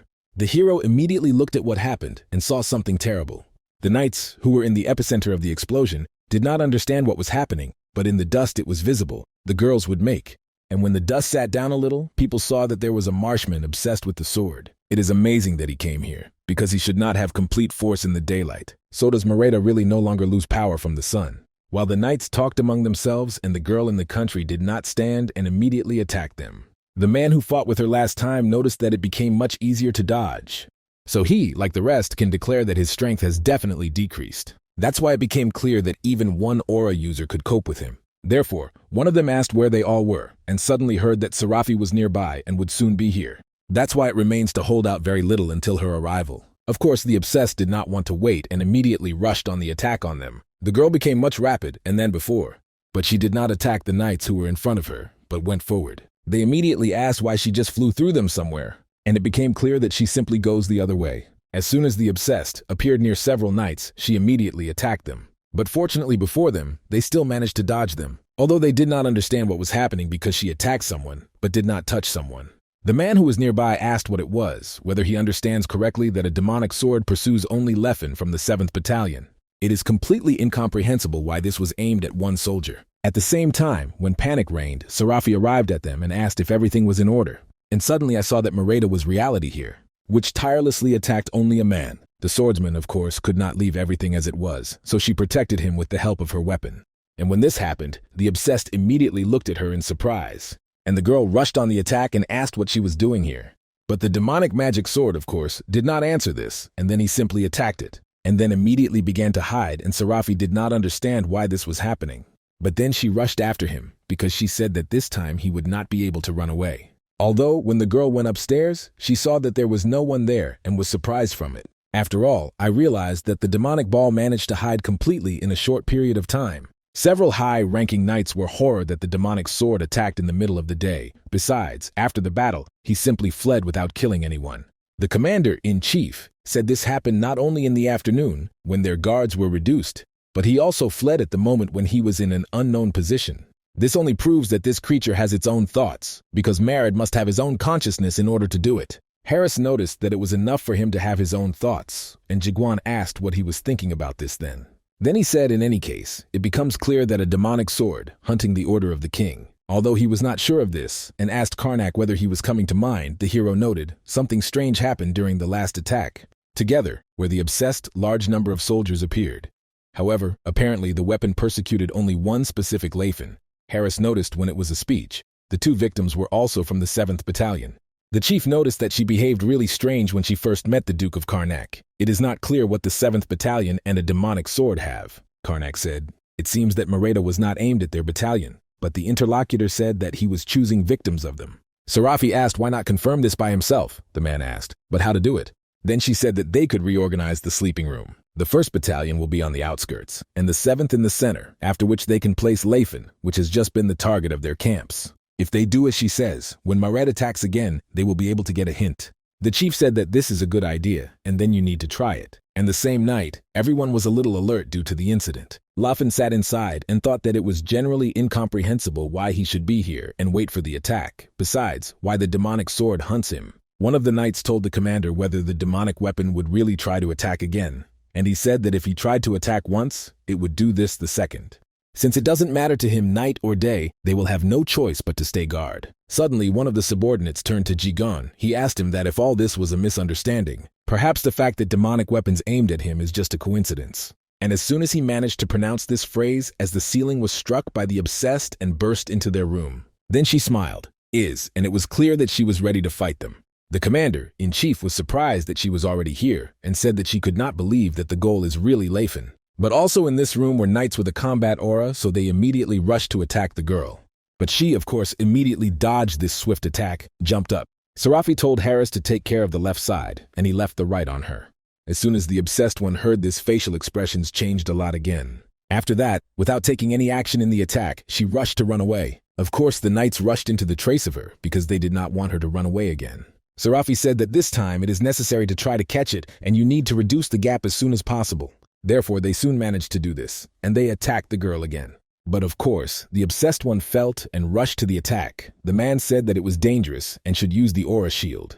And although they both took advantage of this technique, the force was very powerful. So their bodies from this explosive wave immediately flew away by several tens of meters. And they landed soon only on the ground, hitting quite strongly. And the demonic sword, taking advantage of this moment, immediately hid behind the horizon. Sarafi was horrified that this happened again, and Harris asked if they managed to at least confirm their suspicions. The interlocutor replied that this is how she was really aimed at Lathan, so it is necessary to check again. And after some time, the purpose of the demonic sword was in the center of the magic circle. They wanted to erase the presence of this guy so that Marad did not hunt him. Sarafi suggested that the weapon could not feel where he was, the wizard said, while he was in the center of this magic circle. No one could feel it. Further, they came to the conclusion that the demonic sword felt the smell of his or his soul.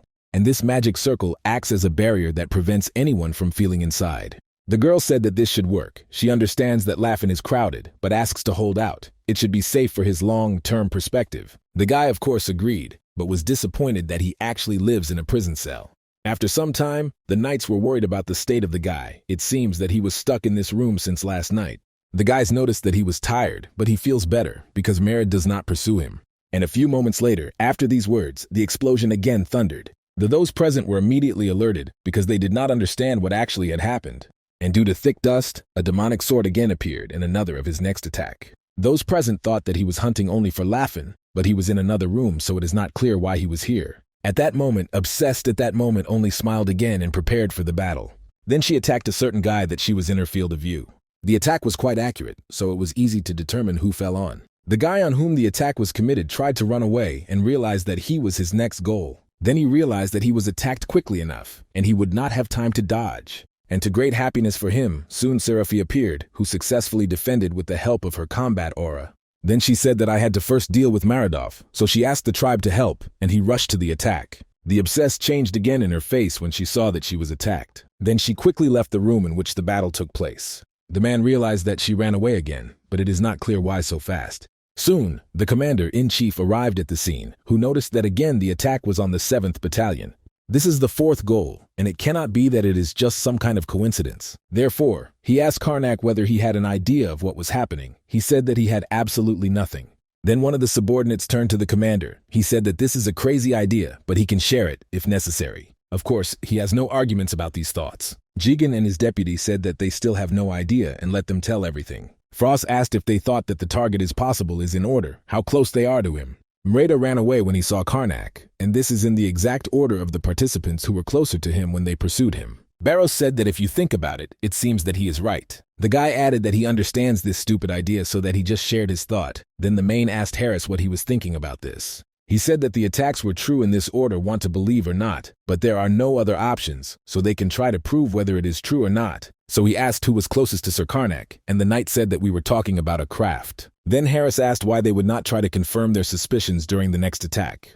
John said that it would not then be placed both guys in a magic circle, because they need to be confident, and while they do not say anything to Krant, after some time the next attack of the demonic ball took place. The commander-in-chief was surprised from what happened and said that everything was true. As they suspected, a demonic sword headed for a craft. But it is not clear what this means. The hero was also surprised, because he understood that it really had something to do with him.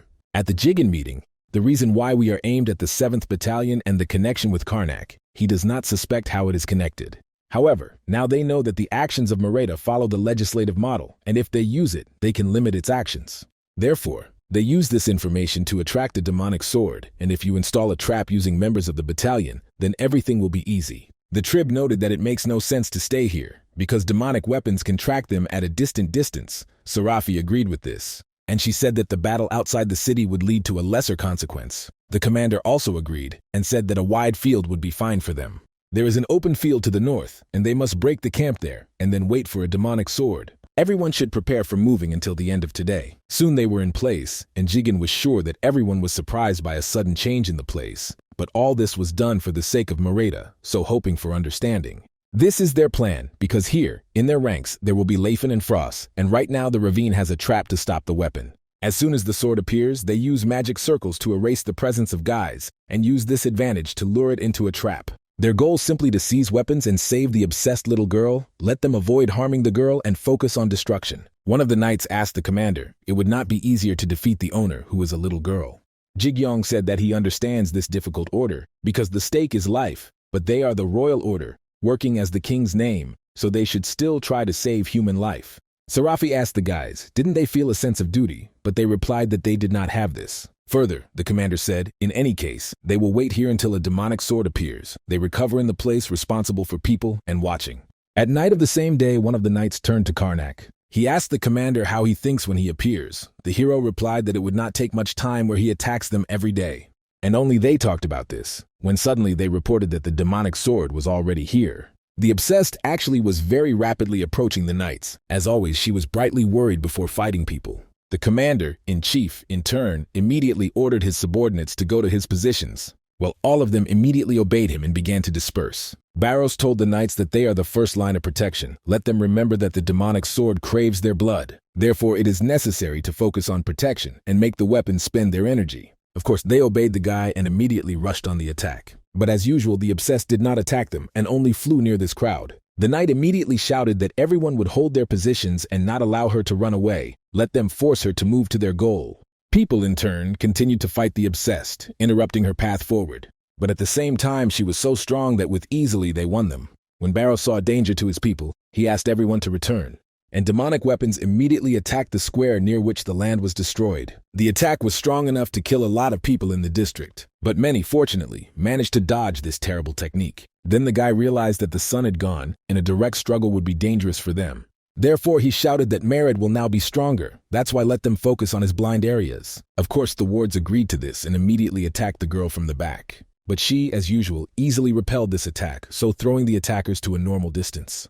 But then after she did it, other knights also attacked her. Therefore, there was nothing left to do how to defend myself again and again. During the battle of demonic weapons, it appreciated the skills and people who are here. In the end, she noticed a guy who attracted her attention quite strongly. So she, without hesitation for a second, rushed to attack him. And it was so rapidly that no one even managed to stop her. People shouted that Mreda was approaching the goal, and it was necessary to stop him immediately. Barrows was glad that she went to where she needed. Then he said to Wester and Camilla to return all carefully. The interlocutors heard him and immediately rushed after the girl. Then they immediately began to use their magical spell, after which he does not lead. A large magic circle formed, and this bright ray of light headed for the uncontrollable, which of course defended itself in its strength. But it was clearly visible that such a technique is not at all like a demonic weapon. Soon the wizard noticed that they still did their job. Well, now they need to run as soon as possible to the opposite direction. After all, the girl at that moment was about to attack them, although she had no time to do this, because the knights again rushed at her, because they understood that the previous attack weakened her. This is how the battle was moving even a rather large period of time. Tria noticed that the Battle of Barros is very interesting. It is not clear how he could move like that. And the guy with you in a magic circle noticed that in the 7th Battalion there is no one who could compete to him.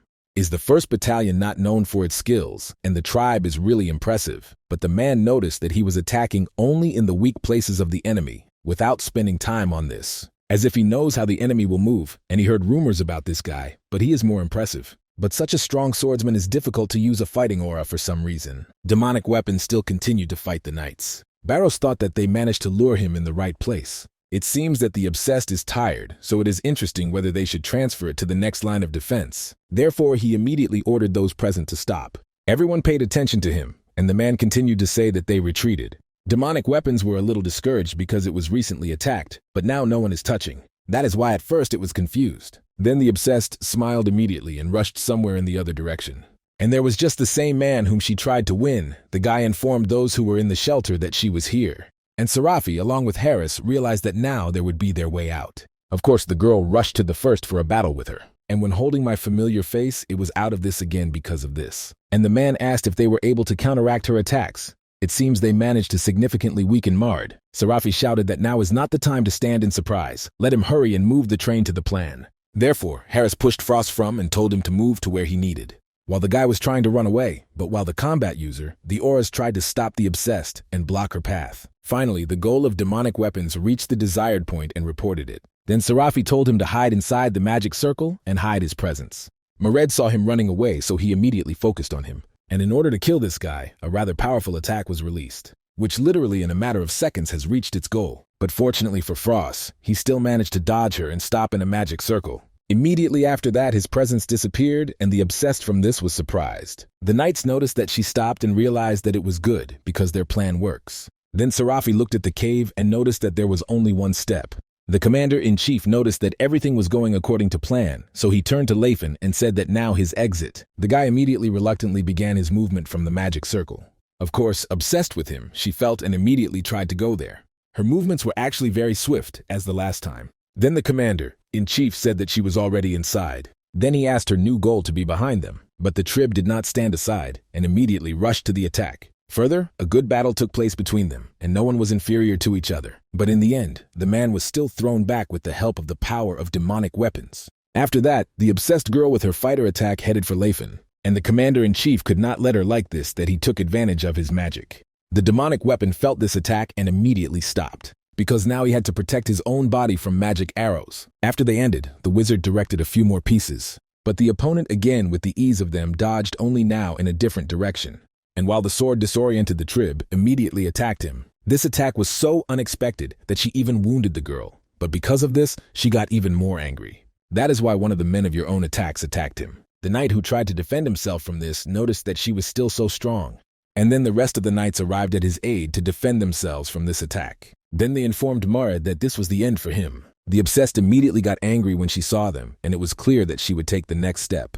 After all, what all the data tried to escape from here to escape? Jigen said that this is very bad, because to lower the spell perfectly and needs to contain it for at least a minute. He, of course, obeyed his subordinates and quickly rushed to attack the girl. But she was so fast that she was eagerly running away and dodging them. After all, the last to try to block. The path of Meredi was a tribe. He attacked her quite strongly, but of course, and in the end the attack was unsuccessful. And obsessed with a smile on her face, she just continued her journey, trying to leave the cave. So soon, it would seem that she had already been missed because she was right at the exit. But suddenly the demonic weapon immediately stopped and looked forward with horror. It turned out that Karnak appeared right on the way from the cave. He ordered to stop and asked where it was going, and also asked what the hell she does. Obsessed again began to behave very strangely, because when she saw the guy, she was frightened and turned around. Jigen said that he knew this good idea to make Karnak hide in advance. Then he took advantage of the magic of the crystal to sharpen the victim in prison. and the power of the crystal maze immediately headed towards the girl. Of course, she did not stand on the spot, and with all her might, she would return this technique. But the rays of this magical power continued to strive for her. And ultimately, going up, they met at a single point, literally in prison. Then let's hold me with all his might. He was putting on to break out of this technique by attacking her, but nothing succeeded. It became clear that they should be able to hold it at this time. Therefore, the commander-in-chief told Karnak that now everything depends on him. The hero immediately came closer and using his strength made a binding magic. Arcana's technique immediately spread from his body around the perimeter. And when she opened near the demonic sword, she quickly headed in his direction, thus shrinking it after a few moments with magic chains. Obsessed again, tried to break out of this technique, but she did not succeed in anything. That's why, as a result, she remained there. But demonic energy headed down the chains. Jigen saw this and shouted that the earth was too weak and the chains are not stable enough. Soon, the power of the demonic ball was still enough to tear these chains out of the ground. Then Harris turned to Karnak so that he did something. The hero is fine. He understood that all this would happen, so why he now used the spirit of the earth. After that, a lot of golems immediately appeared near the obsessed girl. The tribe was horrid that this man was able to call on several golems at the same time. Like the commander-in-chief, who noticed that she had heard the kingdom. There was a genius with the opportunity to become an archmage, but it is simply amazing. Until they discussed, the hero ordered his golems to defeat his opponent. Then they grabbed those chains that were torn out of the ground and held the girl. Then the master turned to Serafi and said that she would do what was needed. That moment the girl had already headed for the obsessed in order to fight her. He grabbed an innocent girl who took possession of the sword in order to remove it. But Harris pushed the weapon with his own so that they would not come into contact. The commander-in-chief cried out that they needed to break the connection between them. This case was entrusted with a stand, who using his combat aura attacked a connection. Then Jigen said that everything went well and asked for the shine of the crystal to fix it. Their techniques began to come into contact with each other, and the dark power was replaced by light. The captain said that this force began to subside, and Karnak noticed that he would still connect her with chains so far. Then the commander went to Serafi and asked what about the girl. The ward replied that she was all right. And then the man said that it was fine. It seems that their plan worked perfectly this time. As a result of a long operation, he released an identifying sign into it, and then he said that this is a signal, and all that they need to do is to wait for the priest, so that they force them to seal a demonic sword, and they will end him. Harris asked if there was nothing strange about it. Still, this girl is in order. This is unusual, although she fought against their strength. The Trib also confirmed that it was strange. I wonder if there was a demonic sword, some influence on her body, and while they talked about it, this little girl immediately opened her eyes. She immediately in the old timers and grouped, after which she jumped to the side. And then the knight saw that she woke up. The tribe asked to wait because something was wrong. Suddenly something began to happen with the girl and strange energy broke out of her. And then those present realized that she uses the aura. But this aura was completely difficult because it was clear that it was purple, a knight. For some time the baby remained in place and soon just disappeared. But it turned out right behind him. One of the knights is ready to attack him. And without thinking twice, she with the help of her foot hit him very much, after which the man could not stand it and lost consciousness. But Harris did not understand how she managed to do it. As soon as the guy tried to get his own weapons, she also attacked him. Serafi was terrified of what was happening, and the girl said to defend herself. The next she hit the commander, and he too soon turned out to be unconscious. Then she turned to the remaining girl and called her a servant. Then she rushed into battle, shouted that she needed to kill everyone here. Serafi wondered what other servant and how the child only knows these phrases. And then she only tried to turn out from the very quick attacks of the baby. And I thought that this thirst for blood, but why exactly for her, at least, the movement of her rival is easy to understand. And suddenly, a few moments later, bullets seduced to the place of battle. They were released by Karnak, who asked what was happening. The girl replied that she certainly could not say it, but everything is not so simple. Suddenly the obsessed noticed the protagonist and immediately got angry, shouting his name. Of course, the guy was very surprised when he heard him and asked how she knew his name. And the baby, without thinking twice, used the power of her aura and rushed to the attack. Of course, the main character easily defended himself, but did not understand why she attacks him. Besides, he did not deliberately use necromancy to protect. This attack was strong enough, so even using his own strength, he flew away. Suddenly, Barros arrived along with the rest of his subordinates and attacked the girl with magic arrows. The clergyman shouted that everyone needs to be careful because Mured uses necromancy. In addition, it was terrible that the commander-in-chief and Trib unconscious. It seems that the demonic sword was completely separated from the girl. And now it is completely incomprehensible what the hell is happening here. The knight asked the young master if everything was in order with him. And while he was distracted by him, the girl immediately rushed to the attack on him. But of course, the man used his instincts of the knight successfully returned. The knight shouted that Mured attacked Barros so that he needed to protect him. And he himself did not understand what she called his name. and is not clear as he knew after he regressed. The wards asked the man whether everything was in order with him and prepared for the battle with the girl. And she looked at these people and said that she would save everyone. Then she quickly rushed to the attack and they told people to be more careful because the demonic sword is not the only threat. Several guys were allowed the moment when Merid was a little distracted. Then they attacked from the back, but the girl easily stopped their weapon with only her fingers. Then she attacked them with the same limbs. It became completely unclear how she could fight so, only using her bare hands. Using the magic of messages in Serafi, he said that she was completely different when he did not face her. She holds back her aura and has no intention of killing everyone. Karnak did not understand how she knew them before the regression and what was happening, although they would figure it out later, and now she is a monster even without a sword. Barros noticed her impressive skills and asked the master whether there was something that had occurred to him. He replied that he was not sure about it, but it feels like he had seen before. During the battle, Merid again drew attention to him and shouted the name, and then again hit the next man and grabbed his weapon. Then she picked him up and also created a shield from her aura. It was evident that she is a first-class owner of the aura and also can use several of its types at once. But it is not clear how she can manipulate her. The little girl has the power as Commander Arentel to win. She needs silver power, so let them be a check. It was ordered not to let this girl come closer to Cerberus and Karnak, so everything was done to stop her. Seraphim asked, "Is it really so difficult for her because she thought he could when she was capturing her body?" Barros replied that this was needed for the 4th level of the aura, and this is silver. Karnak added, "This means that her manipulation of the aura is at a high level. There is something familiar in her aura, but he does not understand where he could feel it before. And only he thought about it, how measures spilled for a long time and shouted his name. Then she rushed like that and said that he was a damned king of death. And it was at that moment that the main character, along with Bars, realized that they remember her.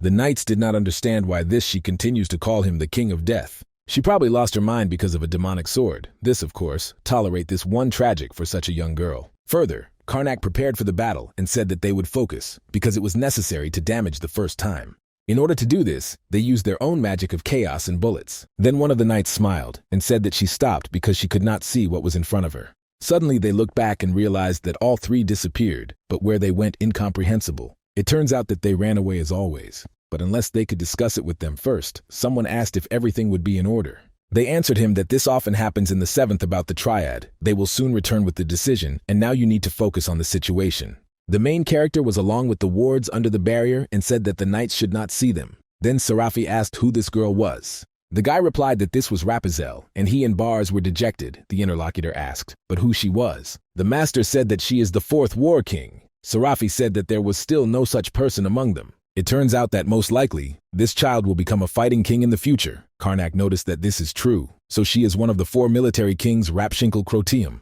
Since she had no children, the Velity decided to give her last name. She became the youngest king in history. She remained her rival until the end of the King of Death. The young master, in fact, accepted her mother into allies and turned her into an undead to fight against Rapshil. He considered insulting that she continued to resist to the very end. So he divided the bones of the woman and body of a woman into 3 separate parts and turned each of them into undead. And then he used it for protection. Serafi understood everything. She asked why she also pursues her. She answered Karnak, just a man who sold his soul to him. Then the guy asked for so far to forget about it. But did Barros think that she also turned in her young body? He replied that it suggests. But it is not clear how she really succeeded. Then Serafi asked why she was cutting out of everyone. Barros answered, perhaps, because of the memories before her regression, because this is the only way to stop the control of the mind of people from their young master. Then the girl realized that it was because of his past actions. Then the swordsman noticed, in any case, he felt as if the girl was fighting at a different level. Serafi said earlier he mentioned that he was at the same level with the fighting kings before he regressed. The man replied that this was not so, he was even stronger. The girl noticed that he meant strangely that both his souls returned to the past, but only Rapshil can use such an aura. Karnak noticed that her situation is slightly different and still needs to focus on combat weapons. And suddenly he understood something about what his subordinate asked. The master smiled and stated that he knew how Rapapel managed to return his aura, probably that she did not return it herself. Now is the time when she has not yet met her master, and given her age, she did not have time to train, but she retained the aura before regression. Strength is in the soul, then only one answer that it used the power of a demonic sword, and this weapon gives a dark aura of battle for the girl. And she transformed this aura of her original, Serafi asked. Is it really possible? And Barros noticed that this is so. She was an artificial swordsman. She always managed to find a way to solve the problem. Karnak noted, since this power was obtained from demonic weapons, she should be able to use it before she lost her strength. The comrade asked if the master was really trying to say it was necessary to use Marid's sword. The interlocutor noted that he would apply a fuss of secrecy to ease everything. Soon most of the knights finally lay unconscious. The girl smiled sweetly when she saw them and said that she had saved. Well, then again turned to the king of demons. Barros thought that she destroyed them all and wanted to not touch him. She just tried to find Karnak. The master did not understand why she was going to Barros and what would be here. She would catch him. To prevent this situation, he took advantage of the technique of the Earth's soul. Of course, after that, golems appeared from the ground that were supposed to fight with the girl. The opponent noticed this and immediately rushed at them on the attack. As usual, its power was so large that the stone monsters broke up into parts. Karnak at that time said that he had won a little time, and while she was busy, and Serafi asked what he was thinking. Then the hero again took advantage of dark magic and ordered the girl as his servant something. Then its parts of the body began to be covered with iron armor. The hero said that this is a bloody demonic armor. With this she will have more chances against Rapshil. The subordinate asked, is it not necromancy, and whether her soul would be in order, to which Karnak replied that she would use it to win the time. Then he immediately came out of the shelter and began to attract attention. The girl who saw him got angry and immediately rushed to the attack. Well, of course, there was no choice but to rush to the guy's defense of the guy. During the battle, she realized that this armor was inconvenient, but very effective. Further, faced with each other, the girls jumped to a distance. Raspoel attacked her rival, and that remained only to defend herself. But the onslaught with this force was so large that Serafi could not stand it and flew aside, thinking that the armor was saved, although it will not last long. So Barossa would be better to return as soon as possible.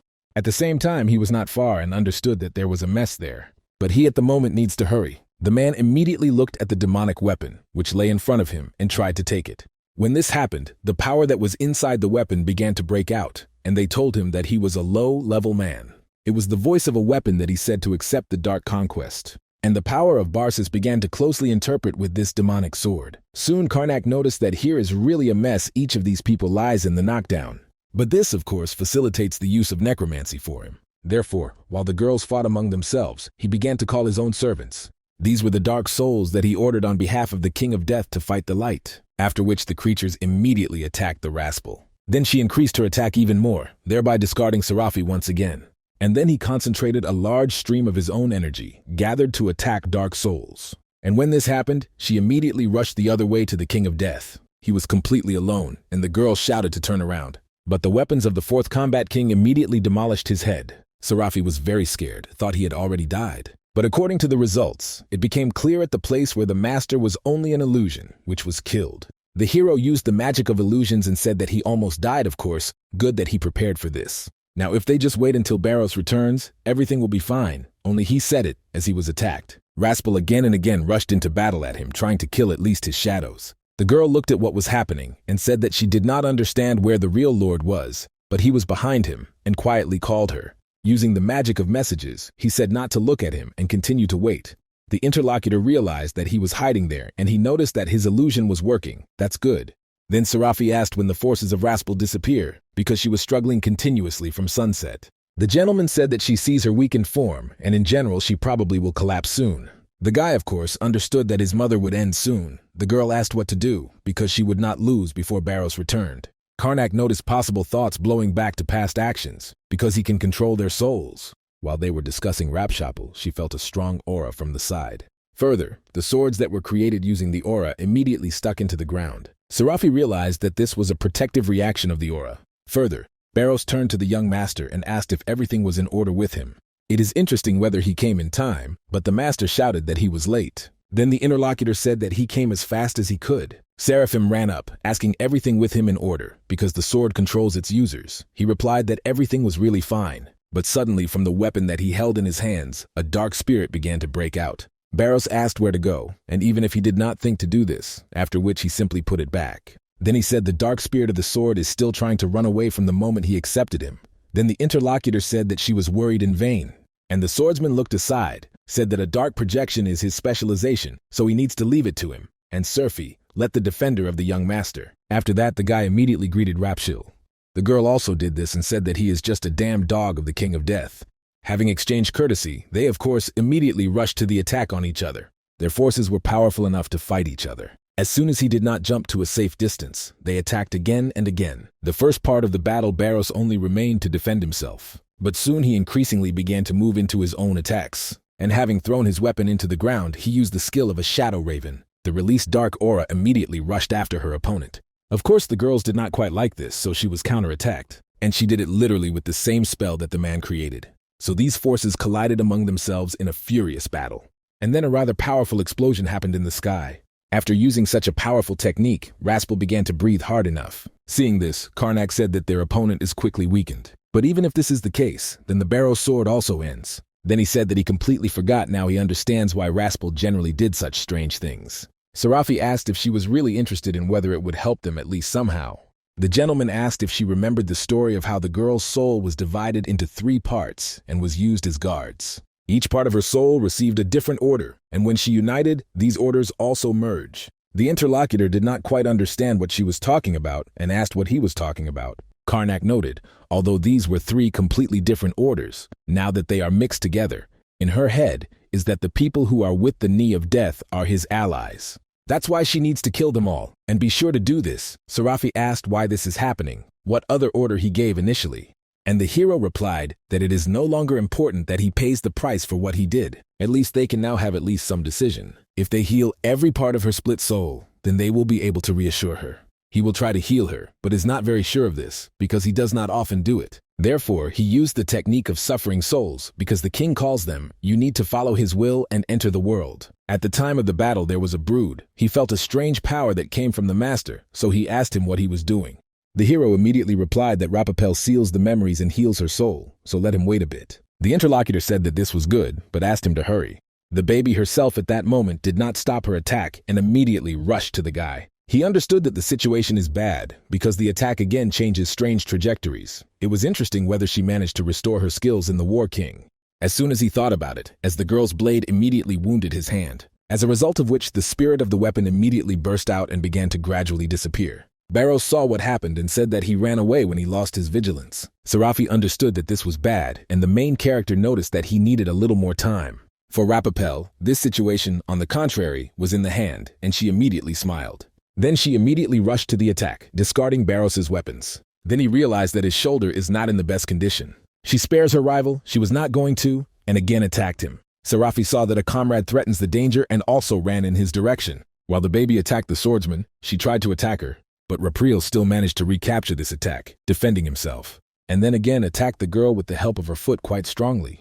So much so that Serafi's body flew a dozen meters to the side. But she still remained on her feet and continued the battle.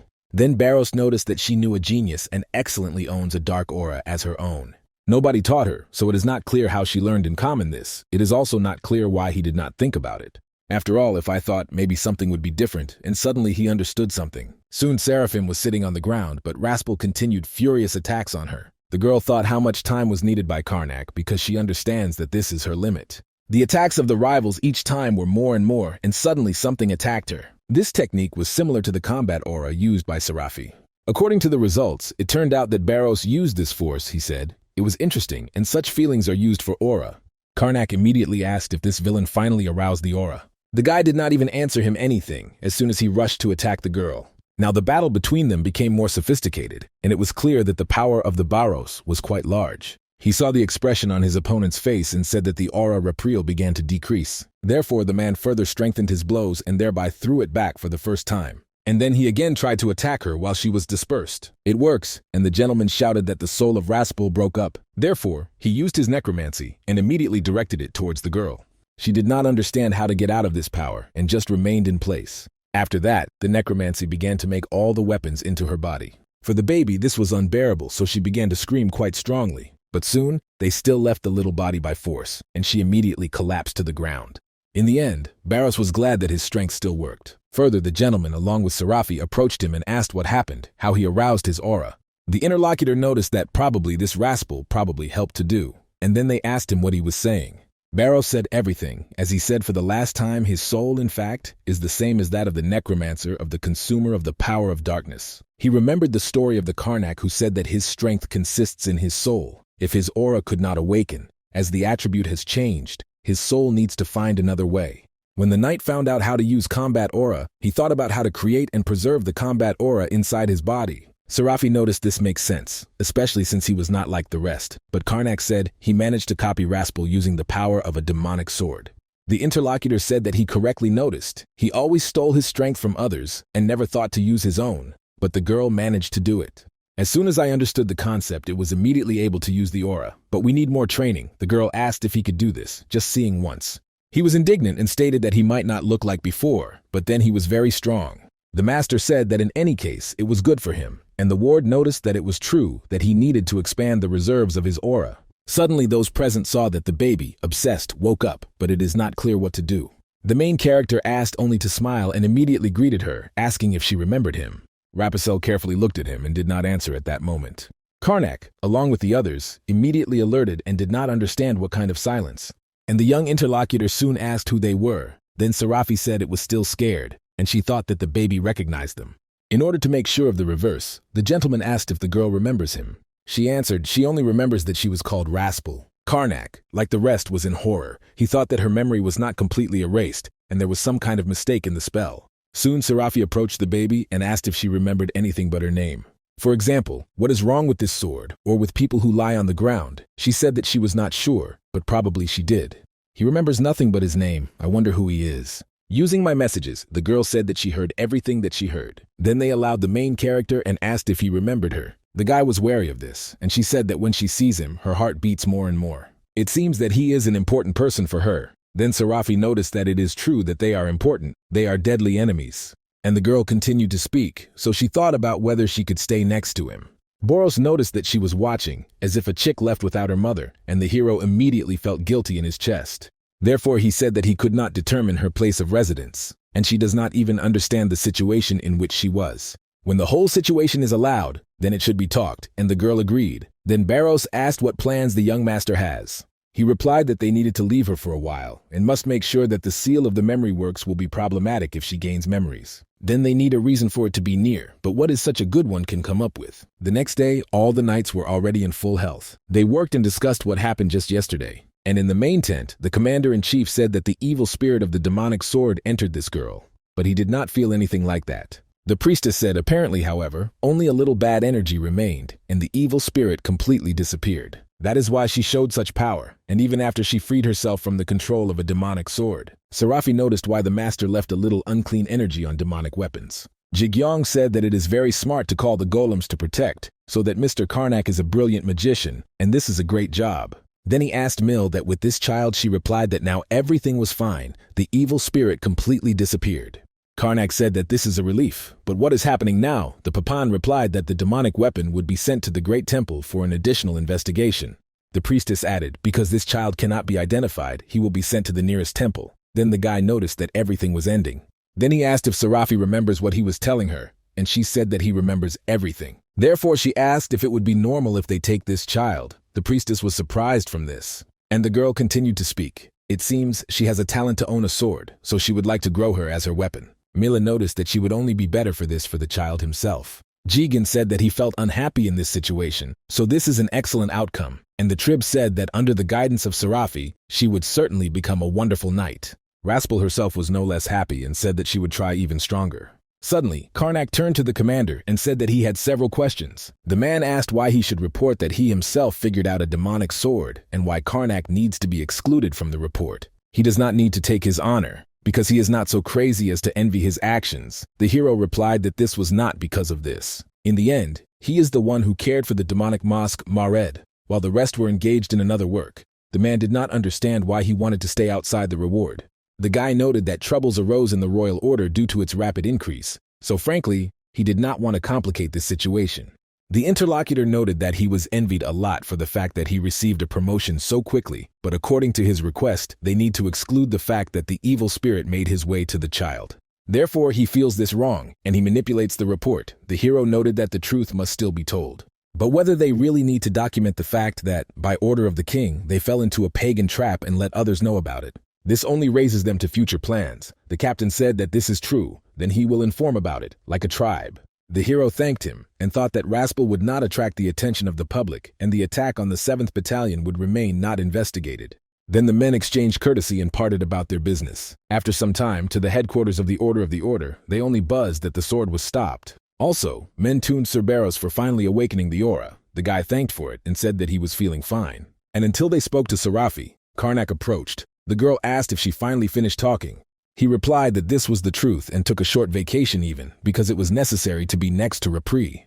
He thinks that it cannot leave a child alone there. They should not buy a house. So soon they were in such a rider and Serafa trained a girl. The baby, just at that time, worked out the blows with a sword. The gentleman carefully watched the process and Barros asked what he was doing.